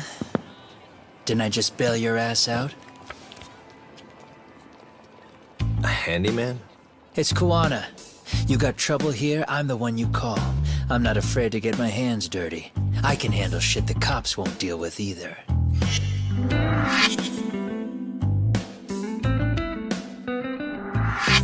Not exactly a service I'm in need of at the moment.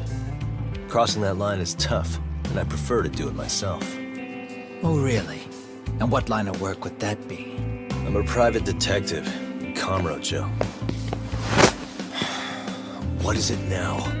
Some competition just showed up on my turf and made a scene, man. How would you feel if the situation was reversed? You wouldn't tolerate any disrespect, would you? So state your name, and then you say, sorry, Kawana, I made a bit of a ruckus here. Exactly how high up the food chain is a handyman in this town? I'm just trying to teach you some manners.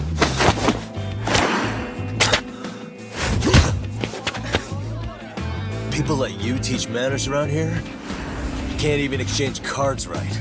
I see you know how to block a kick. So let's move on to the next part. Don't let me down now.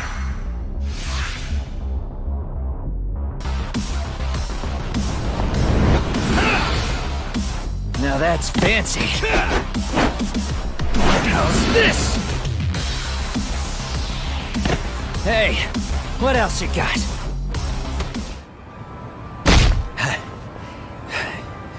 Better than I was expecting. Right back at you.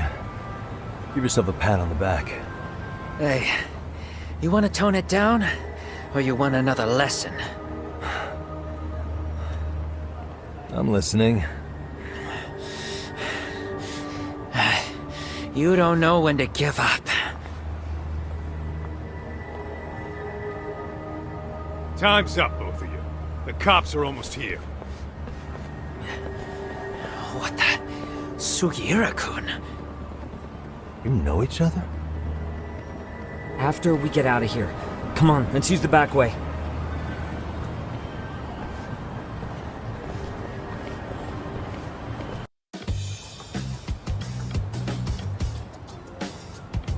Seriously? How do a couple of grown-ass men end up bickering like that? I was just finishing what he started. Yeah. And you can thank Sugiura-kun here that you're still standing. How do you even know this guy? Kawana-san's our senpai here in Ijincho. He's the local handyman. He's got tons of connections both above and below ground. So, definitely a higher tier of service than us. Have you been working together? No, but we did pay our respects before we opened our office. Bowed our heads, asked for his blessing, all that. Unlike someone, Sugiura-kun knows his manners. Settle down. So, talk. Who were those idiots back there?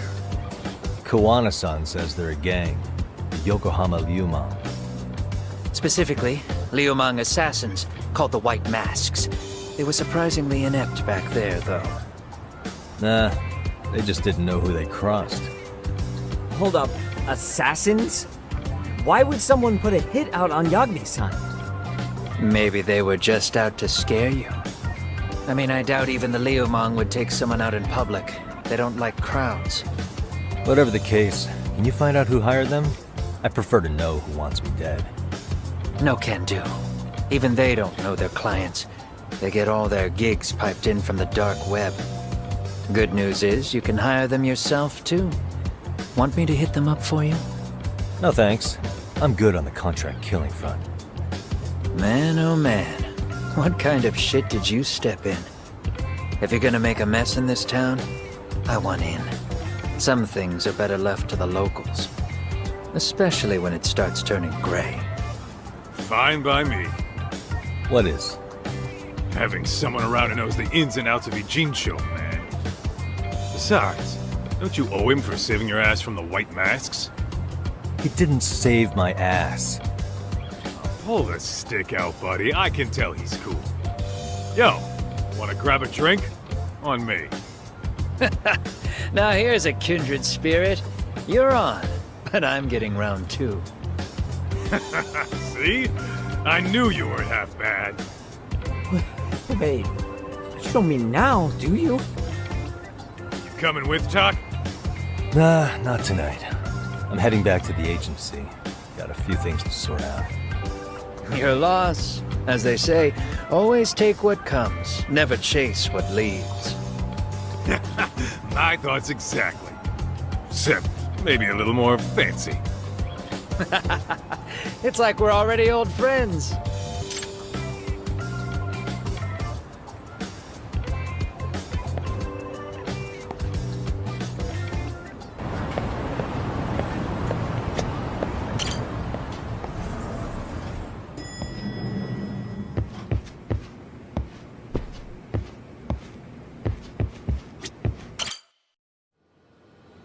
It's hard to imagine.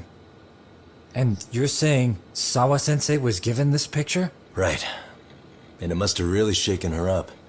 She wouldn't even stick around to have a chat. Some mysterious woman handed her the photo.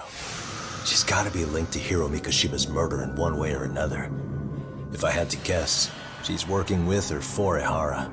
But I couldn't tell you how they're connected. It might even be that she's the one who hired the Yokohama Liumang to attack you at that restaurant. If they're telling you to drop the Mikoshiba case, they're connected too. A threat like that might have worked on a run-of-the-mill detective in over his head. But how do you think you even got on their radar at all, Yagamishi? Mikoshiba's case is so big they needed hired muscle to stop you? If I'm that much of a thorn in their side, the police investigation is worse. Yeah, that's true.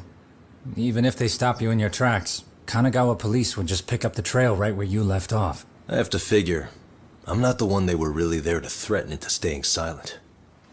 It was Sawa-sensei. 4 years ago, when Toshiro Ehara killed himself, apparently, she thought Mikoshiba was the one bullying him. I set up that meeting with her so she could tell me more about what really happened at the time. But as of now, someone's pretty bent on making sure she doesn't reveal that. That'd be my guess. Well, if that's the case, I'm afraid their threats were actually pretty effective. Sawa-sensei's lips are sealed now. There's not much we can really do about it. Don't worry. I'm not near done yet. Besides, they've already made one big mistake. Yeah? They hired a gang thinking they could scare a detective off the scent. No way in hell they're expecting me to double down even harder on it. You're totally right. That was a rather massive oversight on their part. That night, the news broke on every channel and across the internet that the corpse found in Ijincho had been identified. Every student, teacher, and faculty member at Seiryo High School would know how Hiro Mikoshiba died. The details were heartbreaking, and a lot of lives were about to be turned upside down.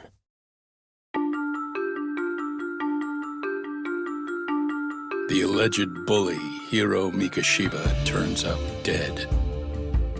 There is no mistaking the motive in his murder. As Yagami looks into the heart of the matter, a suicide 4 years prior, he is met with brutal backlash from the underworld. Why does Yagami face resistance at every turn? As night falls over Ijincho, the answer slips further into darkness.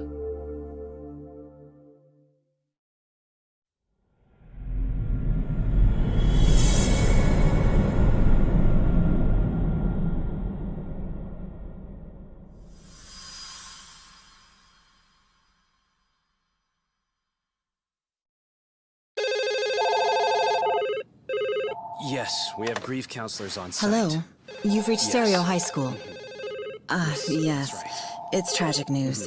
Mikoshiba-kun was one of our student teachers here, and the school is coping with it as best we can. Of course. Yes, our parents and guardians have every right to be upset about this. Yes. Oh, yes. Now to the murder victim found in Izazaki Ijincho. Authorities announced that they have identified the body as Hiro Mikoshiba, a student teacher at Seiryo High School.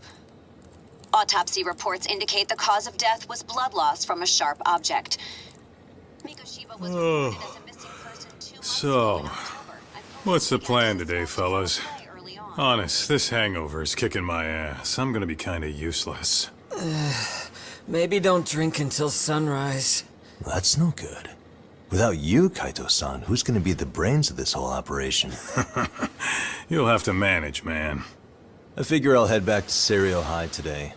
I should check in on Sawa-sensei, see how she's holding up. She's got a lot on her shoulders now, huh? Pretty teacher like her doesn't deserve it.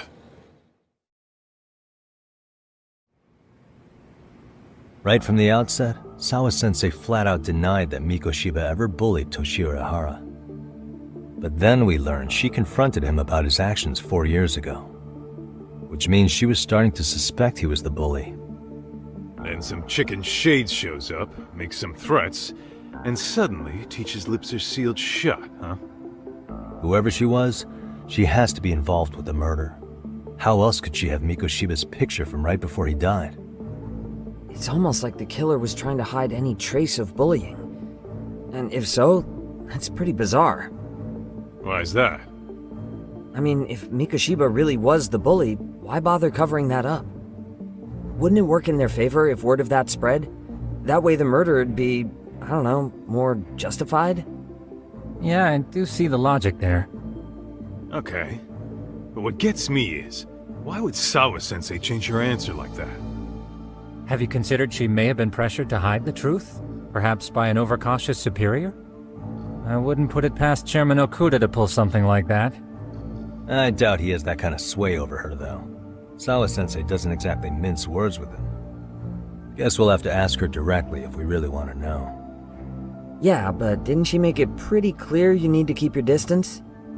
What kind of a detective would I be if I gave up because of that? Point taken. Well, is there anything I can do to help? Oh, sure is. Help me kick this damn hangover. Say what? Might as well hang back, Sugiura. Only I can get in and out of the school without raising a red flag right now.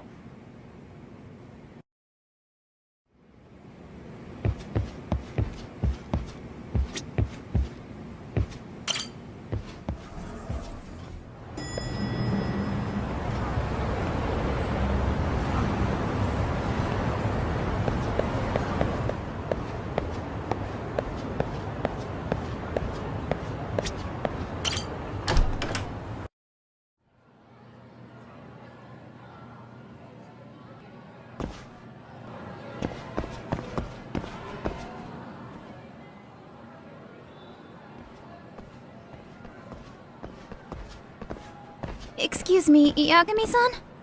Huh? Koda-san, what's up? Did a teacher call you over?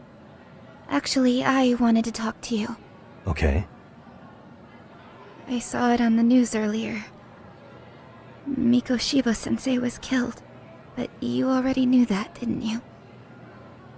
Yeah. I figured you knew something. Guess that's why you've been asking about him. You should have told us, man. I couldn't. I knew how hard you guys would have taken it. You know who did it? I mean a lot for us to know. Seeing how he looked after us and all. We're still in the dark about that, mostly. Unless you guys have any leads. All we have to go on is he was probably killed soon after he stopped going to class. So, he really was murdered. He said on TV it took them 2 months to find the body. Could that mean it happened on the day he went missing? A good theory, Matsune, but you're starting to sound like one of those mystery club geeks. Oh, what did Sawa-sensei tell you? She give you anything solid? Nah, we didn't really get into it yesterday. Way too many, other things came up. Damn. It's just... It's hard hearing all this, man. Will you at least keep us posted if you find out anything? No promises, I'm afraid. But hey, I'm glad you guys are warming up to me. I'm Matsui, by the way. That's more like it.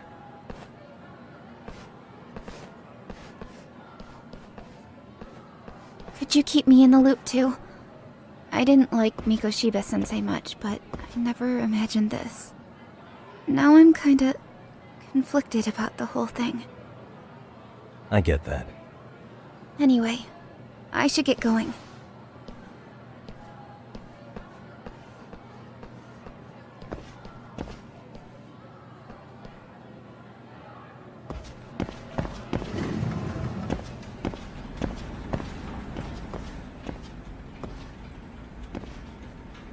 Hey, Sawa-sensei?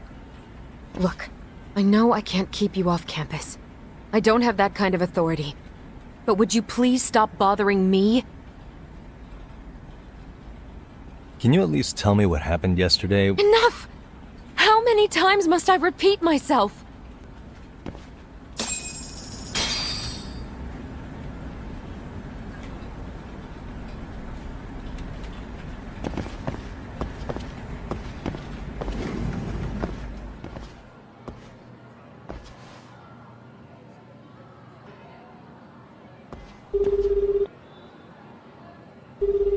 Hey, Tsukumo? It's me. You think you could pin down where Mikoshiba's body was discovered? Of course. In fact, I can do that pretty quickly. What? Did you want to go there now? That's the idea. Okay, but do note that it's been a few days since they found him. The police may have already scooped up the evidence. Yeah, but I want to check it out anyway. Then I can decide if it was a waste of time. In other words, you've got a detective's intuition? What a superpower to have. Okay, here we go. They found Mikoshiba's body in an abandoned building near Sakura River. It's near a small park. On the second floor of the building, specifically. The first floor is just a bunch of empty boutiques. You're the man, Tsukumo. Thanks.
Hello? Anybody here? Coming through.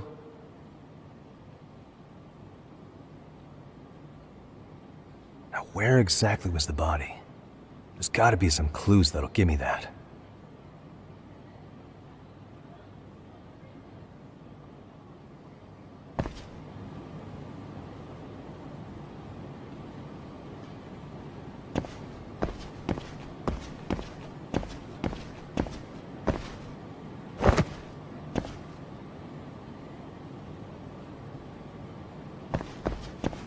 Huh? Are these burn marks?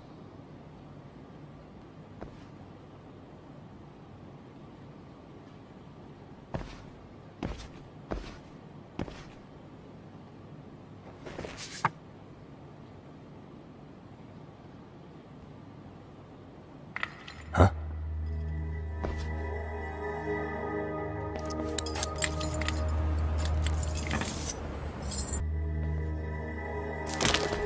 Hey, I heard something. Who's there? State your name and purpose. Well... Get some backup over here. Hey, now, wait a second. Can we maybe talk this out? Put your hands up and turn around. Who are you and what were you up to?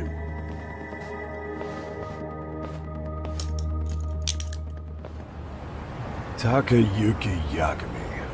The Yagami Detective Agency. Yeah, in Kamurocho. Weren't you the guy at Seirio yesterday? I could have sworn I saw your face there.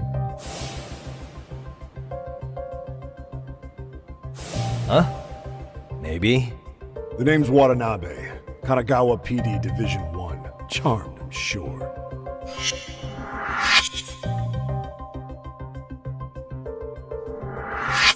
This fella here is Sakurai. Sup? So, you think barging into a crime scene was a real bright idea? What? I thought you guys were done here. I figured I could take a look around. What? You wouldn't happen to be working with Genda Law, would you? Huh? You hear on Shirosaki-sensei's business? Saori Shirosaki, right? The grouchy one. Okay, how'd you know? Well, it started when Mikoshiba's body turned up. Once our investigation kicked off, we found out about that pervert cop in Tokyo. Seems he knew where the body would be. But when we went to go see him, HQ pumped the brakes. They said no interviews on this one.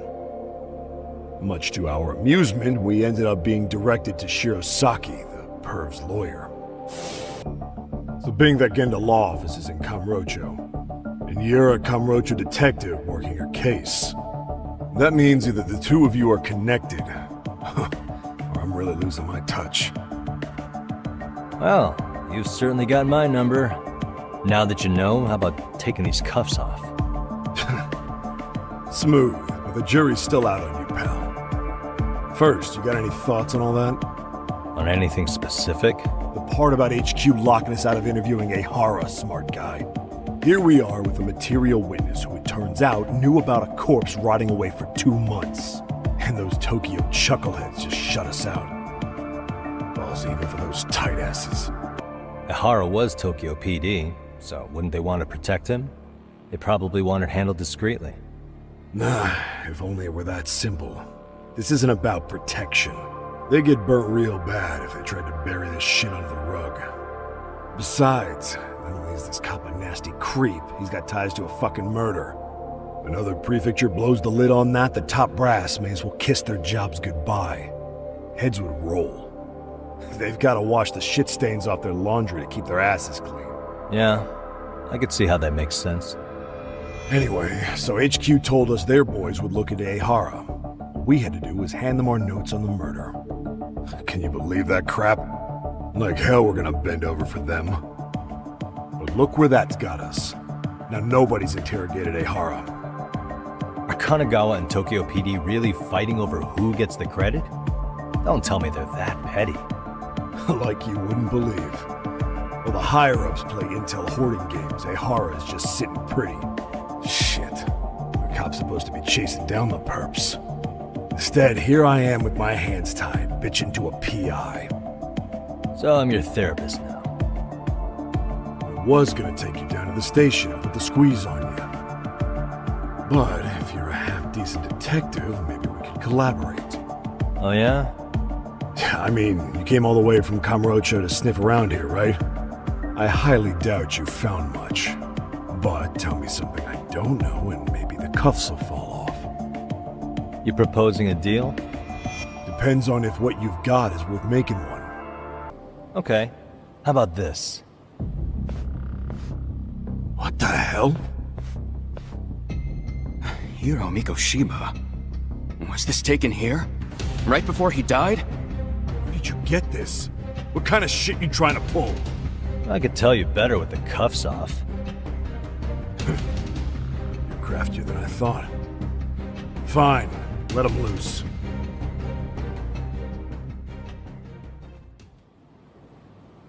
Alright, let me get this straight. Right before you met up with this Seirio High teacher, a strange woman showed up with this photo? Yeah. I couldn't get a good look at her. But it seems whatever threat she made worked. Sawa-sensei wouldn't say a thing after that. Saw was the one who supervised Mikoshiba for his student teaching program. I know that. So, this woman you're talking about must have had it in with the culprits. You know, they were working in a group. That's quite a revelation. What makes you so sure about that? Sakurai, show him the photo of the body. And spare me the protocol lecture. I'm sick of this going nowhere.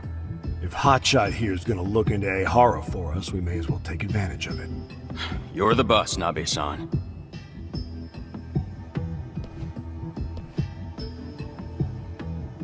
Miko Shiba was last seen alive 2 months ago, October 7th, 6:30 a.m. He was talking to his mother as he exited their house back in the city. Since there were no other sightings of him, it's likely he was abducted a short ways from his home. This had to be done by vehicle, as common sense would tell us. So there must have been at least 2 suspects, a driver and a handler. If it were me, I'd have put 3 on the job. So that's why you figured it was a group effort. Sounds logical to me. Mm-hmm. Now, according to the autopsy report, they found food in the poor guy's stomach. Based on how digested it was, we can assume he was killed at least an hour after breakfast, putting it around 7:30. And not long after, he was brought here. His throat was slit with a knife.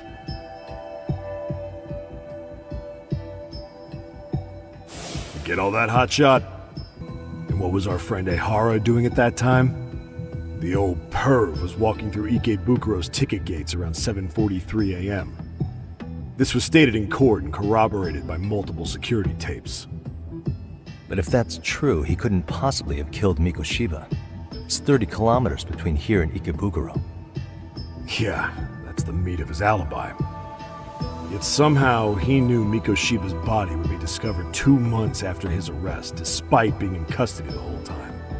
So there's no doubt he's connected to the killers. If we can just put the screws to him, he'd squeal. Damn it, HQ! Why the hell are we out here working the site if it's already been picked clean? All right, Nabe-san. Deep breaths. Yeah. But do you see why we've got to get someone in to talk to Ehara? Hell, beg Shirosaki-sensei for a visit if you have to. HQ can't say squat about his attorney visiting. What you said raises some questions of my own, about the crime scene and the body. Oh yeah? Ask away then. Doesn't this place have a manager? I'm sure it wasn't always like this. There is a property owner. He's been around Ijincho forever, but the building's been deserted for 2 years. Apparently, there was a padlock to keep the homeless out, but it was long gone by the time they found the body. Broken by the killers, most likely. I noticed the burn marks on the floor in the shape of an arrow. What's with that? Somebody lit flares here, the ones that shoot red smoke.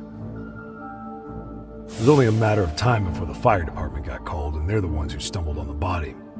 Pretty obvious the culprit set up a smoke signal to make sure the body got found. They probably had the timing all worked out with Ehara so he could predict the body's discovery from maximum impact. And that's exactly what he did, just as the judge handed down the sentence. What would be the point of that, though? For all I know, he just wanted to blow everyone's minds. What shape was the body in when it was found? Full of maggots and decomposing bad. His hands were zip-tied behind the chair, securing him in place. The cause of death was the throat wound, but before that, they really worked him over. Rough way for the guy to go. Damn. They even broke all his fingers. On both hands. That sounds painful. Fucked up, right? I'm guessing a professional did this. Could be Yakuza, could be Mafia, take your pick. We've got some guys checking that angle out too, just to make sure there's no stone left unturned. What was the victim's cause of death? The news called it a massive hemorrhage. Yup. They slit his throat and let him bleed to death. After tying him to a chair, the killer stood behind him. And lifting his chin with his left hand, his right hand slid the knife. Sounds like you guys have that bit on lockdown, huh? It's one of the few things we're sure of. Has the murder weapon been found? No. There were no weapons at the scene. A real shame. There'd be some decisive evidence. So when you said it was a knife, was that a guess based on analyzing the wound? I wouldn't call it a guess. The coroner outright stated that the weapon was a sharp knife-like instrument. How narrow is the window for Mikoshiba's estimated time of death? Based on how digested his breakfast was, he was killed somewhere between 7:30 and noon on the morning of October 7th. Pretty impressed you can narrow it down like that with a 2-month-old corpse. Yeah, well, the window gets much bigger if we consider the possibility that the killers forced Mikoshiba to eat. At any point after the kidnapping, they could have made him eat a typical Mikoshiba family breakfast. It's possible. All they had to do was make him say what he usually eats. Good, we're on the same page. Now, if we take into account the decomposition of the body, Mikoshiba's estimated time of death actually ranges from 7:30 a.m. on October 7th all the way to the end of that month. So about 3 weeks. 3 weeks? That's a massive gap. Can't we narrow it down further? The body's just too decomposed to do that. But expand the time frame all you want. Ihara was in custody through the whole thing, so he couldn't have done the deed. Right. He spent 2 months behind bars. Hate to think a different crime got him such a strong alibi. In any case, someone else killed Mikoshiba. If we could just get in the same room as him, we'd know who that is.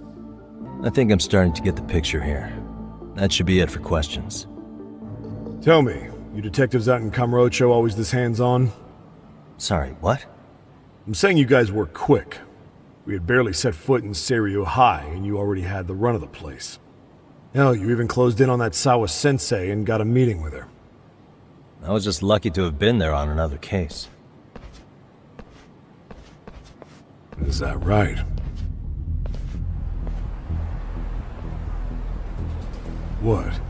What's wrong? Somebody's spying on us with binoculars. No shit? 3 men, 30s probably. The one with binoculars is wearing a black jacket. My number's on my card! Yagami! Hey, wait up! Hold up!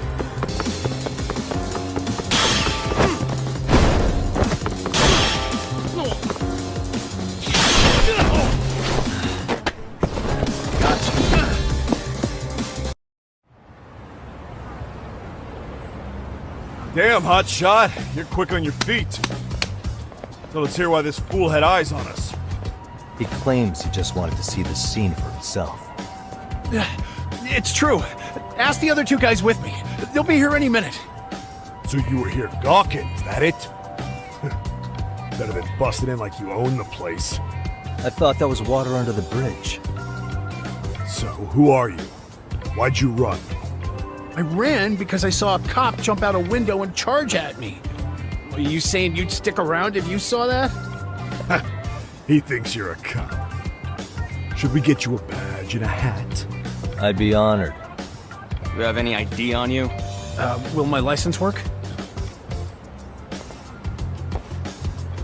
Kake-san, age 30. What do you do for work? Oh, I'm just a professional pencil pusher. Biotech, planning and management.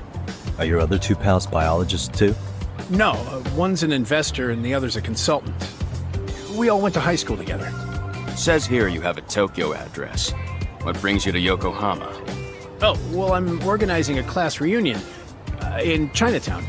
So I came to scope out the location in advance. This ain't the way to Chinatown, pal. Oh, we thought since we came all the way to Yokohama, we might as well peek at the crime scene. Pretty morbid idea, isn't it? I suppose. What high school did you all attend? Kurakawa Academy, a private school in Tokyo. Hey, over here! We'll need to verify your buddy's identification as well. I suggest you all cooperate.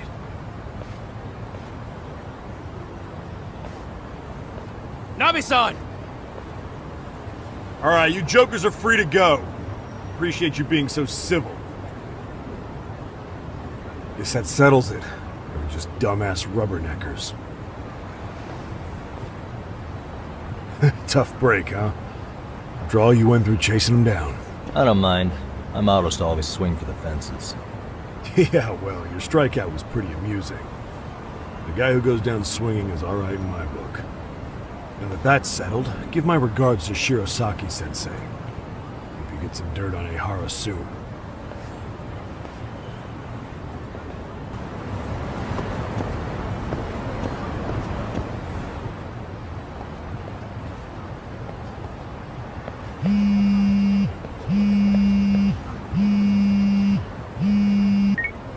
Hello?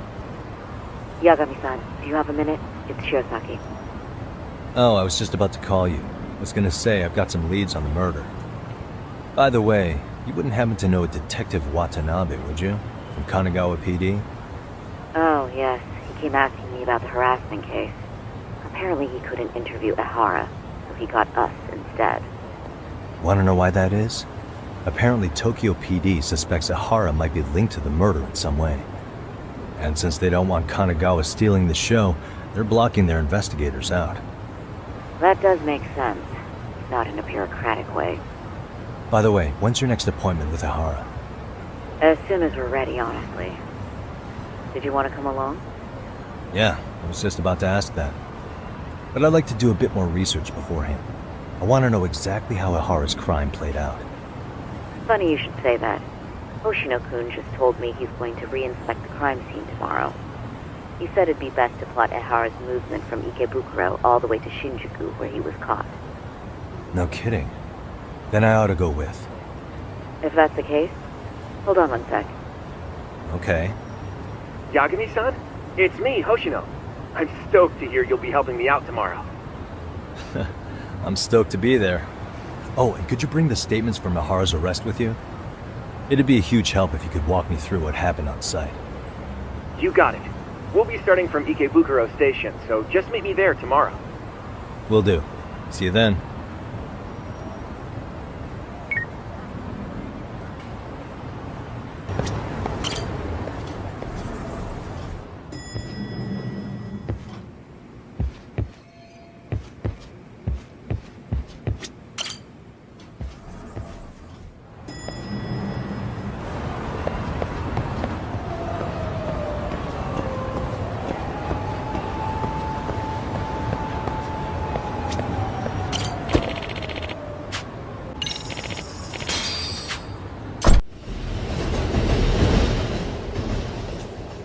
Okay, see that sign right there? Ehara was leaning on that before the incident. Yep, just like that. He was standing around searching for a victim. Ehara's the man in the cap and sunglasses. So, Ehara was lingering at the platform a while, huh? Yeah, he walked past the ticket gate at 7:43 a.m. This was confirmed by the security tapes as well as when he swiped his transit card. After that, he wandered the platform an entire hour ogling women. He spent that long choosing a target? Yeah. Sick, isn't it? Then the security camera that caught him would be... that one? That's right. Anyhow, at 9:06 a.m., Ehara finally honed in on his would-be victim. Then he boarded her train, which was departing for Shinjuku. She's the one in the pink cardigan and white skirt? Yeah, Yui Mamiya, an office worker and mother of a 6-year-old boy.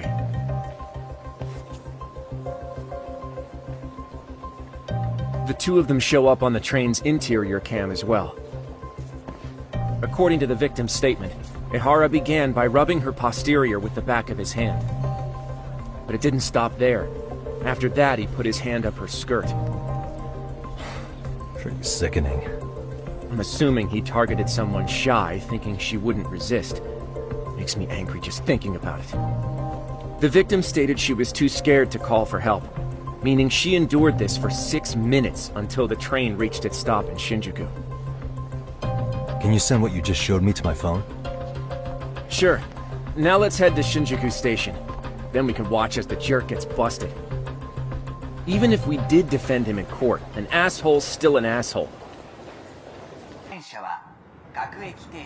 Looks like we're getting close to Shinjuku. The train's pretty light right now, but it was packed during the crime, right?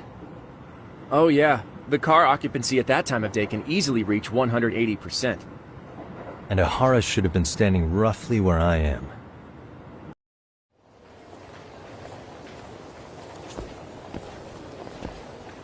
Ihara and Mamiya-san both exited the train and got onto the platform here.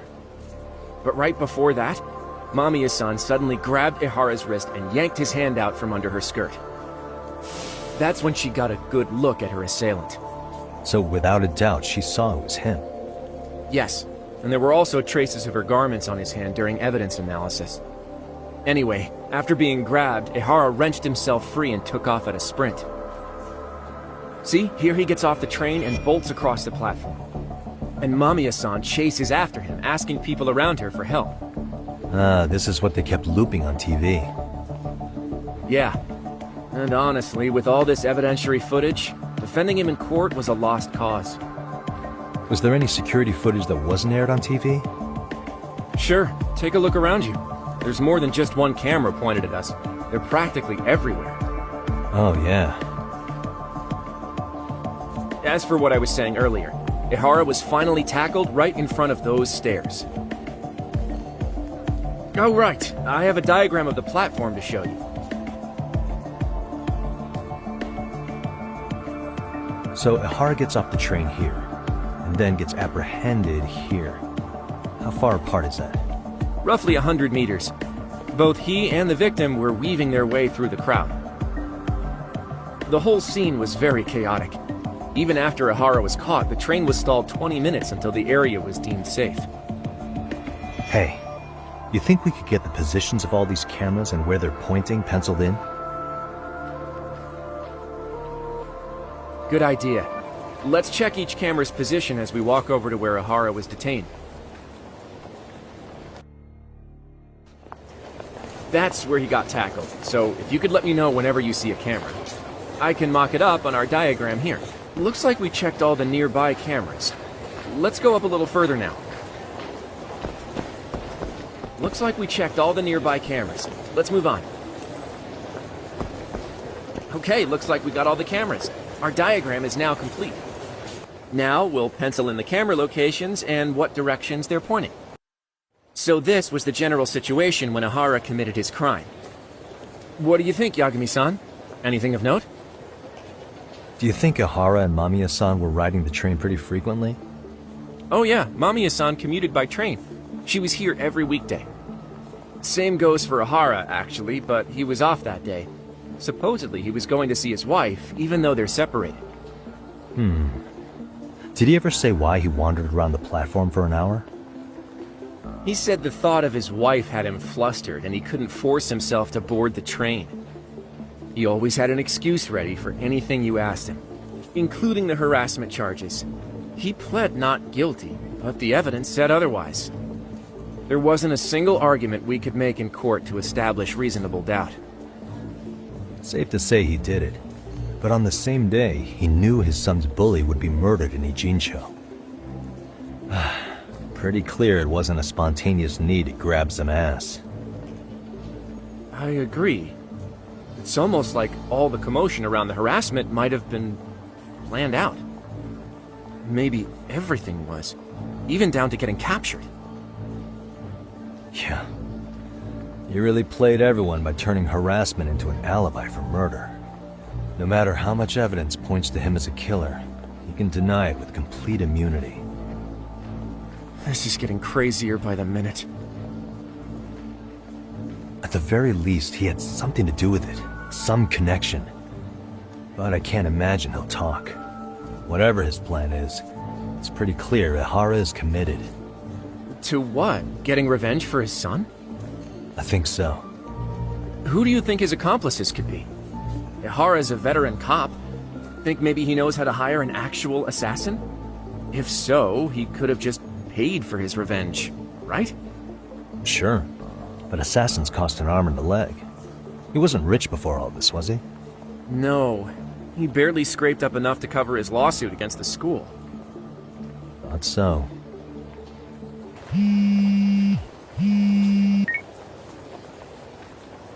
Hey, it's Shiosaki.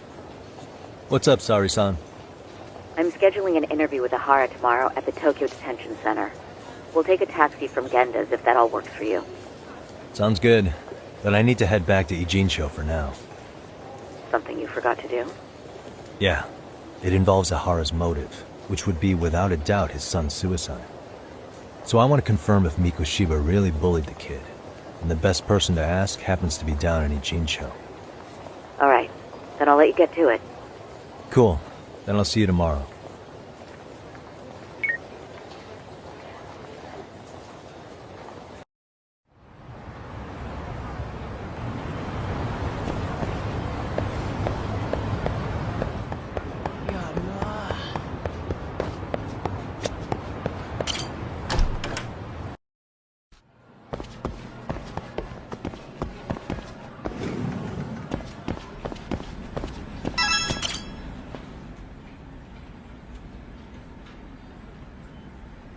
Got a minute? No, not for you. I really have nothing more to say. What if I told you it's looking more and more likely Ihara-san had a hand in Mikoshiba's death? Well, it doesn't concern me. Ihara-san believes Mikoshiba tormented Toshiro-kun so badly that he took his own life. But neither the third-party investigation nor the courts were on his side. So what's the truth here? You know, don't you? What really happened between Mikoshiba and Toshiro-kun?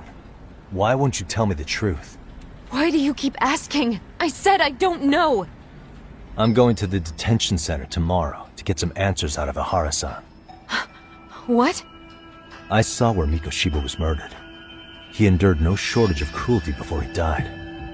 They tortured him, you know. They broke all his fingers before they slit his throat. No. And somehow Ihara-san knew Mikoshiba would be killed on the day he got caught for groping. It's like he did it to prove he had nothing to do with the murder. But maybe that wasn't his real objective at all. Huh? I think he wanted to signal that he'd finally avenged his son. The body belongs to a guy named Hiro Mikoshiba. 4 years ago, this man took my son from me by driving him to commit suicide. If I'm gonna face him tomorrow, can't go in without some ammunition. So, 4 years ago, did Mikoshiba bully Toshiro-kun or not? That's all I want to know. My answer won't change. There's no evidence Mikoshiba-kun did anything wrong. Are you sure about that? Take a look at this. That's...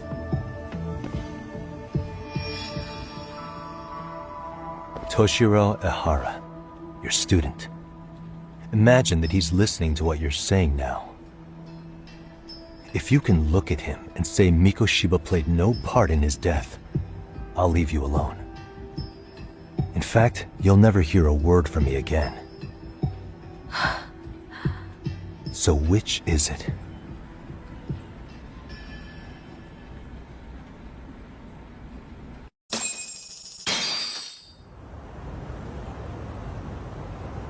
"4 years ago, not long after I'd transferred here to teach English.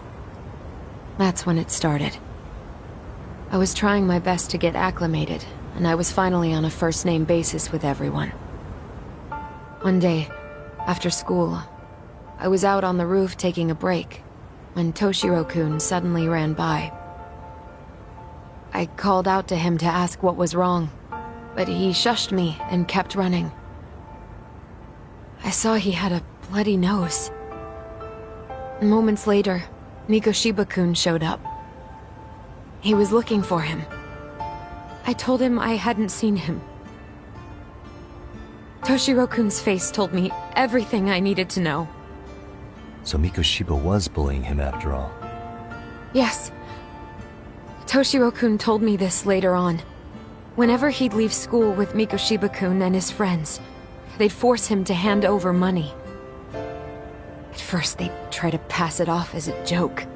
They said since he lowered the class average on tests, he ought to buy them all drinks as an apology. And Mikoshiba-kun, he was having too much fun with it to stop. He started offering tutoring sessions to Toshiro-kun. Only so he and his crew could extract their tuition from him. They'd even break into his house while his mother was at work and take the money she left him for dinner. And if he couldn't pay, they'd beat him up at school or make him grovel in the bathroom. Didn't anybody see what was really happening? The teachers either saw nothing or turned a blind eye. Few students knew about it, though. Anyway, I ended up relaying everything Toshiro-kun had told me to those boys' homeroom teacher. Mind you, this teacher had tenure, title, and years of experience under his belt. Do you know what he told me? He said not to cause a commotion because those boys were about to graduate. Why does that not surprise me? To be honest, it was hard to paint such an outwardly model student in a negative light. There was also no hard evidence to support Toshiro-kun's story. But someone still should have stepped in to help. If only I'd understood that at the time. You tried. The only thing I tried was to keep an eye out for him, making sure he wasn't alone, things like that. But unfortunately, that wasn't good enough. On the first morning of the 3rd trimester, Toshiro-kun tied a towel to his doorknob and hung himself in his room. And that's when you confronted Mikoshiba, right? You asked him point blank if he'd bullied him. I did. Mikoshiba-kun pretended to know nothing. He was more careful, shaken even, from then on. In all honesty, when I heard a third-party committee was investigating, I was hoping the truth would come out. Students were asked to fill out an anonymous questionnaire, and many of them wrote down exactly what they saw. Hold on. Didn't the court end up declaring there was no substantial evidence of bullying? How could they have said that with those questionnaires on hand? First of all, the committee never interviewed anyone directly. Those questionnaires were the only proof of anything. And the teacher of those boys was the one who collected them. Each time he came across any mention of bullying, he'd toss that questionnaire out. Also, he wouldn't get blamed in the end for ignoring the warning signs. So then the committee was pointless. A few students did speak up about the bullying online, but their posts weren't much to go on. Toshiro-kun's parents were completely caught off guard. His mother worked through the day, and his father lived all the way in Tokyo. That made it that much easier for the teacher to cover up all the evidence of bullying. He made that statement without even consulting the principal or the chairman. So, right before Mikoshiba-kun graduated, the committee presented their findings. That there was no evidence of bullying. The conclusion you've heard over and over. What the hell? In Japan, 300 children commit suicide every year, across all grades. Less than 3% are proven to be linked to bullying. Toshiro-kun's case ended up like that too. But Ehara-san wasn't satisfied with those findings. So he sued Seiryo High, demanding compensation for Toshiro-kun's death. As the trial dragged on, I was eventually called to the witness stand. Of course, my intention was to let everything I knew out into the open. But before that could happen, that damn teacher came with the school's attorney to see how I would testify. They didn't want you making them look bad, huh? Of course not. That's when I first learned what he did with those incriminating questionnaires. They had no choice but to reveal everything to me, to try and sway me to their side. I guess they were just that desperate. After all, I was the only adult who Toshiro-kun confided in. I don't think he'd spoken to his parents about it once. So yes, that's why there was never any objective evidence of bullying. It wasn't like I had a mind to record our conversations. And I hadn't personally witnessed it either. The school attorney saw fit to remind me that the law says innocent until proven guilty. And if I couldn't produce tangible evidence, then I shouldn't be accusing Mikoshiba-kun. So it was witness tampering? That is, they coerced you into false testimony? Yes. Must have been incredibly hard on you. What I should have done was told the truth regardless.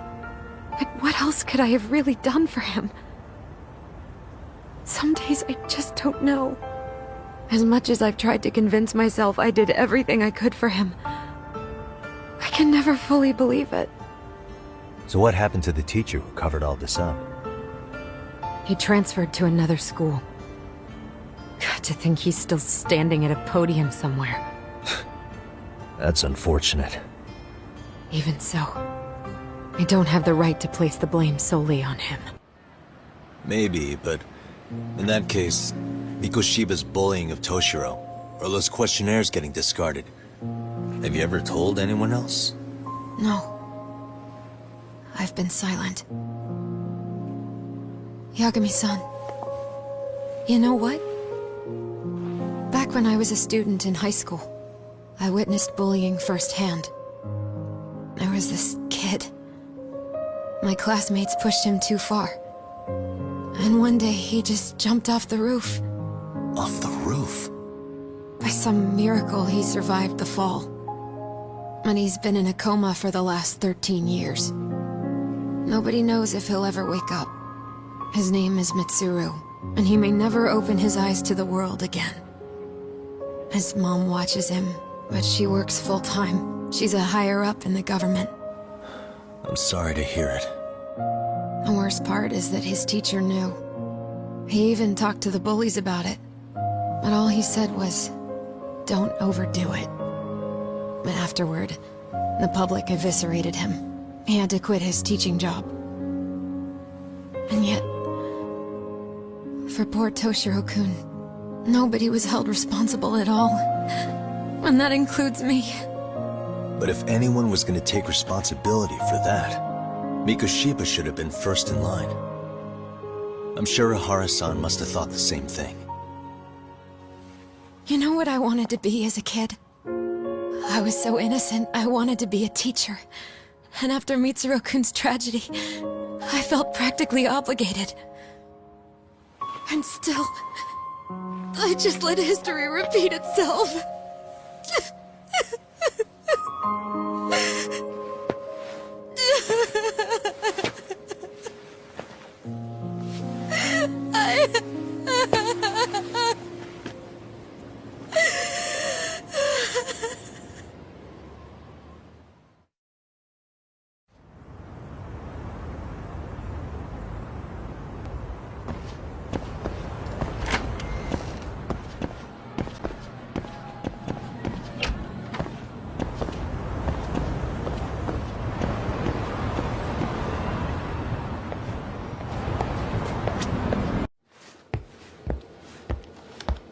What is going on?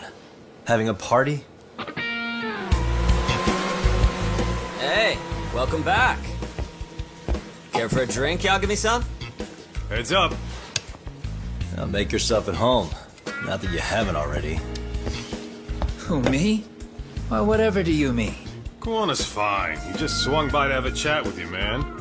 Not that I mind hanging out over beers and shogi. Kaito's a gentleman and a scholar. I like your style. What do you want with me? Check it out, Yagami-san. You're only here to get to the bottom of that Hiro Mikoshiba kid's murder, right? That's gotta be the reason the Yokohama Liumang attacked you, isn't it? All I'm saying is that you've gotta cut me in, man. Thanks, but I've got enough help. So some hotshot detective strolls into town and tries to leave the local guy out in the cold? No offense, but that's not gonna fly. You gonna play your turn? Just finish your game and go home already. Wouldn't you benefit from someone who knows the scene? You know, I can get you anywhere in a Jinsho above or below ground. Aren't you expensive? I'll give you a first-time customer price. I'm not about to sit here and let some outsider swoop in and take all the credit alone. And that means I guess I'm gonna chill here until you give me the nod. It's Tsukumo and Sugiura's place as far as I'm concerned. Not even my call to make. I welcome having more company. The more the merrier. That'll be the agency motto. I don't really care. Such a nice office. I'm gonna love it here. Yagamishi, guess what? The internet picked up on the Ihara link to Mikoshiba. No need to involve me. I know detectives can't just hand out cases like candy. But if you did want to pull me in, I can say for damn sure you wouldn't regret it.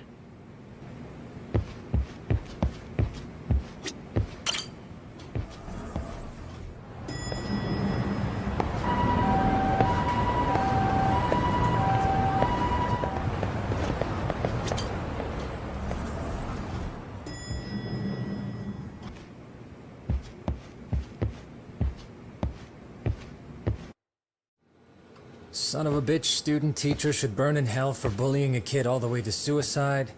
Mikoshiba was a damn psychopath. Ehara is the vigilante groper. And that's not even the trolls. So the news is blowing up on the net, huh? In internet terms, this is only the first spark that could ignite into a fire. Not even what I'd call viral. Then who's lighting the spark? The people responsible for Mikoshiba's murder? I'll have to go down a few more rabbit holes before I can make that call, I'm afraid. Gotcha. That said, some posts are kinda suspicious. This one here, for instance. Ehara totally called the location of the body at his trial. The fact that he did that never really even went public, as far as I can tell. It was kept off the record? When Ehara got arrested, the cop-turned-groper story and his sexual battery charges were huge news. It was all the media could talk about. But by the time his trial rolled around, the news had already moved on. His guilty verdict barely made a blip. Fellas, I told you I wanted to be kept in the loop on this stuff. You saying Mikoshiba had more than one killer? And where are they now? You think these lunatics are still hanging around Ijincho? It's been over 2 months already, man. If they were here, they're probably long gone by now. Another peaceful day in Ijincho, right?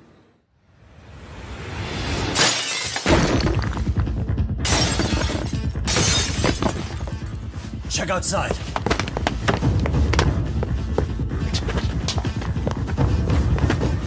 It's the Leomon. The White Mask again. Let's go, Chuck! I'll catch you later. Not bad. You're not getting away this time! Guy. Hold up!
Oh, great.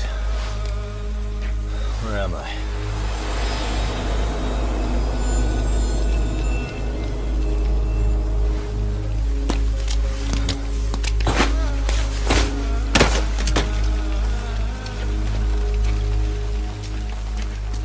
You lure me here? Don't worry, man. I'm not planning on killing you tonight. Okay, but why else would you take off the mask? Because from this point forward, Ijincho is closed. You won't be coming back. I'm Tesso. For what it's worth, I'm an officer candidate of the Yokohama Leomon.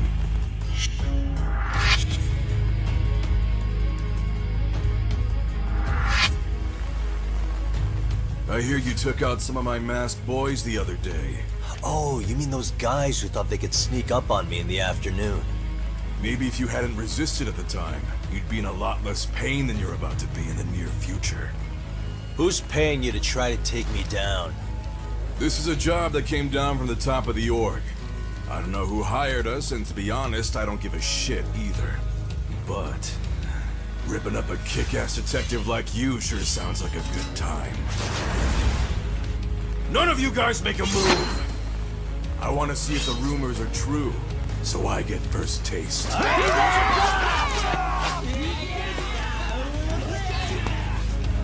Show me what you got.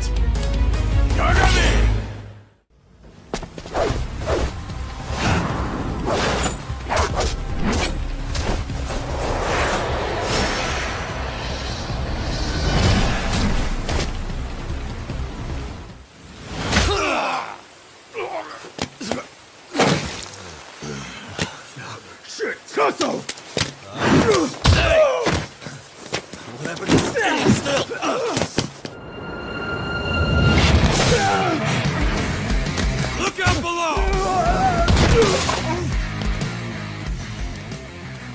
Running a little late tonight, aren't we, Kaito-san?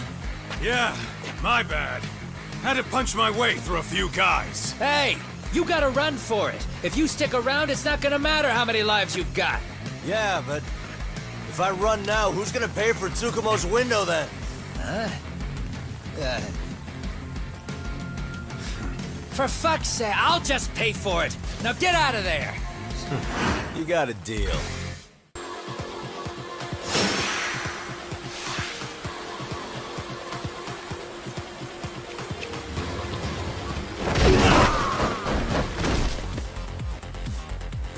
Doc!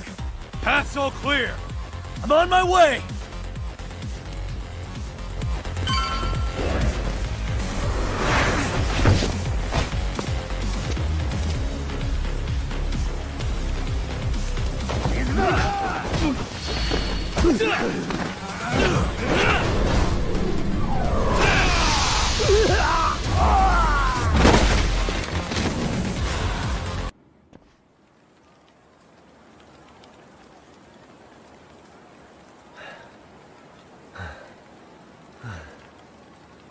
Are we done here?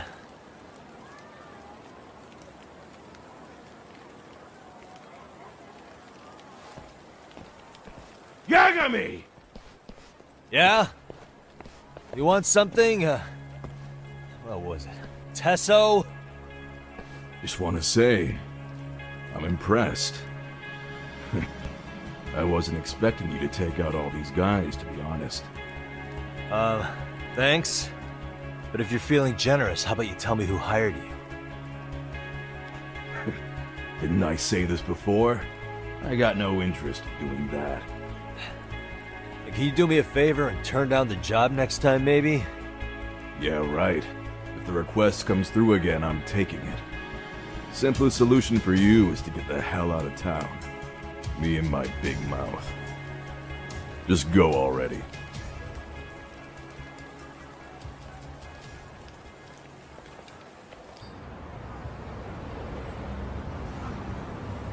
Hey, not bad, man. A lot of young folks look up to Tesso, so gaining his respect is gonna have some perks. All I want to know is if the Ryumon are no longer a threat. Wouldn't go that far. Tesso's not the only young hothead among them. But hey, at least they probably won't blindside you anymore, and that's a victory in itself. Guess that is a step forward. A baby one. Anyway, we should go check up on 99. Something tells me they're not in the clear just yet.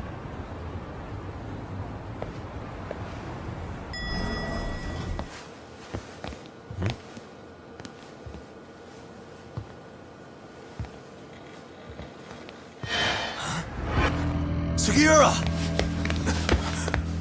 Yagamishi! Oh, thank God you're back. Tsukumo, what happened? He's knocked out cold. Damn it. Masked men attacked us. I couldn't fight them. Masked men, you say? Were they any different from what the Ryumon wear? I couldn't get a good look. Sugiura, they stuck up on him with a bat and came after me next. They cut me. My pinky. They broke it? Hey, are you okay? I'll call an ambulance. There are these photos and a message I was told to give to you, Yagamishi. They said to tell you, this is your final warning. They've been spying on me? It hurts. Shit. If they want me, then come after me. Doc, I think the Ryumon were part of the plan, as bait. They probably only came to lure us away from the office. The worst part is it fucking worked.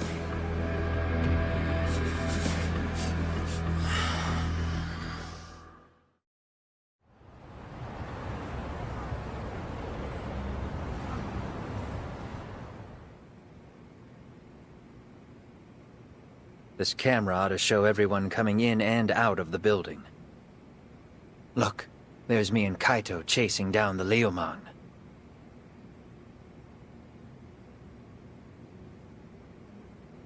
But here's the hitch.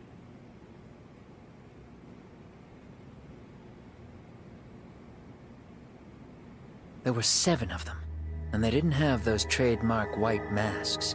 So clearly, they're not Liumang. They must have got the white masks to lure us out, meaning they're the ones calling the shots here. Wouldn't surprise me if they were also Ihara's accomplices to murder. That'd be something. No, it's hard to believe a single murder could involve so many people. Really? Why do you say that? More friends, more loose lips. One slip of the tongue can bring down an entire group. Taking a man's life would require absolute solidarity from every single member. What could be their connection? Could be they're Ihara's buddies in blue. After hearing what happened to his kid, they couldn't help but feel for the guy. If it were me, yeah, I'd sympathize. But not enough to watch a man die. Or do the deed myself. Yeah, who'd throw their life away for that? Unless we're talking about the mob over here.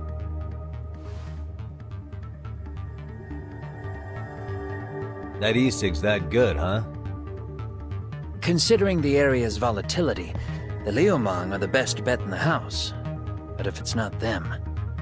Well, there is the Seiryu clan, but they have some decorum compared to these guys.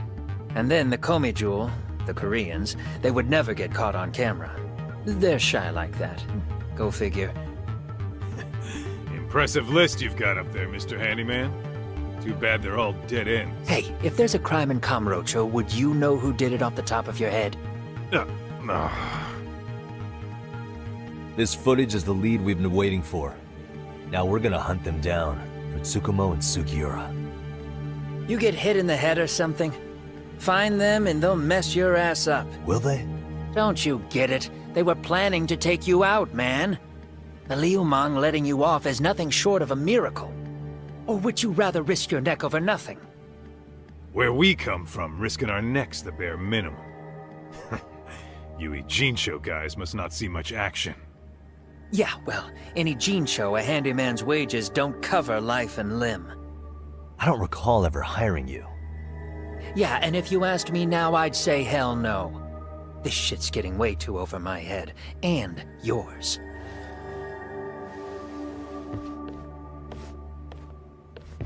Sorry, Kaito-san, but I'm gonna have to pass on drinks for a while.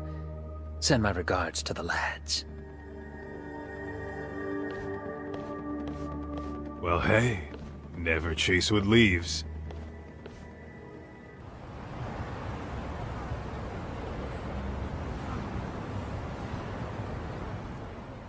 The agony! I was in a cold sweat all of yesterday. At this rate, I'll be forced to type one-handed. If you do the math, my pinky is worth more than an average person's whole hand. We're talking about at least a 30% drop in efficiency. It's been a while since I got it this bad. I might even throw up. So, leaving Kamurocho made you rusty, huh? Really, with that? If I could wish the pain away, I would, man. Hey, if you've got the energy to complain, you'll be just fine. I'm gonna make this up to you guys. I promise. Well, if you want to do that, we'll need to figure out who and where they are. There's a high possibility this group is directly behind Mikoshiba's murder. And of course, that would mean they know Ihara as well. How about swapping more info with the Kanagawa police? Let's save that for when we really need it.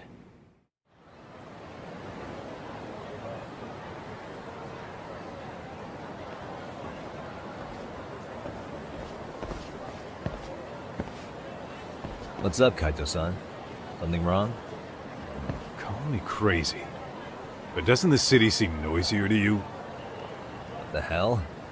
Kaito's senses tingling or something? Maybe they are. Well, no point trying to explain shit that doesn't make sense. Anyway, I need to go talk to Sari-san before the interview.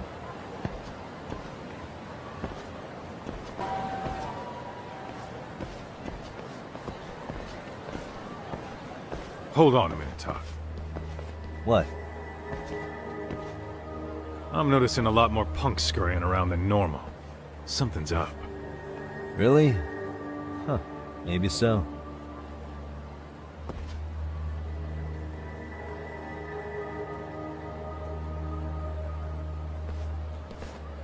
Hey, don't I know you two? You're detectives around here, ain't you? Yeah, so what? You ever seen this guy before? A few years ago, he was the manager at some girls' bar nearby. You really need all these meatheads just to find one dude? Must be one slippery eel. Damn right he is. Now, do you know him or not? I'm thinking. Out of curiosity, what's a guy doing running a girls' bar? I don't think he actually ran the floor or anything.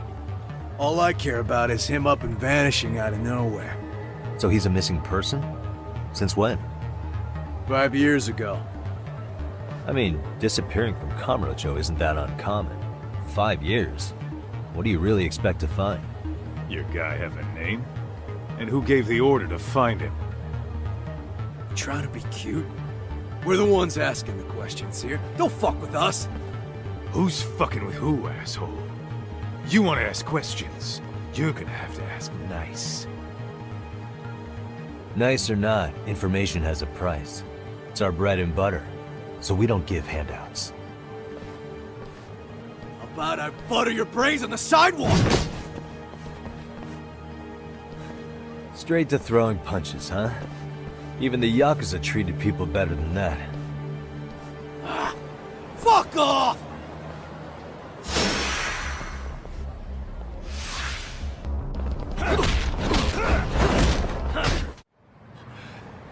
Hey, what's up?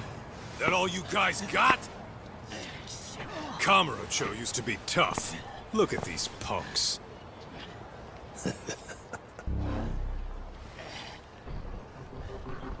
Kaito-san. Huh?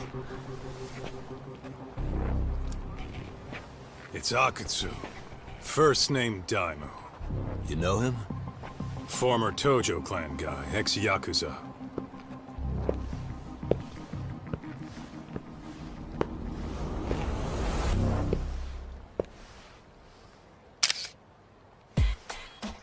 Ex-Yakuza? Well, if you say so. Yagami Detective Agency.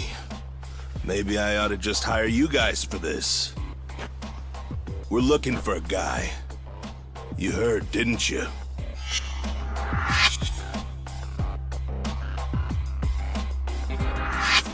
This guy you're after. He was some kind of girls' bar manager here in town. I take it this manhunt is your idea? Nah. Soma's taking point on this one. Came from one of his connections. There's gonna be a big pile of cash in it for whoever finds him. Practically all of Kamurocho's in on this race. And Soma is? He's the one in charge of the RK gang. Of course, he's former Tojo clan too. First name Kazuki. That's crazy. Did the whole Tojo clan join this thing? Kaito would know all about all the bullshit rules it takes to keep the Yakuza running. They'll take their cut from you and call it the honorable thing to do in the same damn breath. Right, Kaito? In this new age, wouldn't you be better off joining us? You guys are too small time to pull that shit on me. You know what else, though? In the Yakuza, if your boys went down, it was on you to get revenge for them. I don't give two shits about that these days. I would say, if there's someone disrespecting you, you might as well go get the jump on them. I would walk right up and stick them in the gut. You wouldn't even see it coming, detective. Yeah? So don't go disrespecting me. There won't be a warning next time. Okay. Akatsu, you said? Did he get very far in the Tojo clan? Nah. He may have had the potential, but he never got to make anything of it. The whole thing came crashing down before he got his time in the sun. Soma's the same way, actually. They both tried to climb up the Yakuza ranks, but then the families disbanded. And by the time that happened, all the pawns were cleared off the board. So, now they're ex-Yakuza in the wind. And along comes this gang without all the rules and systems they were dealing with. You end up with RK, a network of thugs. RK? What does the acronym stand for? Who the hell knows? After the Yakuza, I guess they wanted to sound more Western. If they think they can replace the Tojo clan, those are pretty big shoes to fill. Yeah, but I wouldn't say they've been discriminating. Civilian punks who want quick cash are easy recruits. RK's happy to scoop them up. Next thing you know, you've got an asshole army. That's unfortunate, but speaking of the Tojo clan, have you talked to Higashi lately? Yeah. As far as ex-Tojo clan guys go, he's one of the good ones. The family left him in charge of that arcade, and now that they're gone, he's basically the owner. I heard he even gave some of the younger family guys jobs. If you get a chance, you ought to show up there every once in a while. Nah, Higashi. I am the last person in the world that guy wants to see.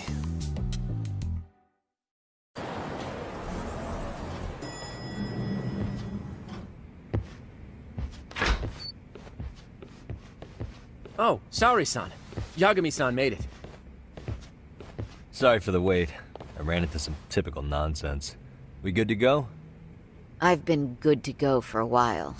Ehara's waiting, and so are the answers. First thing we'll want to try to get is how involved he was in Mikoshiba's murder.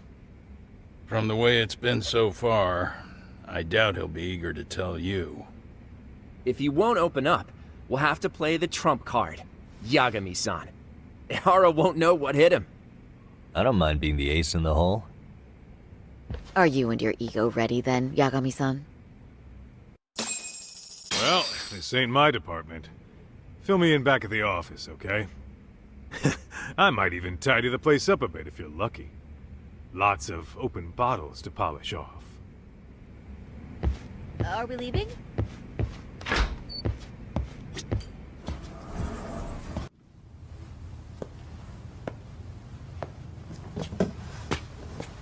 Oh, I thought you'd lost already. So, what more could my lawyers want from me here? Well, normally I would say the same. However, a corpse turned up as you said it would. It turns out you have a penchant for prophecy, Ehara-san. Prophecy, huh? Kinda dramatic.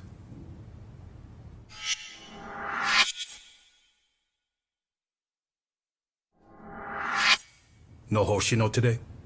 Did you fire the poor guy? Yagami's my name, sir. In a past life, I used to work with Genda and Saori-san. But today, I'm at Serio High School in a contract advisory role for one of their clubs. Serio High School? It's the same school Toshiro-kun went to 4 years ago. You'd know it.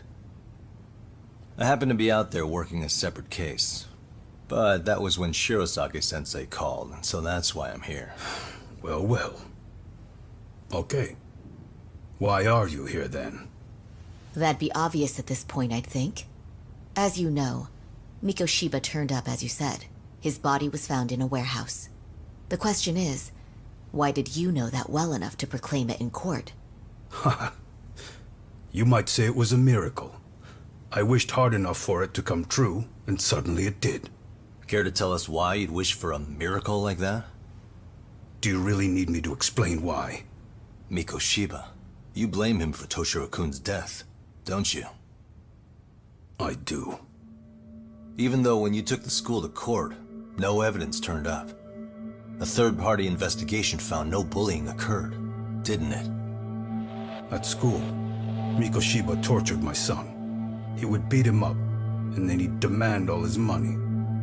That damn kid was a star student with high grades. My son's own class wouldn't stand up to him. To avoid being beaten, Toshiro used to. He'd steal money from me or his mother to make sure he could pay Mikoshiba off. Ahara-san, you seem to know a lot about what happened to your son. Do you have any proof? Would I have lost if I did? That school can rot in hell for all I care. Speaking of, you know what I'm convicted for. It was being a pervert. I admit to everything. I groped a businesswoman's ass in plain sight on a full train. There's no way I'm fighting for an appeal. So as for my defense, I'm in no need of lawyers anymore. Ehara-san, just a second. Why would I give you that? Yagami-san? Hiro Mikoshiba died in a lot of pain. His final moments were truly horrific. The last thing he felt must have been fear. After slitting his throat, his body was left to rot. Doesn't that sound great? Take a look at this. Oh, Mikoshiba.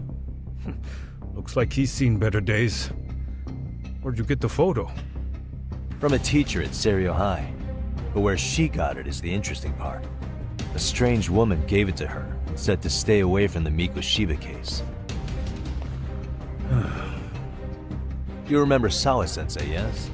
She transferred to Serio 4 years ago, not long before your son passed away. Yeah, not a face I'd soon forget. She told the whole court he was never bullied. True.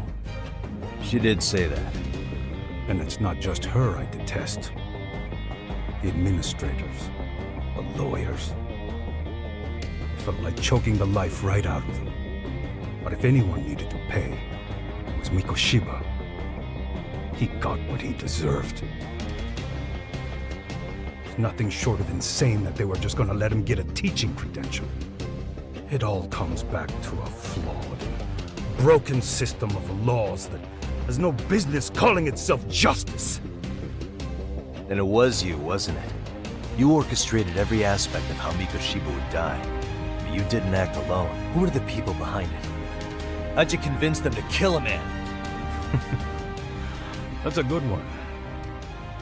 You, my friend, are way off.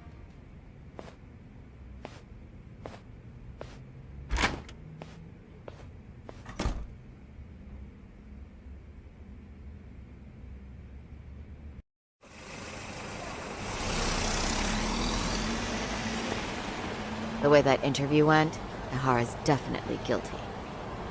But if we can't connect him to the murderers, we're left with no leads to follow. Yeah.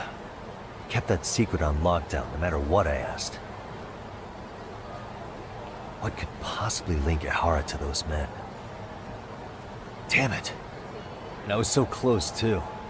To think they're still somewhere in Ijincho. I need to find them before the trail goes cold. So you're heading back to Yokohama? Not tonight. Kaito's waiting for me in the office. I'll be in town for now. Okay. If anything changes, I'll contact one of you.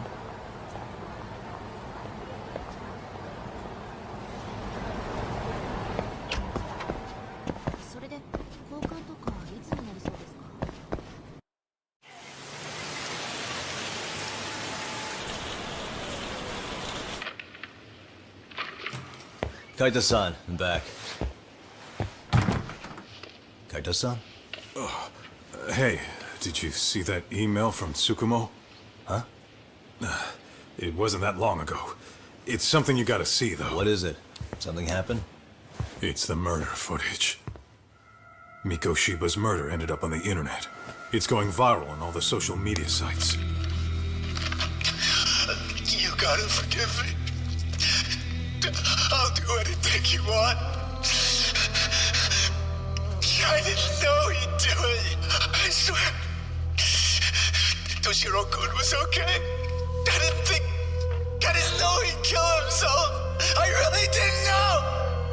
I swear I'll try to make it up to him somehow. I'll spend the rest of my life making up for it.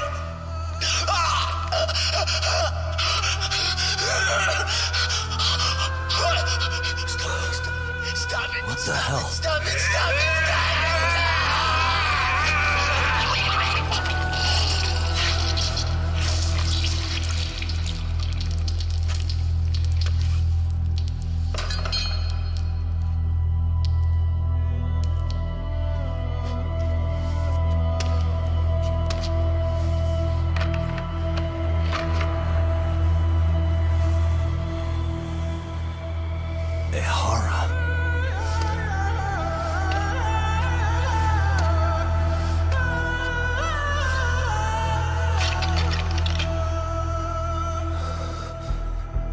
Ehara has an alibi for this, doesn't he? They already found him guilty, and that's the whole reason he couldn't have killed Mikoshiba, right? But if that's the case, what the hell is this? One way or another, either this thing is staged, or his entire alibi was a massive cover-up. They can't both be true. But there's something I just can't shake. If you want my opinion on it, this looks real. I need to have another chat with Ehara. Damn it. I'm not gonna let him get away with this.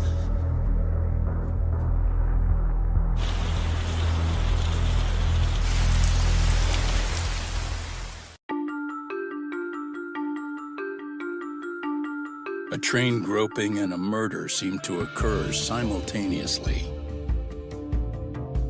Yagami relentlessly pursues these cases, attempting to poke holes in each. After confronting Akihiro Ehara, the key figure in both crimes, he witnesses a harrowing video that provides more questions than answers. In it, a bound man pleads for his life, but his attacker, bound by vengeance, snuffs it out.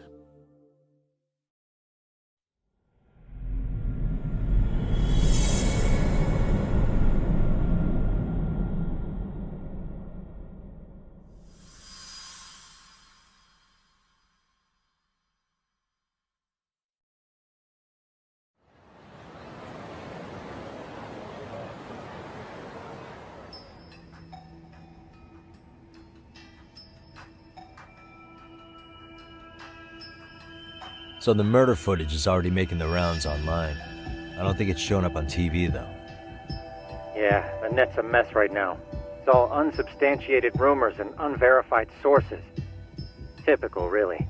An ex-cop going from by-the-book sex offender to vigilante avenger overnight is prime forum drama. Sentiment seems to be swinging in favor of Ehara, but there's plenty of folks on the fence about it, too. The reactions have been all over the board. Do we know if that video is authentic? I mean, CG has come a long way, right? Oh, or perhaps a deep fake. That is plausible. AI has reached the point where it can generate pretty convincing facsimiles. Someone even made a video that made it look like the US president was saying a bunch of crazy stuff. And that's just the tip of the iceberg. Deep fakes are only getting more authentic looking. Can't guys like you tell if a video is fake or not, though? Aren't there any signs? Oh, there are several telltale signs of a video being doctored. So I ran every check I could think of on the murder footage. And wouldn't you know it, nothing came up. Most likely, we're looking at the real deal. Most likely? Well, no one can claim with absolute certainty that it wasn't altered in some way. Which means it's not substantial enough to prove Ehara's guilt. At least not in a court of law. Gotcha. Do you know when and where the footage was uploaded? It was posted sometime last night, but the source is too hard to pin down.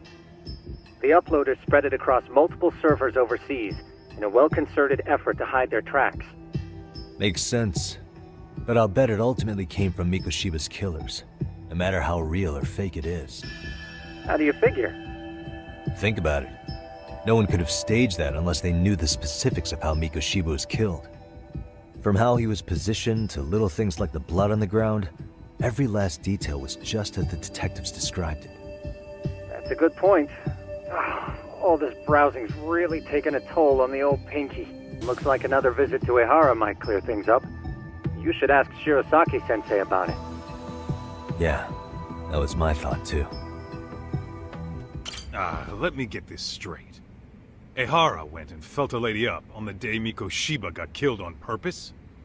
If that's the case, why the hell would he upload a murder confession after the fact? Is he trying to get caught? Only Ehara could answer that one for you. I want to ask him that question myself. So, we're off to see Saori-san then? Let's hit it.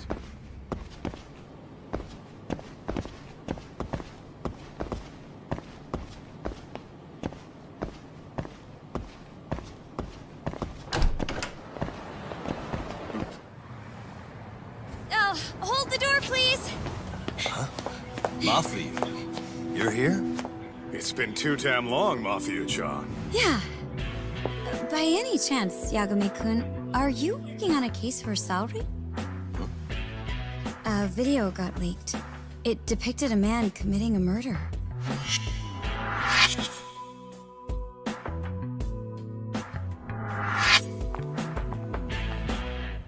Are you here about the Ahara case too? Of course. The prosecutor's office is in total chaos right now, especially the higher-ups. I'll bet. After all, they're the ones who pushed for Ahara's battery conviction. If that video is real, that would mean Ahara got them to hand him a slap on the wrist instead of a murder conviction. Yes. And it's not like the prosecution can say, "Sorry, Your Honor, we'd like a do-over," after the fact. To make matters worse, everything leading up to the trial was broadcast all over the news. Changing our tune now would undermine public trust. That's for sure. So, for the time being, our department is trying to predict how the defense will approach the situation. Hence why they sent me here to check in on my good friend's salary. Totally no strings attached. Well, that clears up a lot.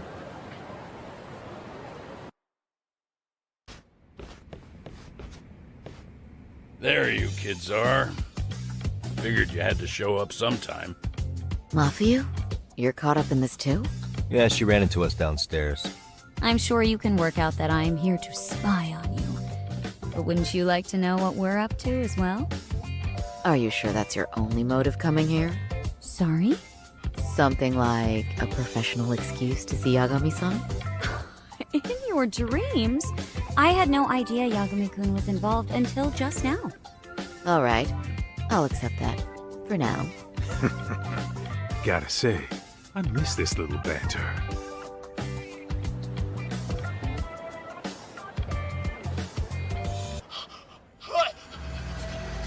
Stop it! Stop it! Stop it! Stop it! Stop it! Needless to say, our office is going through this footage with a fine-tooth comb. That said, they've already determined their stance. They've deemed it an unreliable source and therefore useless as evidence.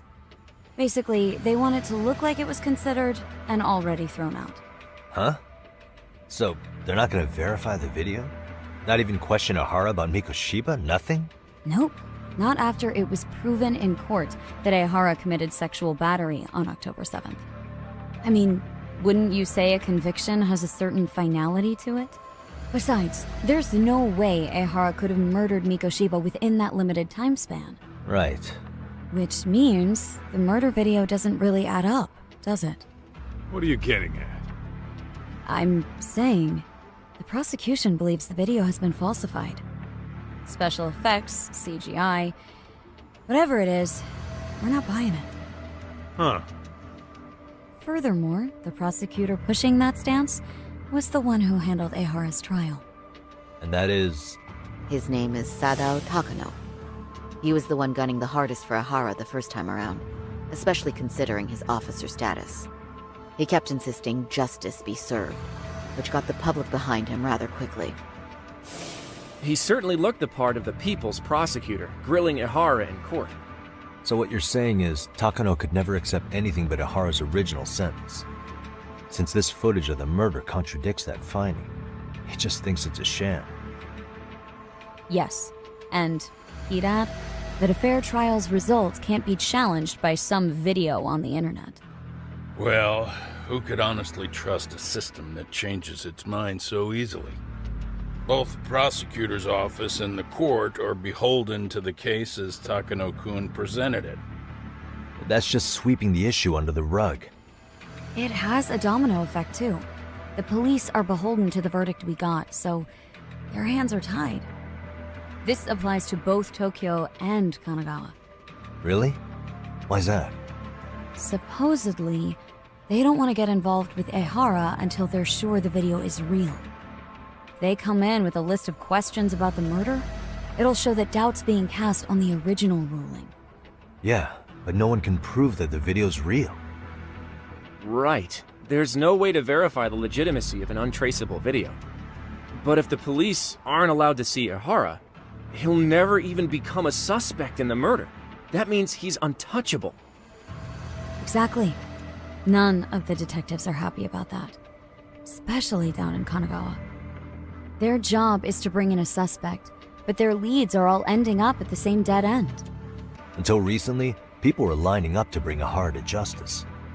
Yet somehow his involvement in a murder totally derailed that.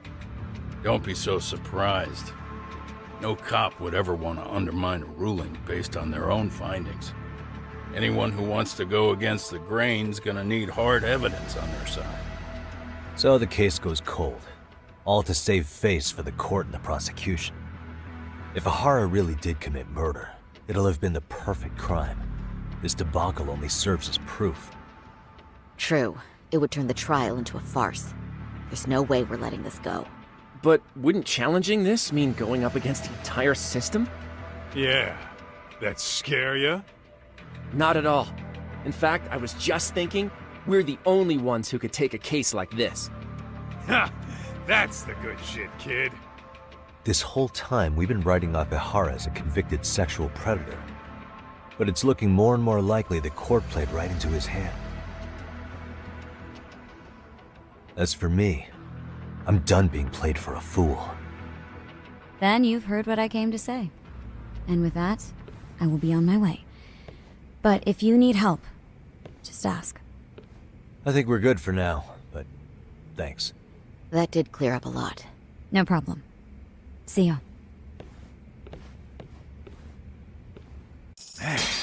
Was Mafuyu-chan cuter than ever, or what? Think maybe it's time to light that flame again, huh? How many times do I have to tell you, it's not like that? Anyway, what I'd like to do is ask Ahara about that video face to face. Any chance we could see him again? I was actually about to suggest that. One moment. It's from Ahara's prison. What? Hello? Yes, this is Shirosaki. Yes, I can talk. His prison? Why would they call us directly? Guess we'll find out. Understood. I appreciate the candor. That was one of the prison wardens. He was asked to convey a message from Ahara. About what? In short, he won't be speaking with his representation any further. You're joking. To be more specific, he said he's not taking any more questions. It seems he fully grasps the situation, even in custody. How is that even possible? I'm guessing the murder footage that was uploaded yesterday was also planned out in advance. That or Ahara's conspirators have to be filling him in. How else could he predict we'd try to see him again so soon? I can see either of those scenarios making sense. But only someone on the force could be leaking insider information to him like that. Damn. This shit's turning into a full-blown conspiracy, eh, Talk? Whatever it is, it's screwing up our plans. Yeah, the timing couldn't have been worse. Now what are we supposed to do? Come on. There are plenty of leads that don't involve grilling the culprit. Yeah? I'd like to hear them. Well, if it were me, I'd start with Saori-kun. Okay. The first thing I want to learn is whether Ehara is really the murderer in this footage. Given the entire sexual battery incident as an alibi, there is no way he could have murdered Mikoshiba. However, this new footage knocks the bottom out of that premise. Right. Either his alibi or the murder footage. One of the two's been fabricated. I think we should revisit the harassment case. When the sentence came down in court, no one expected it to end up as a murder alibi. Plus, everyone suspected Ahara was working alone. He may have not been. All this makes a huge difference. No one would suspect a train groping to involve accomplices or alibis. The search for evidence wouldn't be as intense as for a murder. But the entire incident was caught on camera, top to bottom. There's more than enough physical evidence, too. Then we'll need to verify each and every aspect of the case. Okay, what first? Should we investigate the crime scene again? Maybe we'll discover something new if we check out the station during the crime's actual time frame. No, I think we saw everything we could there. Actually, if we're reviewing evidence, we could do that from right here, couldn't we? What catches your eye specifically? I ask because fabricated evidence would likely show signs of tampering. This would prove Ehara's alibi doesn't hold up. This part's still getting to me. The security footage from Ikebukuro Station shows Ihara arriving at the platform around 7:50 a.m. He just stood there for over an hour until boarding the 906 train. He was looking for a target, right? Yes, but Ihara says he was deliberating whether to go through with seeing his wife. After all, the two are separated. Could there be any chance this is an Ihara imposter? Huh? Using the hat and shades to make it less obvious? Think about it. If Ihara had a double, he'd be free to murder Mikoshiba in Ijincho at 7:30. Then a few hours later, just past 9 o'clock, he swaps places with the stand-in and gropes the victim. I actually considered that possibility, but there wasn't an opportunity for any sort of swap to occur. None at all? See, Ihara was caught on multiple security cameras standing right by the victim as they board the train, and the camera inside the train car continues this unbroken footage. At this point, Ihara gropes the victim, as proven by the trace elements detected. Then once the train arrives at Shinjuku, Ihara flees the scene, and is promptly tackled by passers-by once the victim calls for help. After that, he's brought into police custody, and eventually booked into jail. I thought you had something there. A stand-in would have really fit the bill. Right? Since we're pretty sure Ihara had accomplices, why not assume one could have been his stand-in? As we discussed, there was no opportunity for any sort of person swapping to occur. The victim felt a hand reach up into her knee-length skirt, scaring her motionless for the full 6-minute ride to Shinjuku Station. Could you describe the victim for me? She's an office worker married to an industrial designer. Also has a 6-year-old son. Full name, Yui Mamiya. 30 years old. A wife and mother. Perhaps if we talk to Mamiya-san directly, she could give us more insight than that video. She may even recall something none of us know, upon learning Ihara's alibi might have been fabricated. That's a good plan. We'll finally have a fresh source of info. In that case, give me a moment so I can get a meeting set up. We should have her address and other information somewhere on file. Bear in mind, Mamiya-san was the victim here. As the assailant's defense, I doubt we'll get a warm welcome. That's pretty standard for us, I'd say. Nobody rolls out the red carpet for a detective, right? Yeah. Say, Kaito-san, it looks like we've got some free time, so let's say we grab some food. Now that you mention it, I am getting hungry.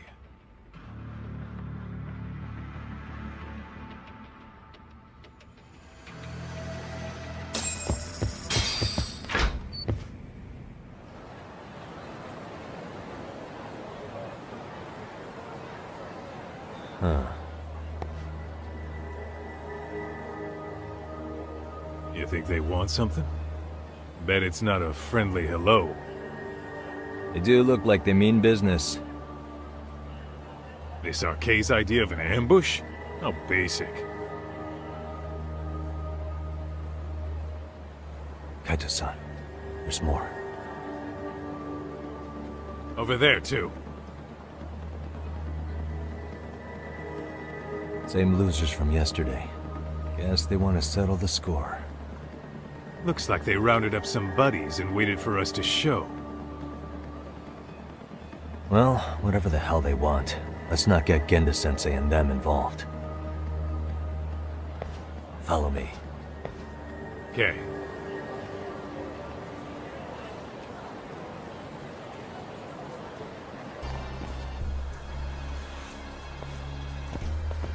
Alright, I'm getting fed up with this shit. Why haven't they made a move yet? It's like they're waiting for something. Whatever it is, they're taking their sweet-ass time. Hey! Quit dicking around and come get some! What the hell? They're just gonna keep stalking us? Nope, thanks for waiting, assholes! Shit! Let me guess. You're RK too? Bastard went straight for our heads. Are you nuts, guy? Shut your mouth!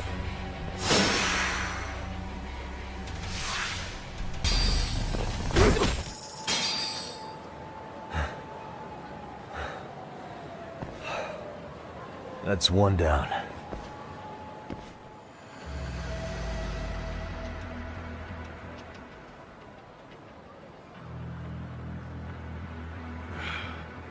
Not out of the woods just yet.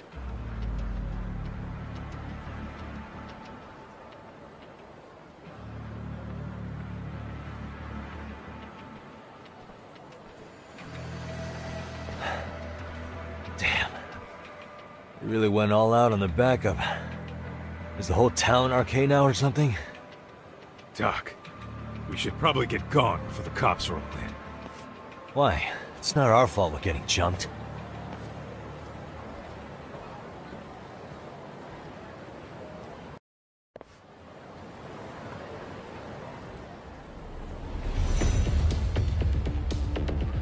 Guess their plan was to come at us in waves. I've about had it with this crap. Yeah. At this rate, we won't be meeting Sari-san and the others. Wouldn't want to drag them into this. Point. So why not hit Arcade at home? Yeah? Why not? Soma and Akutsu are at the top, and they probably remember me. I'll just ask them real nice to keep their goons off our back. Unless you want to keep dealing with these fucking scrubs. I'm fine with making a house call. Any idea where it is? Yeah, a club in the back of Theater Square. Used to be arcade exclusive. Nowadays, I hear they let in thugs from all over. I admit, I'm kind of curious. This is it, Doc. Get ready to meet some shady people. Yeah, shady is definitely the operative word here. Can't imagine this place gets a lot of foot traffic. Who knew an entrance to the underground was right here in broad daylight? Alright, let's get in there and be done with this.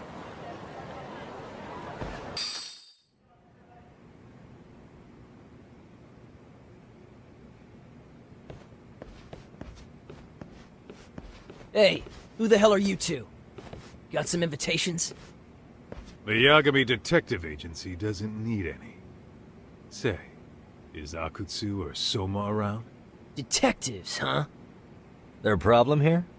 This is a public business, isn't it? About time you showed up. We've been expecting you. Nothing like running into an old friend. You want to talk to Akutsu-san, fine. But only Kaito gets in. Why? See, we all knew the Yakuza out in the cold would come around to us once the Tojo clan cleared out. Know what makes us such a hit? Who gives a shit? We got a system fleshed out. Your average gangbanger starts at rank F. But an ex-Yakuza, a Tojo head at that, fast-tracked right to B rank. Oh, and just for you, Kaito-san. The boss says he'll start you out at A. Yeah, I'm sure you've got your pick of the chumps. But I'm here to talk to a fucking adult man. So get stepping and take me to Akutsu. Spoken like a man with some balls. I can see why Akutsu's had his eye on you. What? So I really have to just wait in the lobby? You should thank your lucky stars you're not dead yet. I don't know about this, Kaito-san. What if you need backup? Relax, Doc. All I gotta do is talk man-to-man with Akutsu real quick, and we'll be out of here. You heard the man. Now come on. Well, if it's gonna be that quick, I'll just wait right here. Do whatever you want.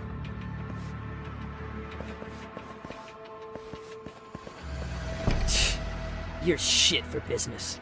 Ah, come on. Don't you want to be friends?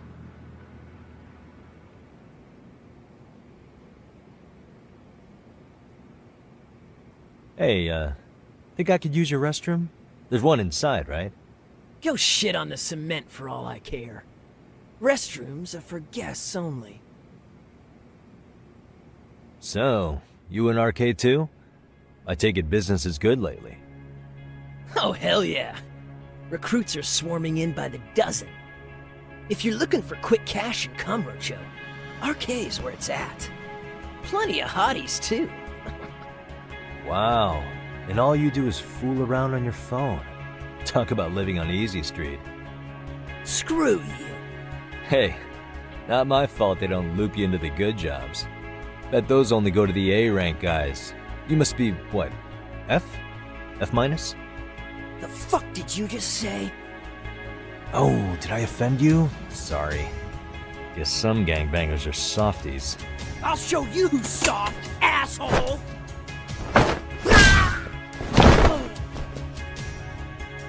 Sorry. Getting split up from my buddy does make me kind of an asshole.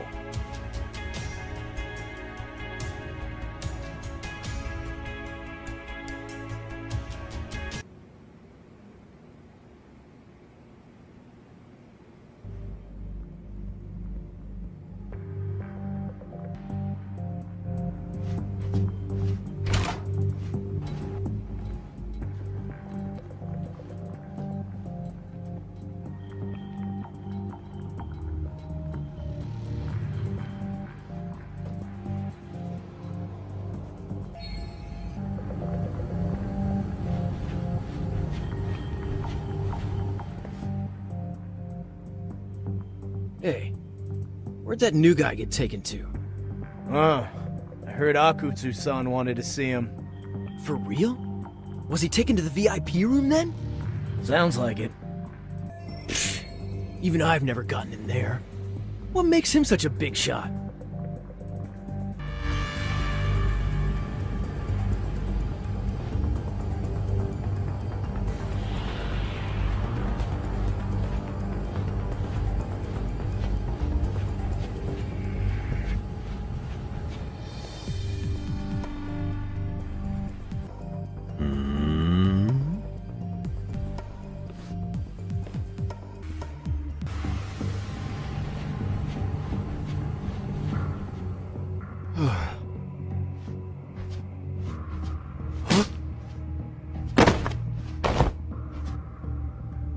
Sorry, man. Take a quick breather.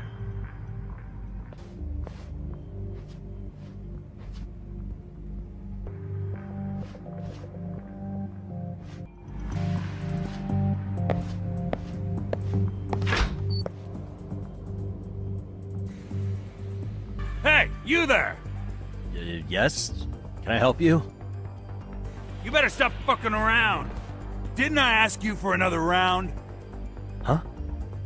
Another round? You forgot my order already? I want my bottle. Yeah, I'll get right on that. Wait a minute. You know what? Fuck the bottle. How about you just mix me a cocktail? But of course.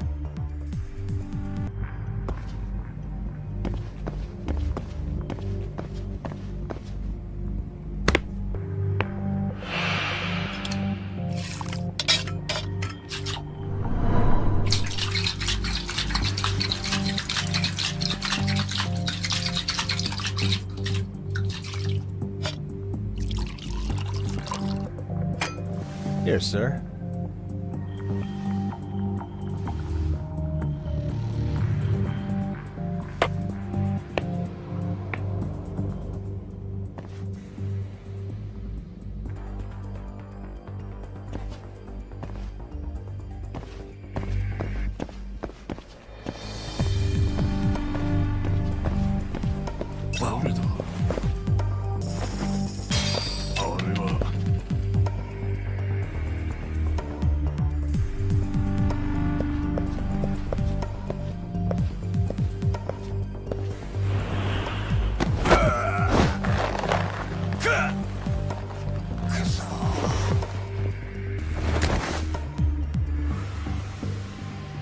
That's a good boy.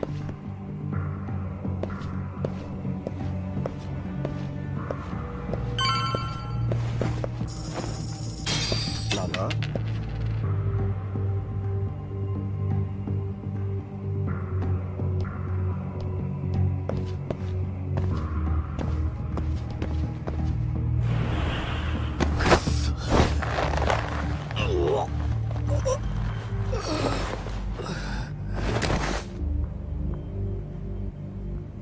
Take a nap, bud.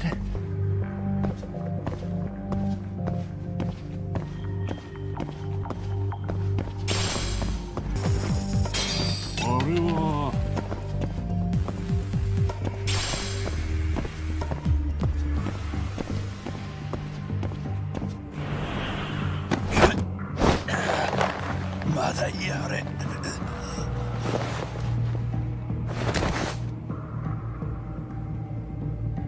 a nap, bud.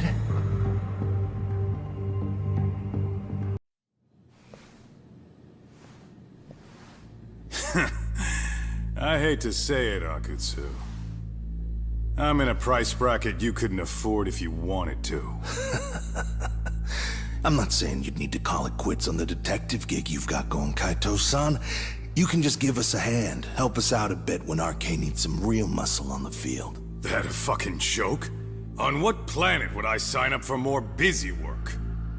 Think you might want to tone it down there, big guy? I've got my boys in the room. Being talked to like this isn't a good look. Why would you care how you look? You're a bunch of damn Yakuza. You and Soma are picking up the Tojo clan's scraps, yeah? Or do you have a real plan? We'd have the manpower if we wanted to. With all your washed-up Yakuza and punk-ass kids? I don't see it happening, man. What are you fucking thinking? Exactly why we need more guys like you. Help me show this crew how the big boys roll. I need some authority on this to get it built the right way. So you want me on as a drill sergeant for scumbags? Count me out. Kamurocho's underground river of cash is still flowing, but there's no more Tojo clan upstream to collect it all. There's no more rules. We can run this town however the fuck we want. And once we've got ours, we can slip back into civilian lives to live it up clean as a whistle. You want to be a civilian again? You're kidding. Oh yeah. Want to have the cash to buy your favorite store, pop out a couple of kids and settle down with a family? Never would have been possible in the Yakuza life. Well, why the fuck would you need me to do that? After you step into the shadow of the underworld, you never really escape from those chains. Don't sell me your bullshit like I'm one of your fucking brats. Huh. Sounds to me like your whole damn pitch just ran out of gas. Go out there and build your dream gang if you want. I don't give a shit. That said, if you keep bugging me about this shit, I'm gonna make sure you regret it. Keep your fucking distance from us. Did you say us? Are you refusing to join up because you have a partner? Bring Yagami along for all I care. Did you hear a word of what I just said? I'd reconsider that stance if I were you. If you aren't coming along as a friend, then you're my enemy. I don't take work from assholes. Have it your way, then. Hey, round up the boys. Sir. Hey! Get off your asses! Too late for that. I knew exactly how this little chat was gonna go down. Son of Yeah, well, I knew exactly where you'd be for a chat you weren't invited to. Well, if you're done over there, shall we get back down to business? You're not walking out of here. If you don't know how to use that thing, you're gonna cut yourself, man. You sure? You fuckers are the ones who don't know shit. This whole damn town belongs to the arcade now, you know. Now the whole town belongs to you, huh? You fucking morons. You're gonna have to pry this town out of my hands!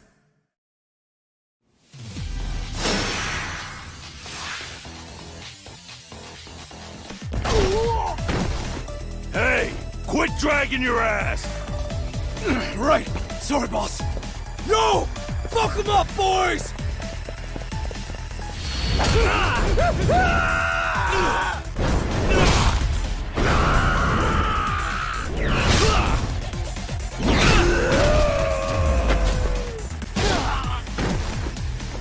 Dumbass, you down already? No, sir! Come on, let's fucking do this!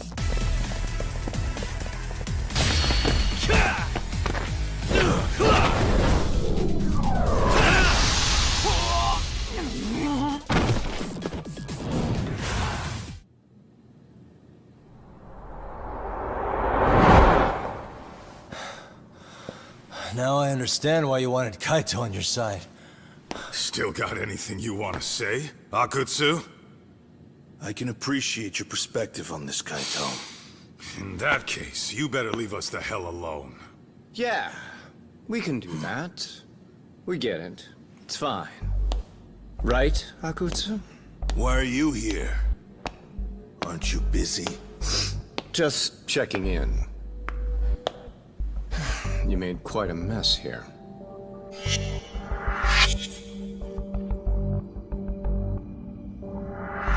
Tak, meet Soma. He's the leader of the RK. Yeah, I kinda figured.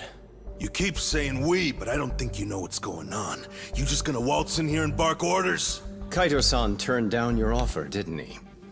And the other guy is Yagami from his own detective agency. Before that, he was an accomplished lawyer. Now he's with Kaito-san independently. It's my job to be running HQ, though. You shouldn't roll up unannounced. I'm supposed to leave you to your own devices? I do have to check in, at least to show my face. Got a cold? It's a dust allergy, actually.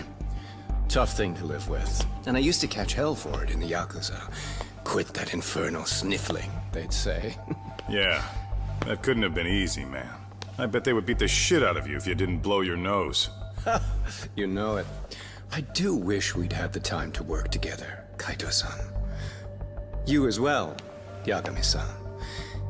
It may feel like we're a small-time outfit in the immediate term, but RK will grow. We'll show you. But in the meantime, we'll leave the two of you be. Does that work? Finally, some sense. Best of luck with the growth. As the leader here, you need brains and brawn.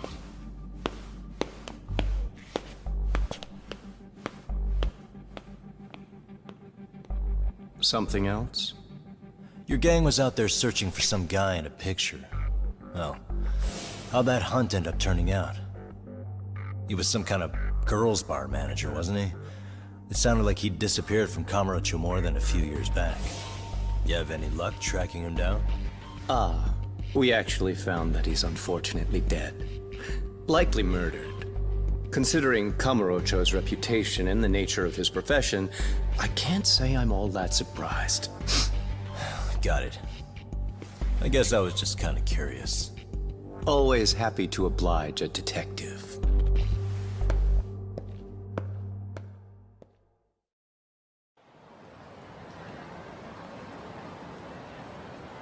I guess we shouldn't have taken RK so lightly, even though they're new to the scene. Yeah. Supposedly Soma's the one who spearheaded the campaign to scoop up all the ex-Tojo. Turns out he's teaching the next generation of thugs about protection money, loan sharking, mugging. He's like an unemployment agency for shitheads. They've got 50 full-time bodies so far, but if you include part-timers and other associates, they may be well over 2,000 strong. That's a lot. Even half that's a lot. The Yakuza left behind a gaping power vacuum in this town. Even if it wasn't RK, someone else would have swooped in. So much for peace and quiet in Kamurocho, huh? Sorry-san's calling. Hello? It's Shirosaki. Sorry for the wait. I found our file on Ahara's victim. Oh, Mamiya-san, right? Yui Mamiya? Yes, she lives with her family in East Ikebukuro. I'm about to make a quick house call. Awesome. Then I'll be right over. Good. See you sooner than later, I hope. I caught all that. You go on ahead, Doc. This one's outside my area of expertise. Okay. I'll head back to the office when I'm done.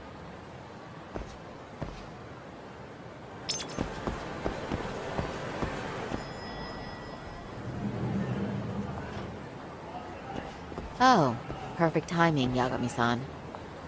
And here I was about to go without you. Are you ready to visit Mamiya-san?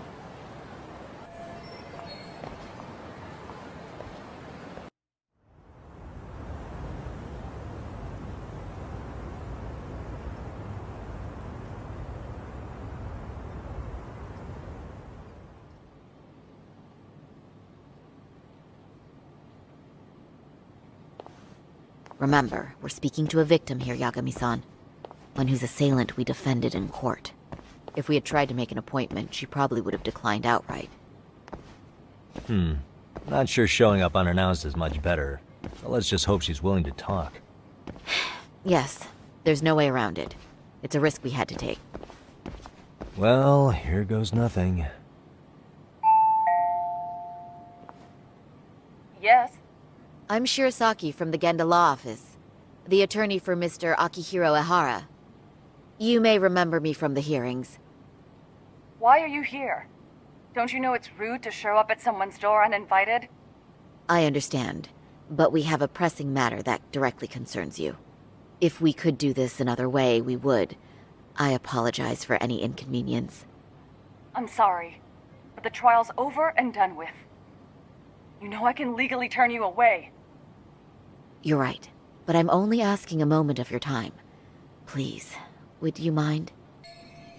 I don't have time for this. I'm going to have to ask you to leave. Wait, before you do that. Sorry to butt in. I'm Yagami, a detective helping Saori here out. And? Are you aware of the trending video that's leading people to believe Ehara committed murder?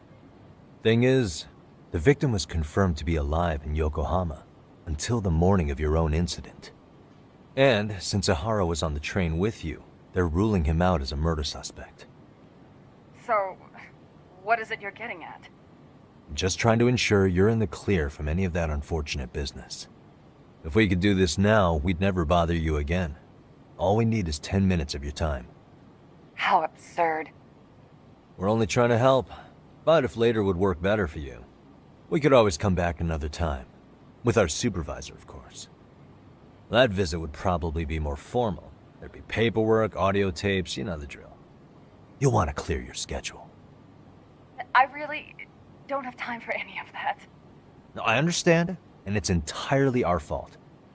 We thought we'd do this casually, but we really should have been more by the book.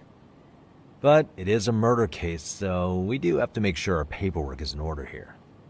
Now, would you prefer to schedule a date to accommodate a more formal interview?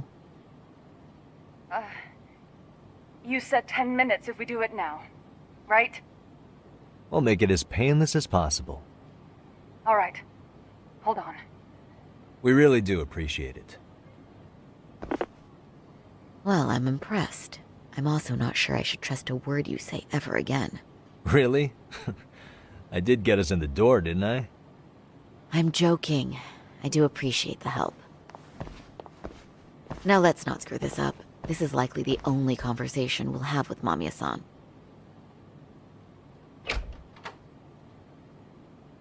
Hello. Hi there. Hi. Again, we apologize for the intrusion. Let's just get this over with already.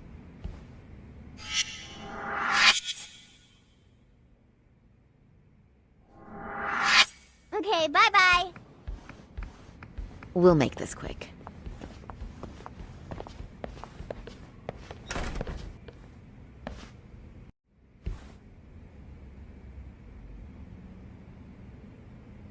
So, talk. I've already told the police and the court everything they could want to know about that morning. I'm sorry to put you through this again, but would you mind going over those details with us? What else is left to discuss? I understand how pressured you might feel. I've gone over this so many times. I wonder if pressing charges was even worth it. No, what you did was both brave and inspirational. Many victims are afraid to come forward for any number of reasons. Your voice might give them courage to find their own. Ironic, hearing this from that predator's defense team. Well, perhaps. Would you mind walking us through that day from the beginning? It's nothing so mysterious. I was just on my way to work when some man grabbed my butt. That's all it was. Nothing else was out of the ordinary that day? Correct. Not to pry, but where is your husband today? Still at work? He usually doesn't get home until later. On that note, I have to feed my son, so let's get this wrapped up soon. We'll try our best to. Moving along. On that day, you and Ehara-san boarded the train bound for Ikebukuro, correct? Had you ever seen the man before then? No. At least not that I can recall. How many times must I go over this?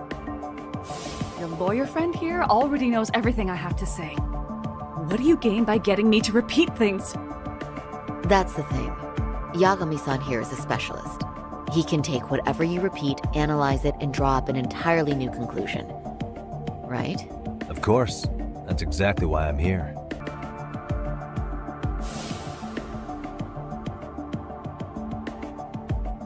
In the security footage as you stepped onto the train, it looks like Ihara-san stepped right behind you. Were you aware of his presence at this point? I was. It felt like someone kept pushing up against me with no sense of personal boundaries.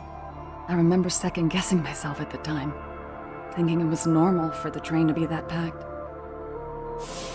Then the train took off while you were stuck in that situation. Yes. And then I felt the back of his hand against me.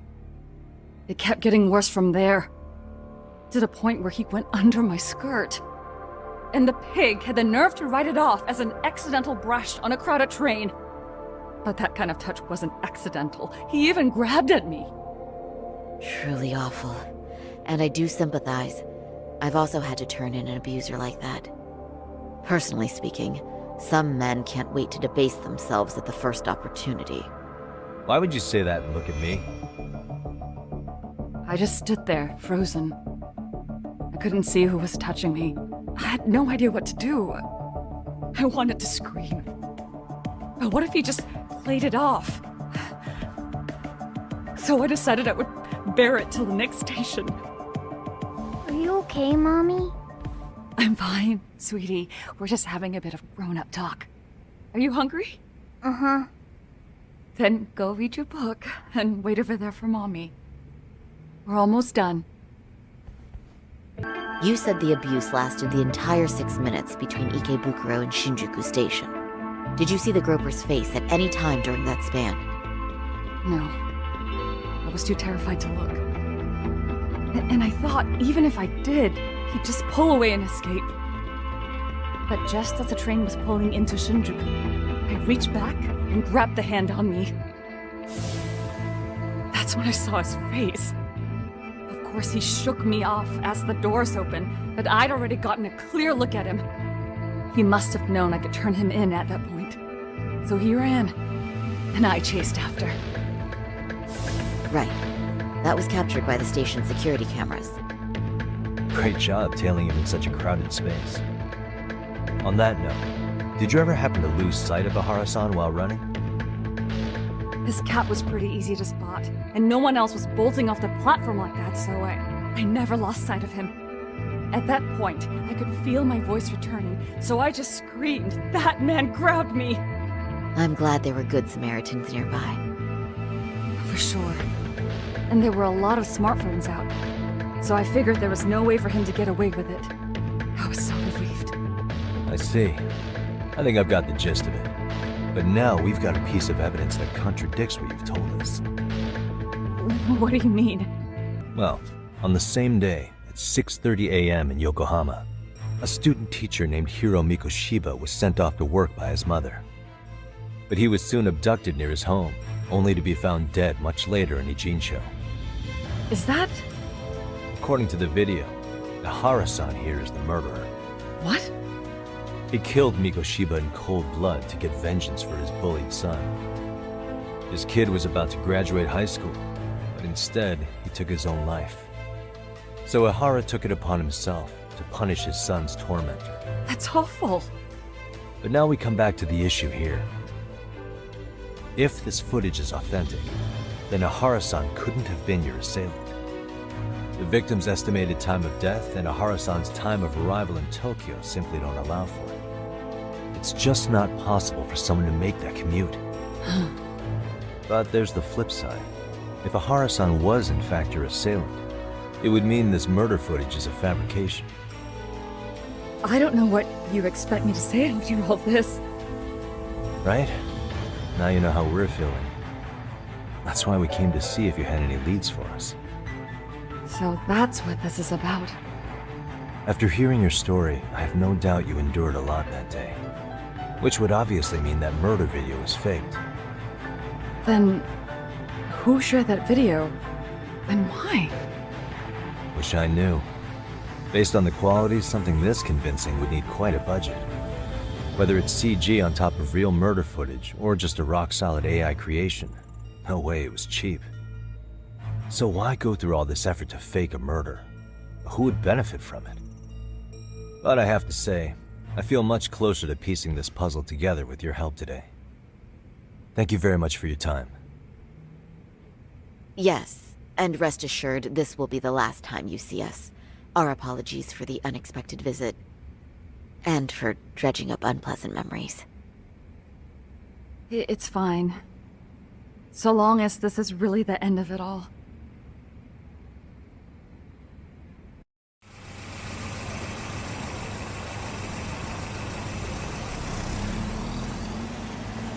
I'd like to report Mamiya-san's account to the rest of the team. Can I count on you to be there? Sure. Let me give Kaito-san a heads up.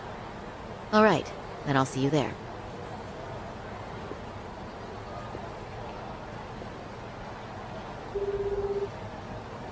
Yo, it's me. Hey, I just got back to Kamurocho. Everything good? Any news? All good here, man. What's with you? You worried Arcade got to me or something? I mean, they did run their mouths about stabbing us in the back. But if you're good, I'm good. Anyway, I'm heading to Genda so Sari-san and I can go over what we learned from Mamiya. You're the boss. As for me, I'm calling it a day. You do that.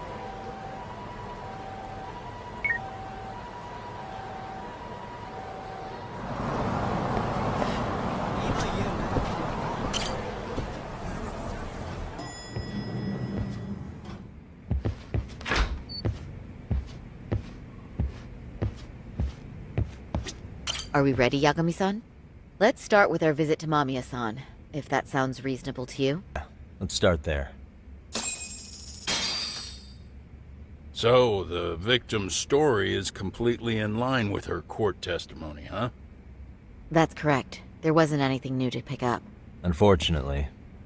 In which case, should we look into the murder video instead? Like, figure out how they made it? Let's not get ahead of ourselves here. Whether that tape's fake or real, someone had to put it online, right? Do we have any theories on who that might be? Well, the footage showed enough of the surroundings to make the crime scene clear. As somebody who's been there, I can confirm that the blood splotches match what you see in the footage. Which means that prosecutor in charge of the harassment case, Takano was it? He posted Mikoshiba's murder footage online to ruin Ahara's reputation. Why would he need to ruin him? He was already convicted as a sex offender. Do you really have that low of an opinion of prosecutors? I agree. That doesn't make much sense. Yeah, I don't think it makes any sense at all. Of course it doesn't. I was just testing you guys. Good to know you're still keeping up. Hey, this isn't the time for your shenanigans. You get a yellow card for that one. The murderer's accomplices have to be the ones who posted it for him. Yeah, I can't see it any other way. I also agree with Yagami-san. But in that case, what would their motive be? Maybe they wanted to make a mockery of the police, or even the whole system. Huh? We know Ihara got himself convicted for groping, so he'd have an alibi for Mikoshiba's killing. But then, his conspirators turned it around by uploading the murder video online. Almost as if to say, look how he got away with it. I see. Yeah, that does make it sound like he's taunting them. That's well and good, but I'd like to shift gears. Let's talk about the actual fabrication of the video. How does one go about that? Well, for example, the true culprit would be taped murdering Mikoshiba. Then Ihara's face would be copied and blended onto the killers. That's how they'd approach it in a Hollywood movie. But then, wouldn't you be able to see traces of it being faked? Tsukumo-san reported that he's found nothing of the sort in his analysis. We've been down this road before. If we take the stance that the footage is fabricated, we have absolutely nothing to work with. Then let's tackle this from the stance that the video's actually real. If that's the case, there has to be a flaw in the groping issue. I think we've collected enough evidence to find it too. Before meeting with Yui Mamiya, didn't you mention the possibility of Ihara using a stand-in? Perhaps the real Ihara murdered Mikoshiba in Ijincho, then swapped places with the imposter so he could be detained. But we couldn't find an opportunity for the swap to happen, remember? From the moment he set foot on the Ikebukuro platform, Ehara was constantly on camera. But wait, that's not entirely accurate, is it? Huh? Remember how we mocked up a diagram of the Shinjuku station platform? Yeah. Oh, wait! That's it! You could be onto something. There's a point where Ehara wasn't on camera at all. What is this point you speak of? Let's all go over the diagram so that everything will be clear. Here's what I want you to see. It's very brief, but there's a moment where Ehara and Mamiya-san can't be seen by the security cameras. The dotted lines on the arrow represent the camera's blind spot. It does appear so. So you're saying this is where the groper, the fake Ehara, traded places with the real one? Can't say it's impossible, right? Right. Except if that actually happened, Mamiya-san would have been right behind them at the time. Could the two really swap places without her noticing? In a crowd like that, I think it's feasible. If that really was Ehara's plan, then I'd say he was being careless. Careless? How? Well, on the day of the incident, the station was packed for morning rush hour. That means there was no solid guarantee the assailant could make the switch. He could have been nailed by any random passerby before reaching the blind spot. Good point. Not only that, if Mamiya-san had called for help while the train was still moving, then the first Ehara would have been caught before even reaching the platform. Oh, I mean, yeah! Called it. Think about it, Yagami-san. Why would Ehara's accomplices meticulously plan out every last detail of this alibi, only to leave such a crucial component to chance, as Hoshino-kun pointed out? Oh, just doing my job. True. Good work, Hoshino-kun. In fact, I think that may back up my own take on it. Yeah? What if everything, including the appearance of leaving the plan to chance, was part of the plan? Can you expound on that? I'm saying I agree that such an airtight alibi wouldn't have allowed for contingencies. And that takes the question to another level. Just how far did they line up the pieces in advance to make the swap work? Are you saying there's more to it than we discussed? What did we miss? I know this won't go over well, but what if Mamiya was colluding with Ehara all along? Huh? Bear with me. Let's say Mamiya was in on this, and knew about the imposter in advance.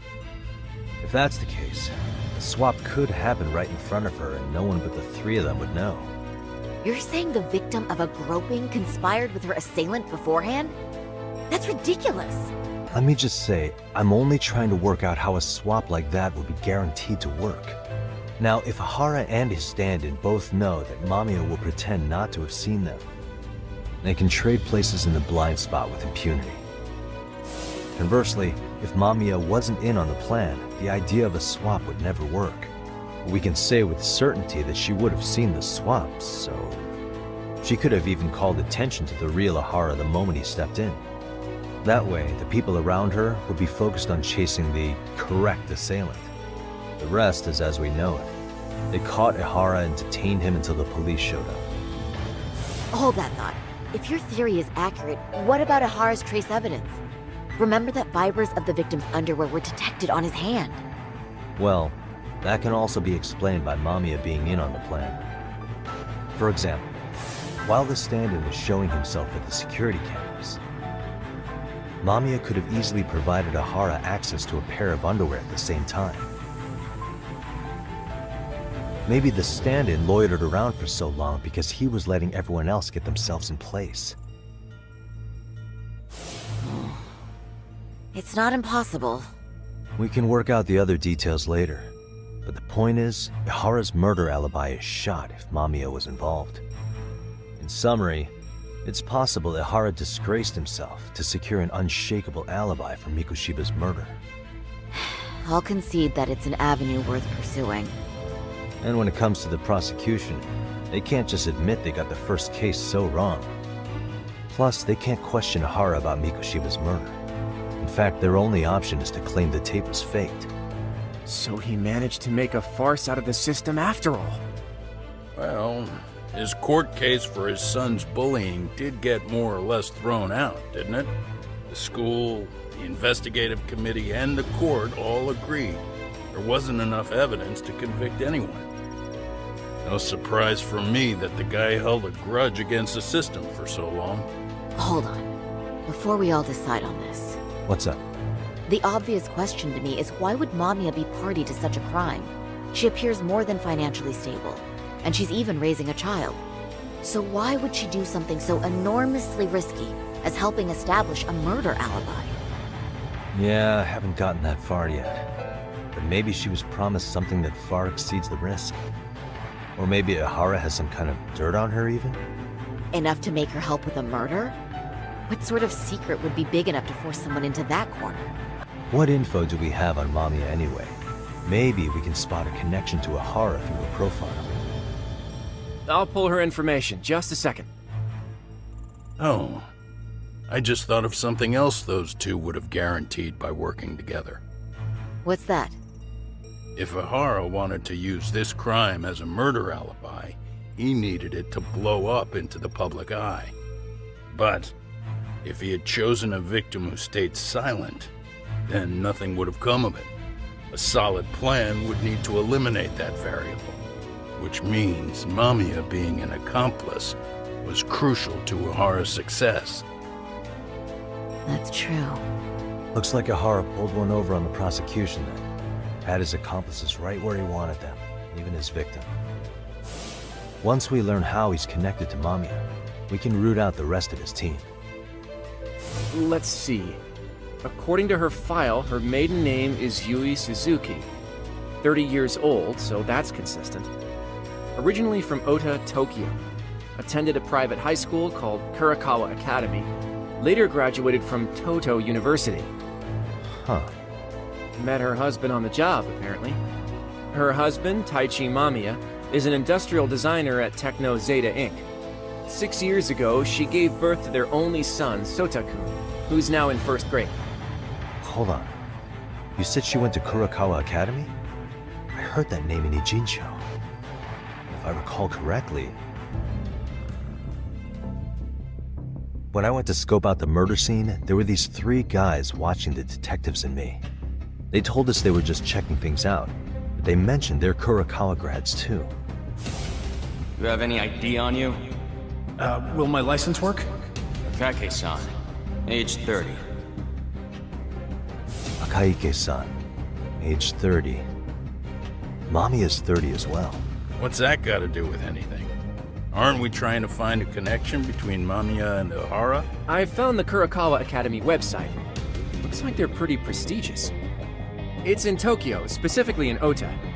Pretty close to where Mamiya lived. Oh. What? The girls there get such cute uniforms.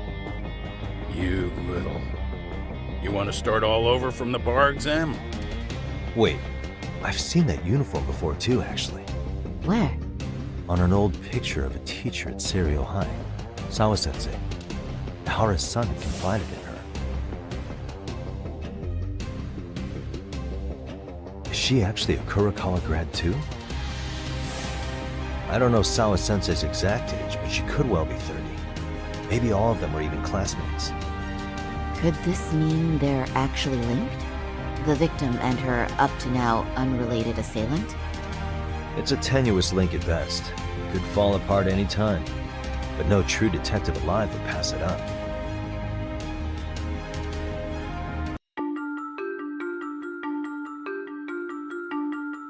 A previously unseen link is established between the groper and the victim. Charting out their relationship is akin to tracing a spider's web.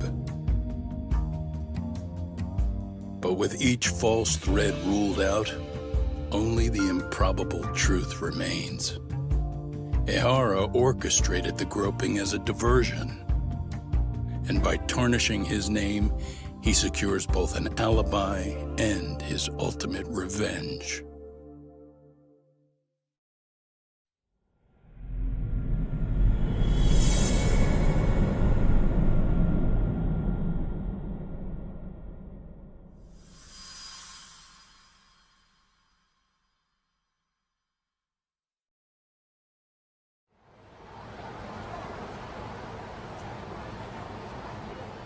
Hiro Mikoshiba's murder was sparked by the bullying of Toshiro Ihara. who committed suicide 4 years ago. The graphic video that hit the net showed the world how Toshiro's father, Akihiro Ihara, had brutally avenged his son. We also know the father had accomplices. On October 7th at 6:30 a.m., they forced Mikoshiba into a vehicle, took him to an abandoned building, and gravely injured him. Then, around 7:30 a.m., the time frame when Ihara killed Mikoshiba, the other conspirators were probably nearby, even though they weren't on camera. At the same time, 30 kilometers away at Ikebukuro Station, a man who looks like Ihara is caught on camera. We'll call that guy the stand-in. The stand-in made sure he was in front of the cameras for more than an hour before boarding the 9:06 a.m. train, the same one Yui Mamiya was on. After committing sexual battery on that train, he meets the real Ihara in the camera's blind spot, and they change places. That's how he established a false alibi for Mikoshiba's murder.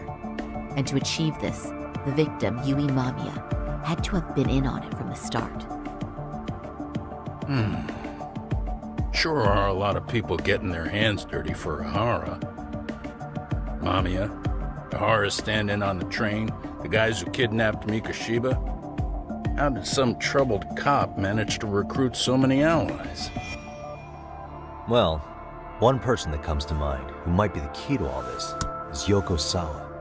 She's a teacher at Seiryo High. She was the only adult Toshiro-kun ever told about the bullying, and she supervised Mikoshiba as a teacher before he disappeared. On top of that, she's a Kurokawa Academy graduate, same as Mamiya. Those trespassers at the murder scene were also from Kurokawa. Since they're all about the same age, it's possible they were all classmates. So you're saying these classmates are also Ihara's murder accomplices? If we consider Yoko Sawa the central link, that's very possible. We do know that as a teacher, she felt deep remorse for Toshiro-kun's suicide. Maybe she recruited her old classmates to help Ihara take his revenge. Yeah, best not to rule that out. Though I'm hoping that's not the case. Why is that? It's just, she's a really good teacher. She's passionate, responsible. She's always putting the students first. I know she regrets the past, that a student died on her watch. And now another of her students, Mikoshiba, is found murdered. So if it turns out she's involved in that, I doubt I'll be able to trust my own judge of character ever again. Yagami. I'm going back to Ijincho tomorrow. The plan is to bring up Mamiya's name to Sawa-sensei and see how she reacts. Until then, let's not jump to conclusions about her involvement. All right. Can I chime in real quick? I was looking into Kurokawa Academy and I stumbled across something that may be relevant. What's that? Well, it happened 13 years ago, but there was an attempted suicide. A third year jumped off the school's roof after being thoroughly humiliated. Actually, Sawa-sensei mentioned that. She said it was a boy in her class. Right, that's gotta be the same case then. The student's name was Mitsuru Kusamoto. He's 30 now, but still in a coma. Huh, and all that info's on the net? It wouldn't be normally, but his mother happens to be Vice Minister of the Ministry of Health. Ever heard the name Reiko Kusamoto? Not once. I have. It was on the news. They were talking about her and her son. Well, do you remember the uproar in the health ministry when Vice Minister Ichinose got arrested? Apparently, his successor couldn't contain the resulting chaos, which is when Kusamoto-san got tapped to lead. They couldn't afford another criminal scandal, so her promotion was out of the blue. She was a safe choice, a veteran with tenure and experience. Not to mention, her son's tragedy made people see her as a more sympathetic figure. Very popular. She's kind of a new generation heroine, so to speak. Huh. Is any of that relevant to the case at hand, though? Who knows? But Reiko Kusamoto and Ihara both have children who were bullying victims. I don't think that's a connection we can afford to overlook, if you ask me. Okay, so Kusamoto's son. What exactly happened to him? let's see. He was bullied by a fellow third year at his school, Shinya Kawai. The records say he harassed Mitsuru-kun every day, in and out of school. Well, one time he even stuffed dirty rags in his mouth. That's so cruel. Yeah, and the teacher was a real piece of work. Apparently he knew, but he just smirked and said, "Don't overdo it." Oh, I remember now. The media pounced on that one hard. If they were classmates, then both Sawa-sensei and Mamiya would know about this. And maybe because they couldn't save Mitsuru-kun, their guilt left them open to Ihara's persuasion. But to prove that, we'll have to hear from them directly. I'll talk to Sawa-sensei first thing tomorrow. That'd be helpful. In the meantime, I'll be working on Ihara's appeal. It's clear they missed something important in the trial, since Ihara is apparently innocent of sexual battery. Being that he was out committing murder at the time. What started as a simple harassment case sure has blown up big.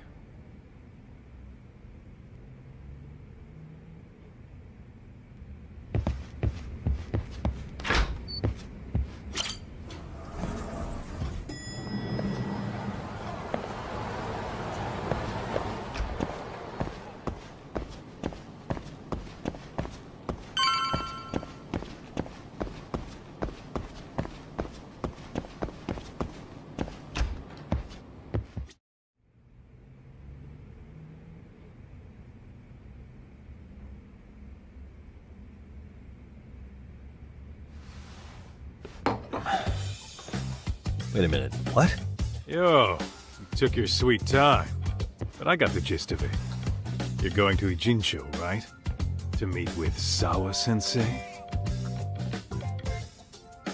Kaito-san, you do realize that only I can meet her. You can't get into this school.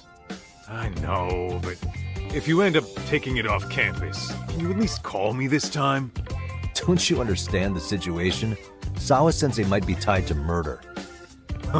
You sure you understand it? Come on, she would never do that. That a fact? So happens I'm a great judge of character.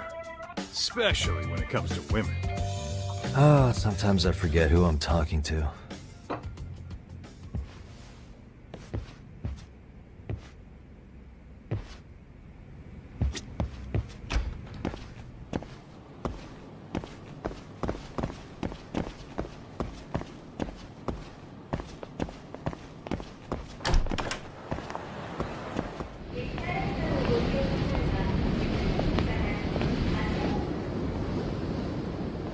Well, first stop, it's gotta be Chinatown. Can't face Tsukumo on an empty stomach. Never a dull day for you, huh, Kaito-san? It's the selection, man. I've already worked out the math. I figure if I hit 4 or 5 places a day... What? What's up? Check that out. It's Akutsu. Kamurocho thugs are looking pretty out of place here. Yo! Akutsu! What are you fools doing in town? Hey! Don't ignore me! It's Kaito! Fancy seeing you here! I'm kinda busy here, man. Catch you later. What an asshole. Ijincho's a long way from home. And he's traveling with a small army. Would he have come all this way because of us? Nah, we just caught him totally off guard. He's not out here for us. Gotta be something else. But something's not right if they're just cruising around.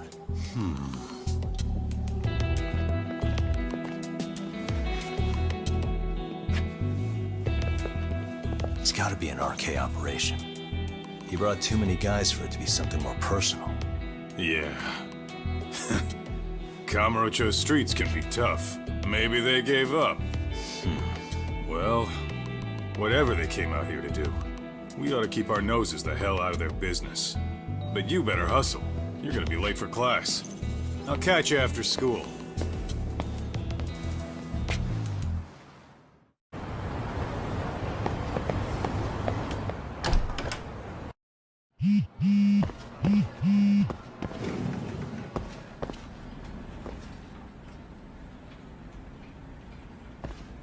Oh, what is it, Yagami-san? Sensei, do you have a minute? I saw the video of Mikoshiba-kun.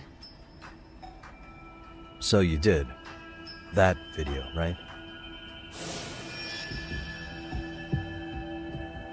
I thought Ehara-san was convicted for a sex offense. How could he be in that video killing Mikoshiba-kun? But then that video looked so real. Most likely it is. As you unfortunately had to witness, Ehara-san committed murder with his own two hands. Which means as far as the groping that day goes, there's some deception at work. Deception? Are you familiar with Ehara-san's victim in the case? Her name is Yui Mamiya. I don't think I recognized her, no.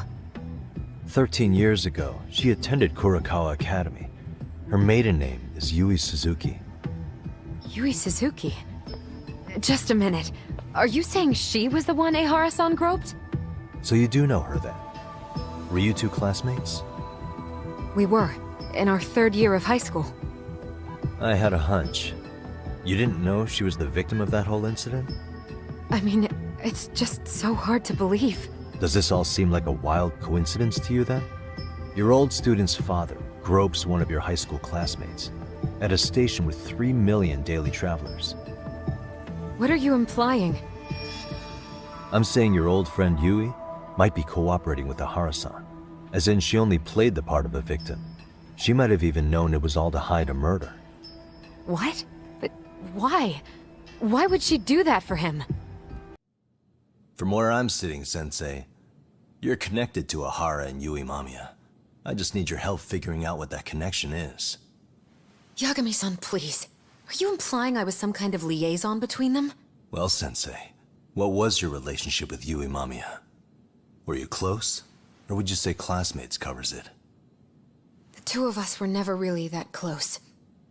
To be honest, I didn't really like the group of kids she hung out with.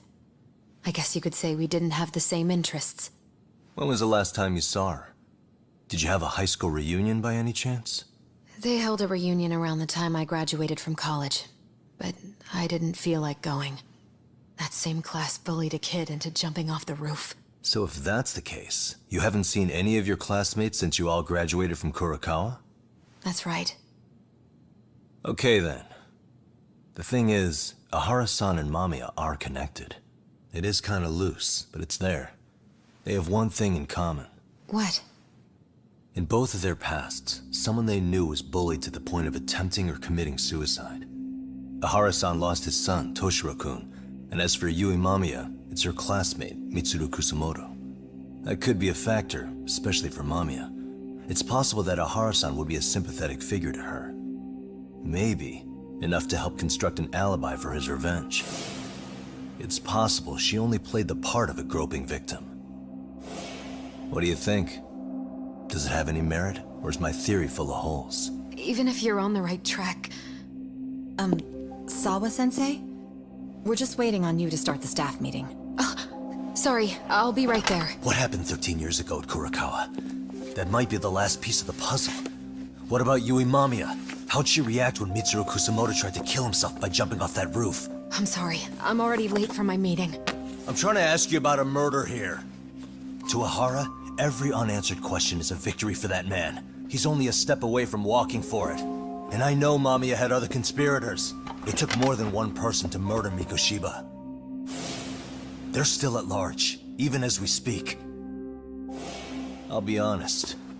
I came here today with a suspicion that you might be more involved in this murder than you're letting on. A suspicion? Nothing you've said has made me feel any better about it. And what should I do about that, huh? I just want you to tell me, how are Ehara-san and Mamiya connected beyond what I've already figured out? I think you have the key to that answer, even if you don't know that you're the one holding it. It's like a lock, and until I figure out how to get through it, I'm gonna keep picking at it.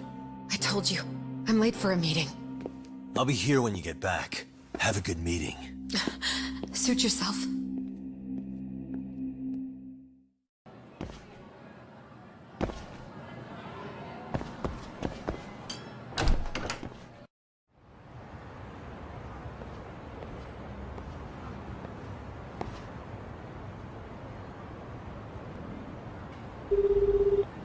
Hey, Sari-san? It's Yagami. Hey, did you manage to talk to Sawa-sensei? Yeah, turns out she really was in Mamiya's class. And they were both aware of the suicide incident with their classmate. Good to know. While we're on the topic, Hoshino-kun got his hands on some new info. Let's hear it. The bully at Kurokawa High was named Shinya Kawai. He transferred out right after Mitsuru-kun jumped, as if he were running away. Once he came of age, it looks like he worked here in Kamurocho. Wow.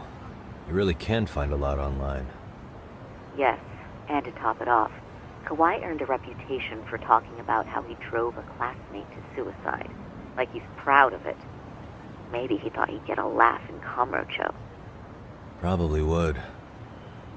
Kawai was more or less a Yakuza, though he never swore into it. I just sent you his picture. It was taken 5 years ago. What? This guy? You recognize him? Not too long ago, some RK punks came asking his whereabouts. Said he was a girls' bar manager who went missing. Yeah, it looks like he did work at a girls' bar. But we don't know which one. Okay, so the guy's definitely suspicious. What business would RK have with him? Do you know if they ever found him? No.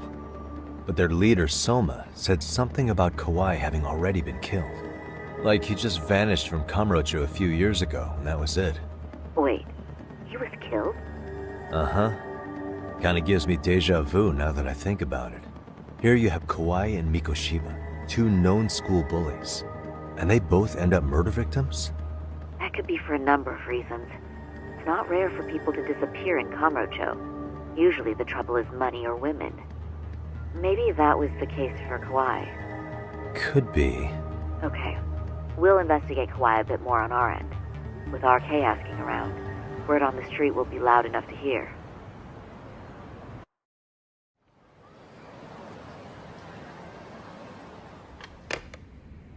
How was it, Saori-san? What did Yagami-san have to say? He said he recently ran into some RK members looking for Shinya Kawai. Did he? He also said RK later told him Kawai had been killed.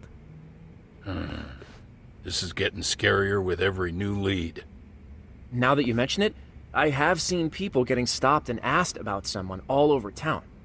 But if those were RK on the hunt for Kawai, could it have something to do with our case as well?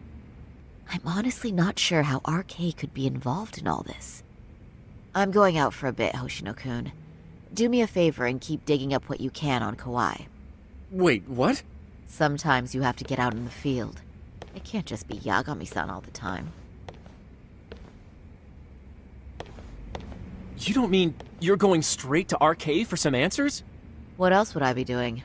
I need to know why they were looking for Kawai. Then I'm coming with. I can't just let you do that alone. Don't worry. It's still light out, and I plan on staying in the open.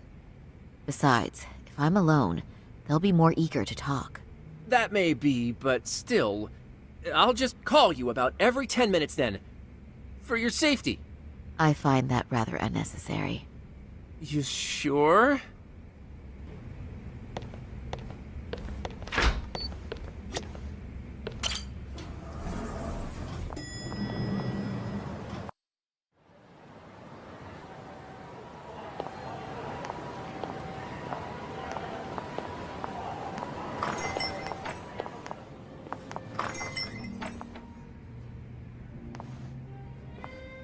Oh, is that Sari-chan I see? To what do I owe this pleasure? Nice to see you too. Oh, hi. Say, aren't you one of Talk's lawyer friends? Does that mean he's on his way too? It's just me today.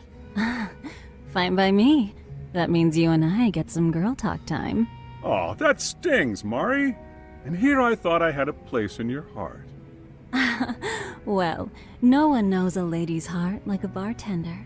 I guess you can stay. Let's see.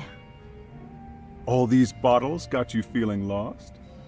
Care for a few pours from Tox? It'll be our secret. Besides, a man with his tab can't complain. You're too kind.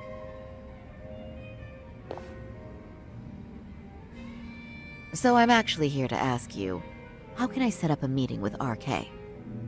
Darn. So this wasn't a pleasure call? Well, I'm glad you're at least enjoying the drink. True. And looking fancy doing it. Oh, please. You two are going to embarrass me. My apologies.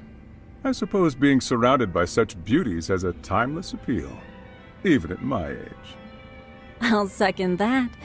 Masuda here is looking at least a year younger. Was that supposed to be a compliment?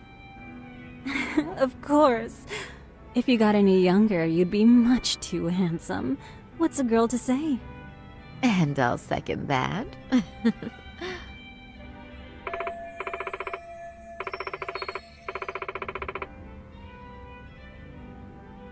Anyhow, if you're after an RK rendezvous, the good news is those guys are everywhere. But it's not like a civilian can just stroll up and ask, "Hey, are you RK?" and expect to get an answer.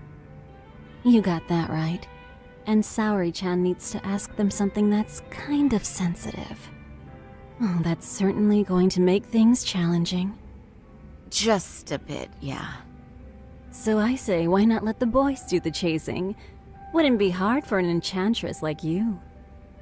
But honey, we need to do something about your look. Some nice clothes and a little makeup, and you'd be unstoppable. Finally, my turn to second something. I suppose I would need to look approachable. Talk told me once that if you ever felt like it, Saori-chan, you could put every hostess in Kamurocho to shame. I've gotta admit, I'm curious. Well, a good hawk hides her talons. You're saying I should dress like a hostess for this? Well, I'm sure there are other ways. But if you want a foolproof plan to snag an RK, you've got one. Oh, if you want, I can get you some looks. And you can choose what you like. I get the message. And I suppose I'll take you up on that. Okay, then leave the rest to me.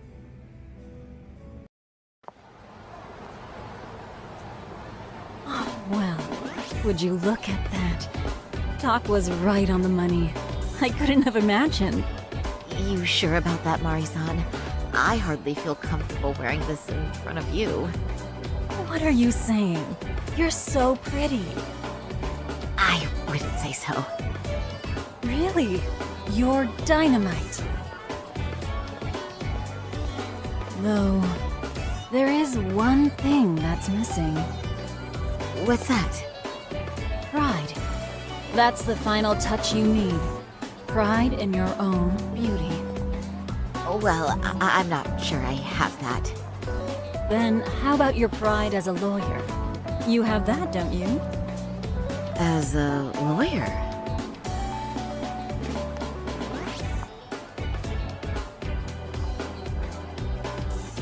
Yes, there it is. Go ahead and take a look.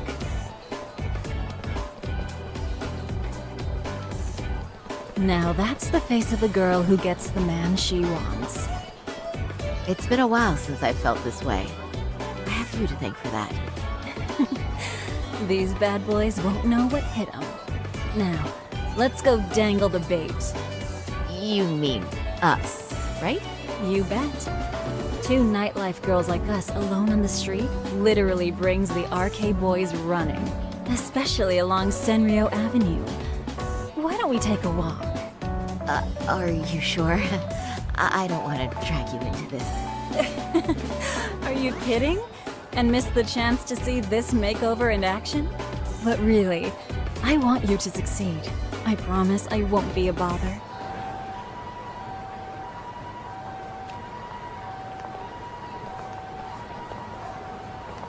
Excuse me, ladies. You, get lost on the way to the beauty pageant?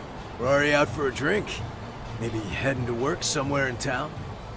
Oh, we're just two girls bar hopping by our lonesome. Isn't that right? Mm-hmm. Oh, in that case, why don't you roll with us? I know a great place. You could drink all you want. Wow, you guys loaded or something? We can throw them back, you know. You sure? Hell yeah!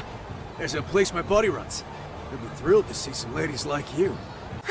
You know, I think you guys may have caught me at the perfect time. What I'm saying is, tonight, I want to take a trip on the wild side. Oh yeah? Talk to me, baby.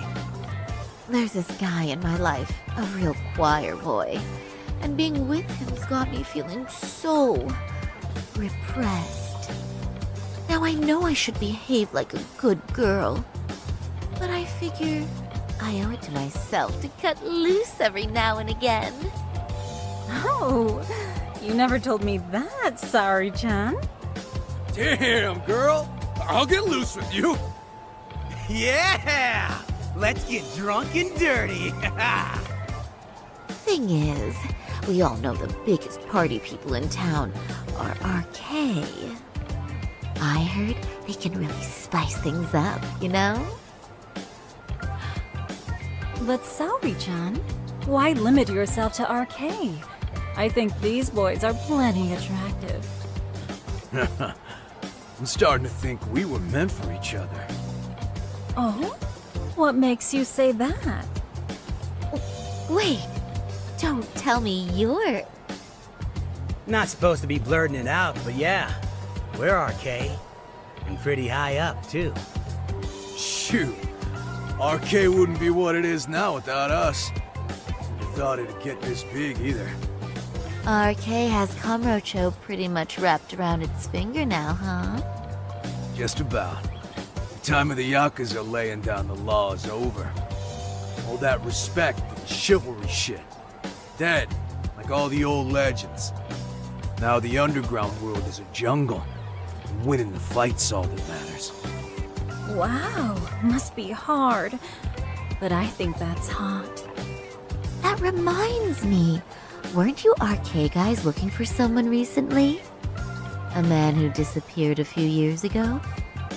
Oh yeah, him. We were looking for this dude who ran a girls' bar. See? I knew you guys would know what that's about. Oh well, 5 years ago he suddenly disappeared. That's not even news in Kamurocho. That's so crazy, though. What happened to him? You ever end up finding the guy? Nah, didn't work out. No surprise, he was just a punk anyway. Name was Kawhi. Way I heard it, some of his old friends rolled up on him one night. My guess is, it was trouble from another town catching up to him.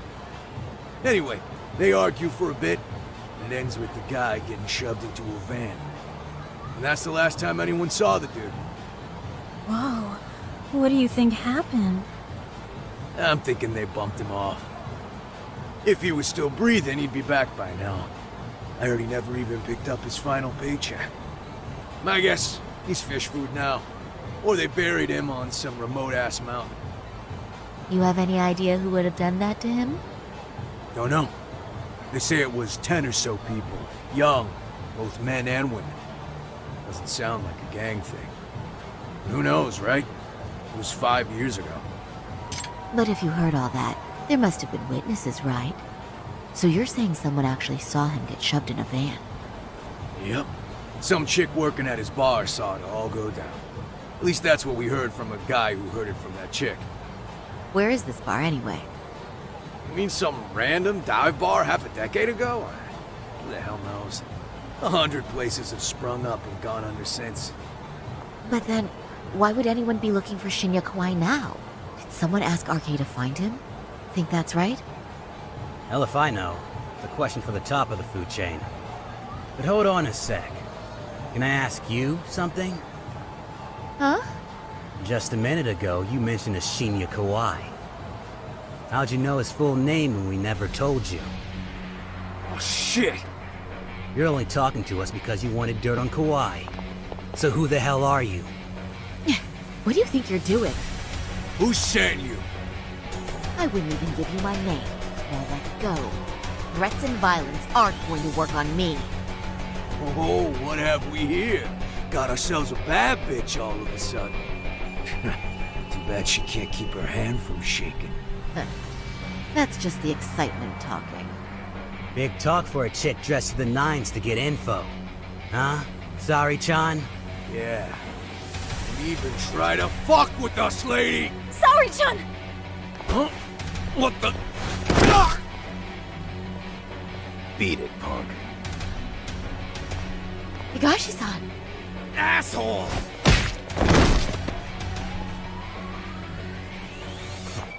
I swear, these jerks are popping up like roaches. No thanks needed. Just be careful on your own, especially when you're beautiful. Thank you so much, Higashi-san. I just said you don't... Wait, how'd you know my name? It's me, Shirosaki, from Genda Law Office. It's been a while. Holy shit! No way! I didn't realize. Shirosaki-sensei. I didn't recognize you. You look incredible.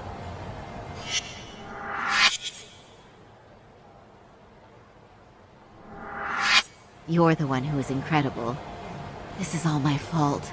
I was the one who put Mari-san in danger. You really saved us. Young, strong, handsome. That's 3 out of 3 for me. Those guys were RK. Town's practically overrun with them these days. If you'd like, I can escort you somewhere safe. I got nothing but time on my hands.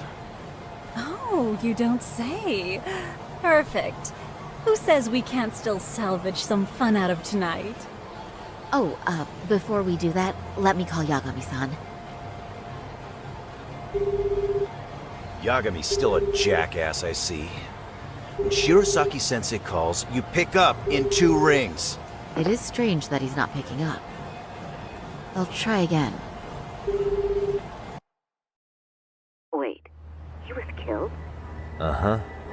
Kinda gives me deja vu now that I think about it. Here you have Kawai and Mikoshiba, 2 known school bullies, and they both end up murder victims? That could be for a number of reasons. It's not rare for people to disappear in Kamurocho. Usually the trouble is money or women.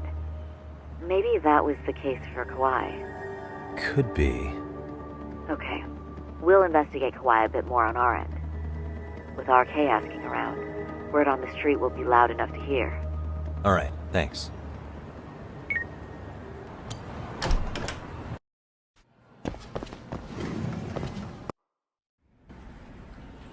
Pardon me. Did you have business with Sawa-sensei? Yeah, the faculty meeting's over, right? It just wrapped up. But Sawa-sensei went home in the middle of it, about an hour ago. What? Apparently she got a call from her apartment manager, saying her place was broken into. Broken into? She told me to tell you that if you came around. Okay, then... Do you think you could give me her contact info or something? No, I don't think I can. Oh, I'll just give her a quick call. One moment. No, she's not answering. They're probably busy. But I guess she's home then? I'd say so. Her place is within walking distance.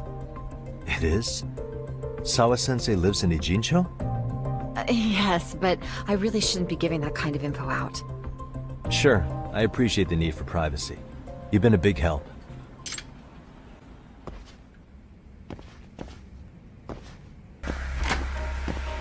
Oh?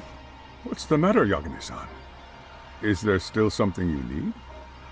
Well, do you think you could tell me Sawa-sensei's address? Come again? Not too long ago, she got a call that her apartment was broken into. And another teacher tried to call her, but she wouldn't answer. So, what? Are you going to go check on her yourself?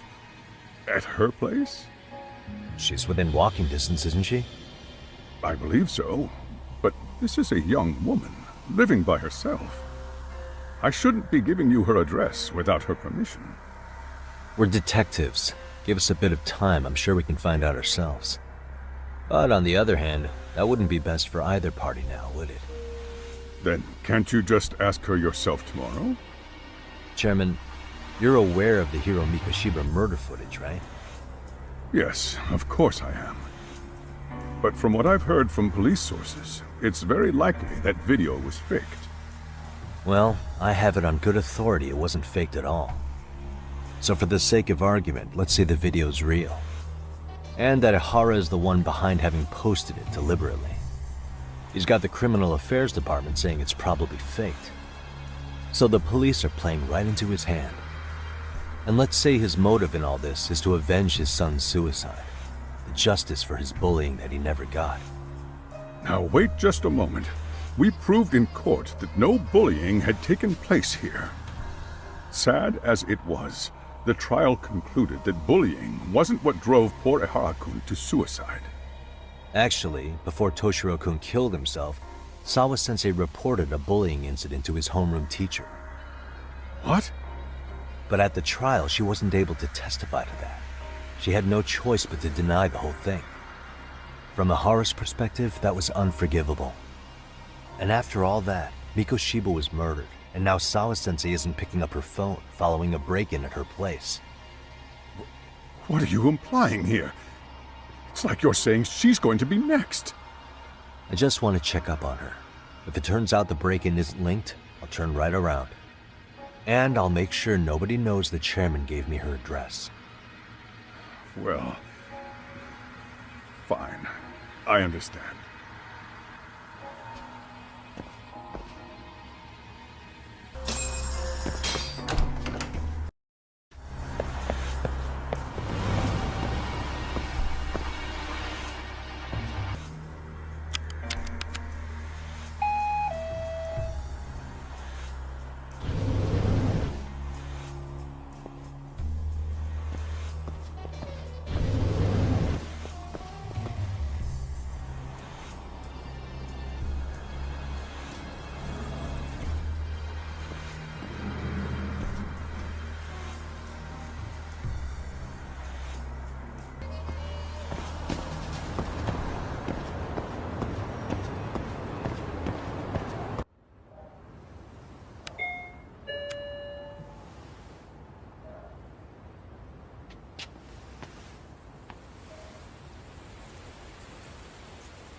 Kawana?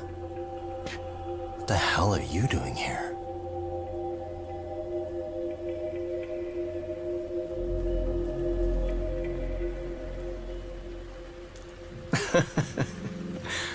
That was quick. I guess we couldn't ask for a better piece of bait. Kick us off, Akutsu.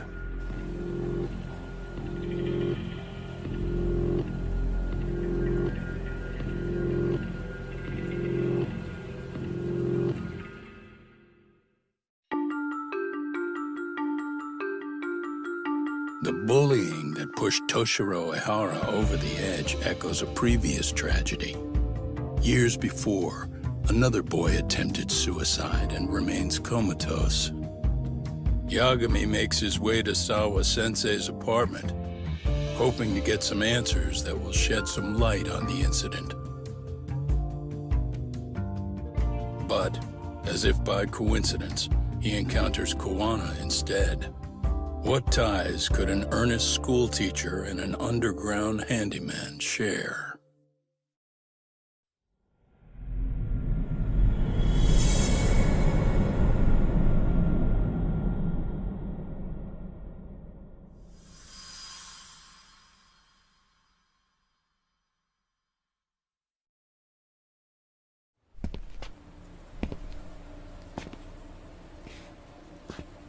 Kawana? What the hell are you doing here? You forget to mention you had a connection to Sawa-sensei? Or what? Awkward. Do you or not? And don't pretend you're just here to fix a toilet. Yo!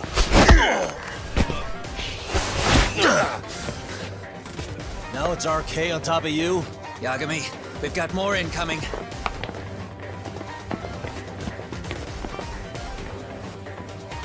What is this? These idiots aren't after you. It's It's me they really want.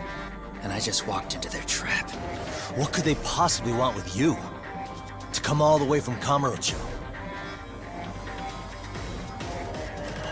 Akutsu, what is this about? Why do you want her?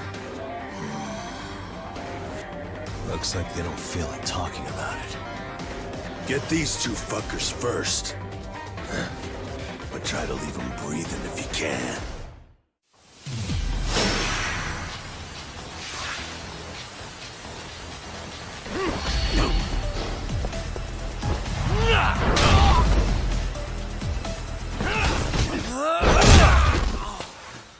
You stupid son of a bitch!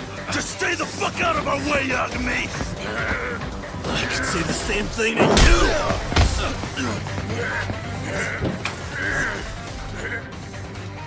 Sawa-sensei, you okay? Yes, I'll call the police. That would help.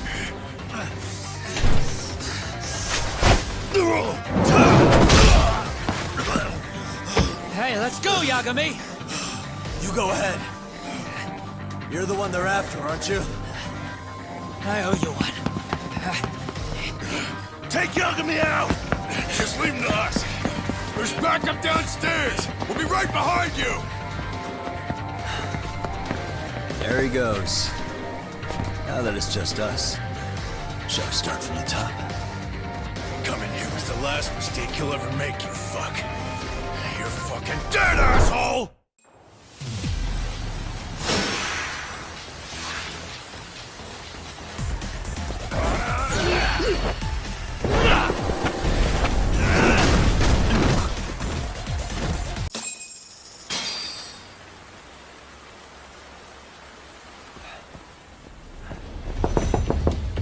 Sawa-sensei.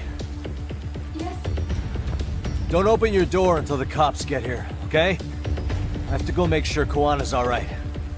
What about you, Yagami-san? I'm fine. But actually, how do you and Kawana know each other? Sawa-sensei? Fine.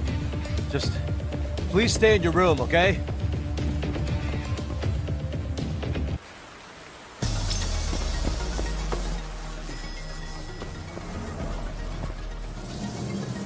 Huh? Wait, you're Yagami! Hey! The hell you looking at? Not trying to get in our way, are ya? Yeah, I am.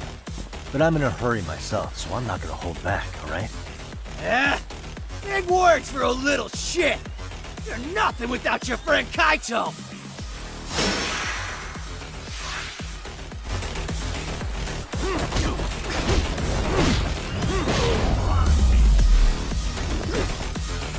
Really, guys?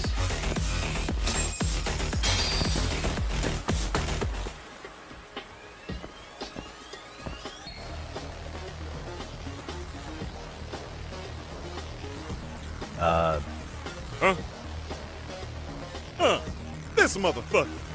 Hey, check it out. It's Yagami.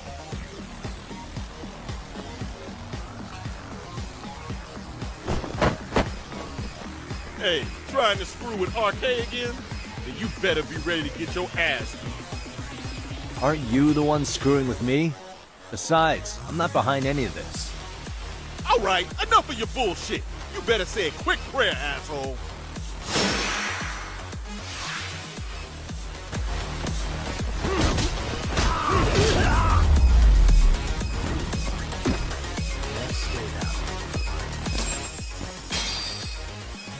Hey! It's Kawana! Don't let him get away!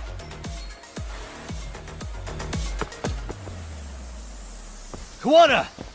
Hey, been waiting for you. You a slow runner or something? They got here before I did. Yagami, sticking your nose in your business again. How about I stick you in an oil barrel and see if you float? That's a halfway decent threat this close to the sea. Ooh, the great detective sounds intimidated. If we make it out of this, I've got some questions that need answering. Sawa-sensei won't talk. I wouldn't worry about the future. Your life is coming to an end soon. Yagami!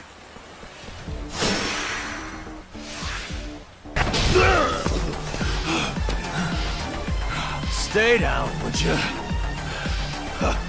Not happening! Good luck, Yagami-kun.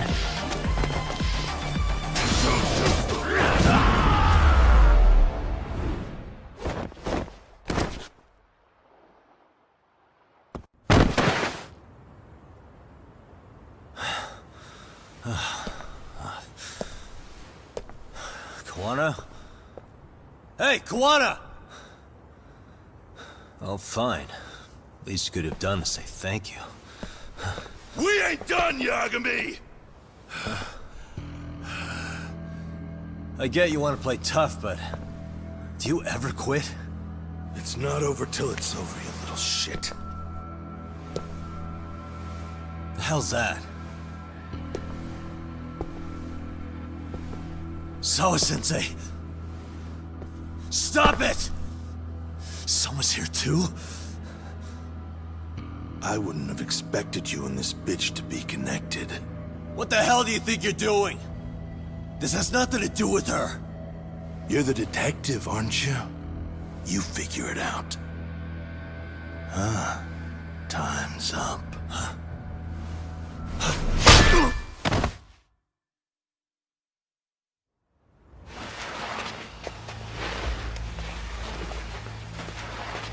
Toss his phone before we go any further. This GPS will lead his friends straight to us.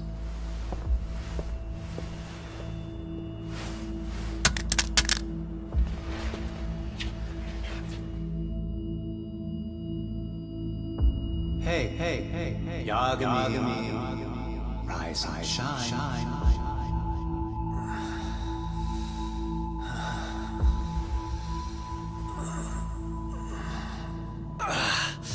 There he is. I was starting to worry you might not wake up. My men are glorified amateurs at this stuff. The technique for knocking someone out takes practice to get down. Soma? Oh good, no brain damage. Man, I'm glad you're tough as nails.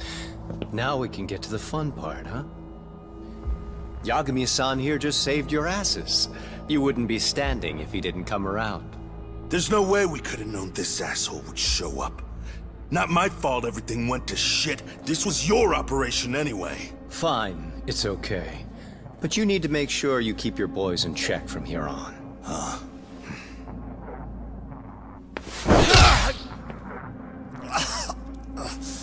Did that hurt? It hurt, right?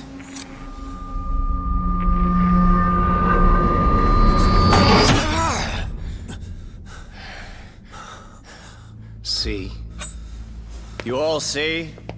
First comes pain, and then the fear. You have to start with pain. Fear won't work if you haven't given them a reason. Slap them around, but you do need to keep them conscious. Enough to keep the fear alive. That's how you get what you want to hear. Am I right? I can tell when someone's lying. My superiors found that useful. Probably why they kept me around. Now, no playing dumb and none of your tricks. Don't underestimate me. Yagami-san.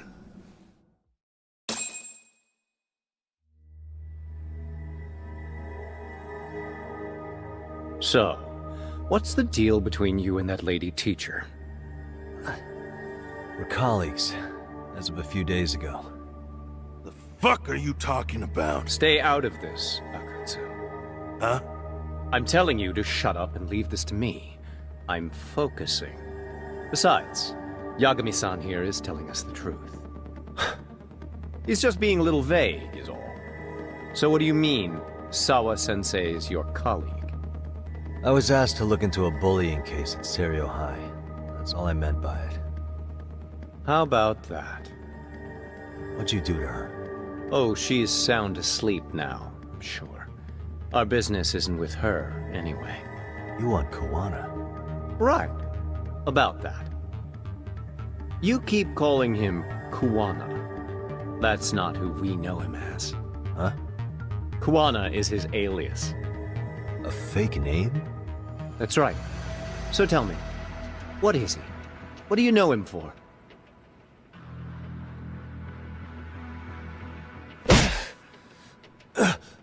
You get 2 seconds to answer. What does this Kuwana guy do? He's a handyman. In Ijincho. Everybody knows him. He's been taking jobs in the area for a long time now.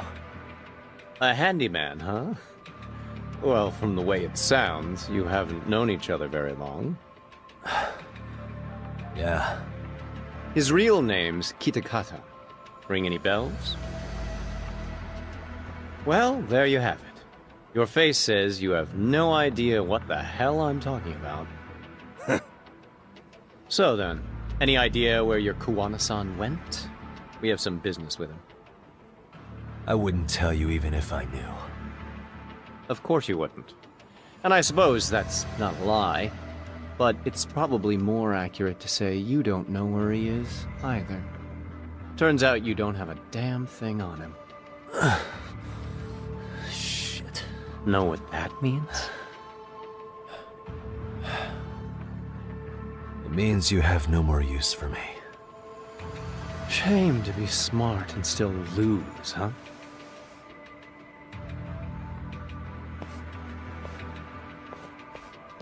Now I got a question for you. Did you really think you'd walk out of here alive? Or is it gonna be in a body bag?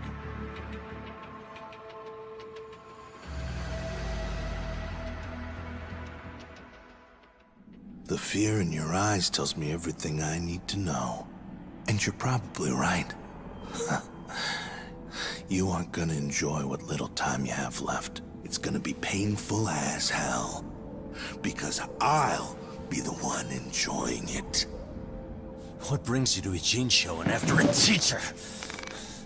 And why Kuwana too? How do you even know him? I could tell you as a little parting gift, couldn't I? Except I ain't feeling so generous.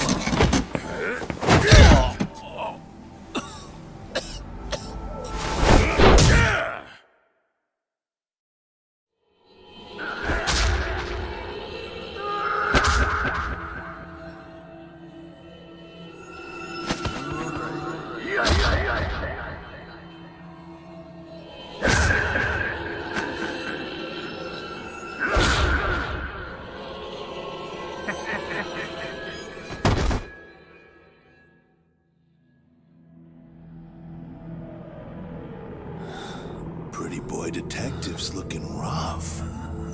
But you didn't think we were done yet, did you? Hey!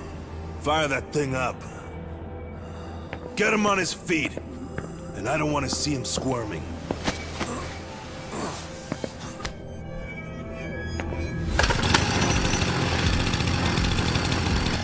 Not every day you get a chance like this.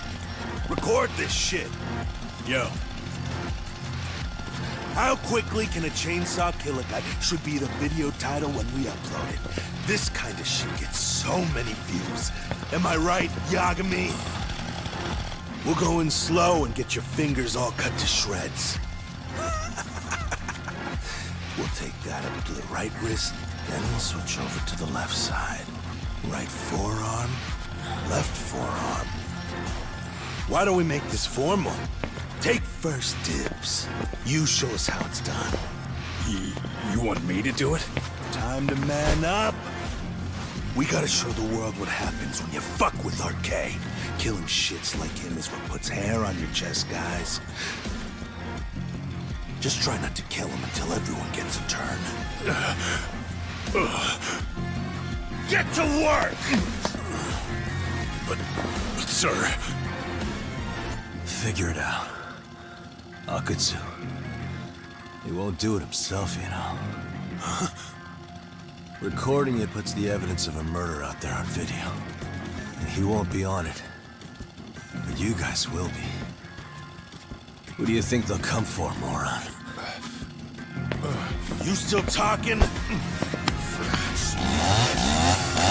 Spill your intestines on the fucking floor!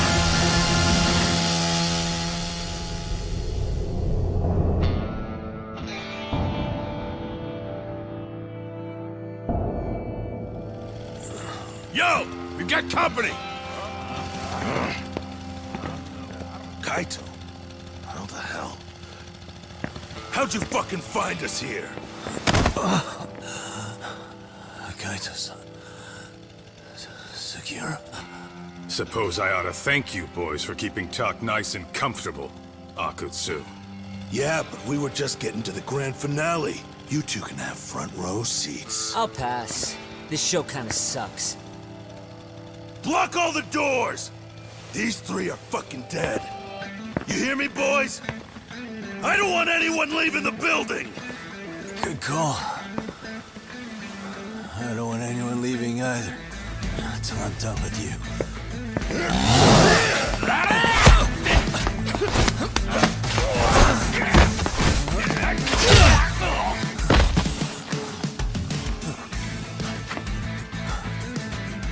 Don't be a tough guy, Tak. Feel free to take a breather if you need to. I don't know about that, Kaito-san. He's got that look. That's the face he makes when he's got a score to settle and some ass to kick. You still haven't gotten your fill of this Yagami? I'll admit this is kind of fun, man. Maybe killing you would be a mistake. I've got an even better idea. I'll tie you up and keep you as a pet. You know what? I think I could punch you as many times as I want right now. And in circumstances such as they are, no one could even blame me. Huh? I'm saying I've earned a little payback, Akutsu. Let's go!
What the hell does RK want with Kawana?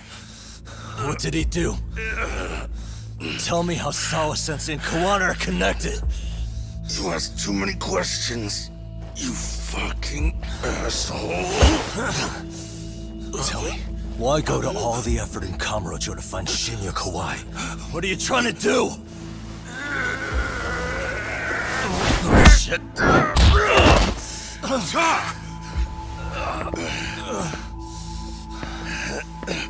Akutsu! Man, that guy's invincible. And he's faster than he looks. Asshole. He knew it was a lost cause, so he took off at the first opportunity. I'm guessing that's why he was holding back. Are you serious? He couldn't be that sharp. Nah, he's definitely got some skills, and we better start taking him seriously.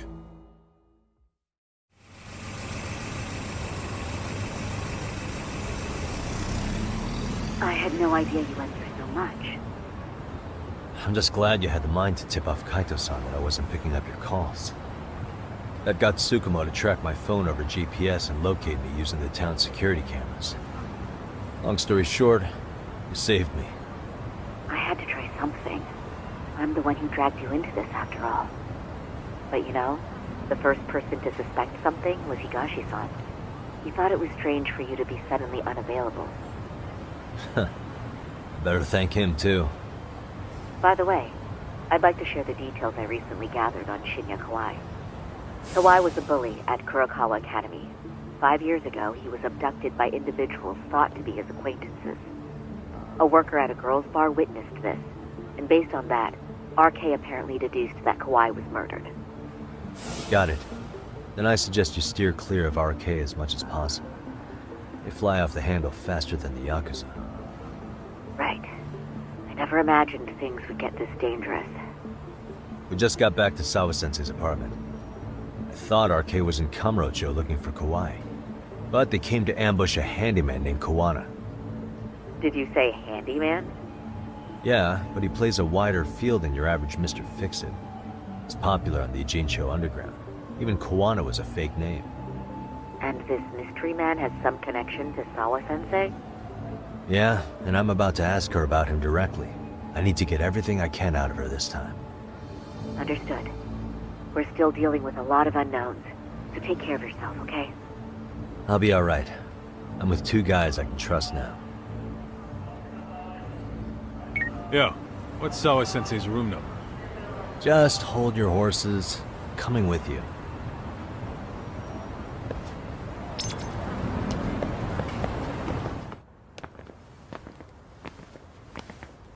Sure is quiet.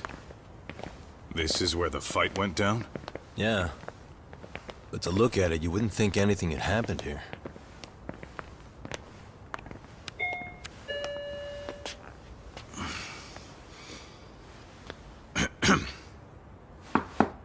Sawa-sensei? You there? It's Yagami. What's up? The door. It's unlocked. Huh? Sawa-sensei? No! Wait, talk!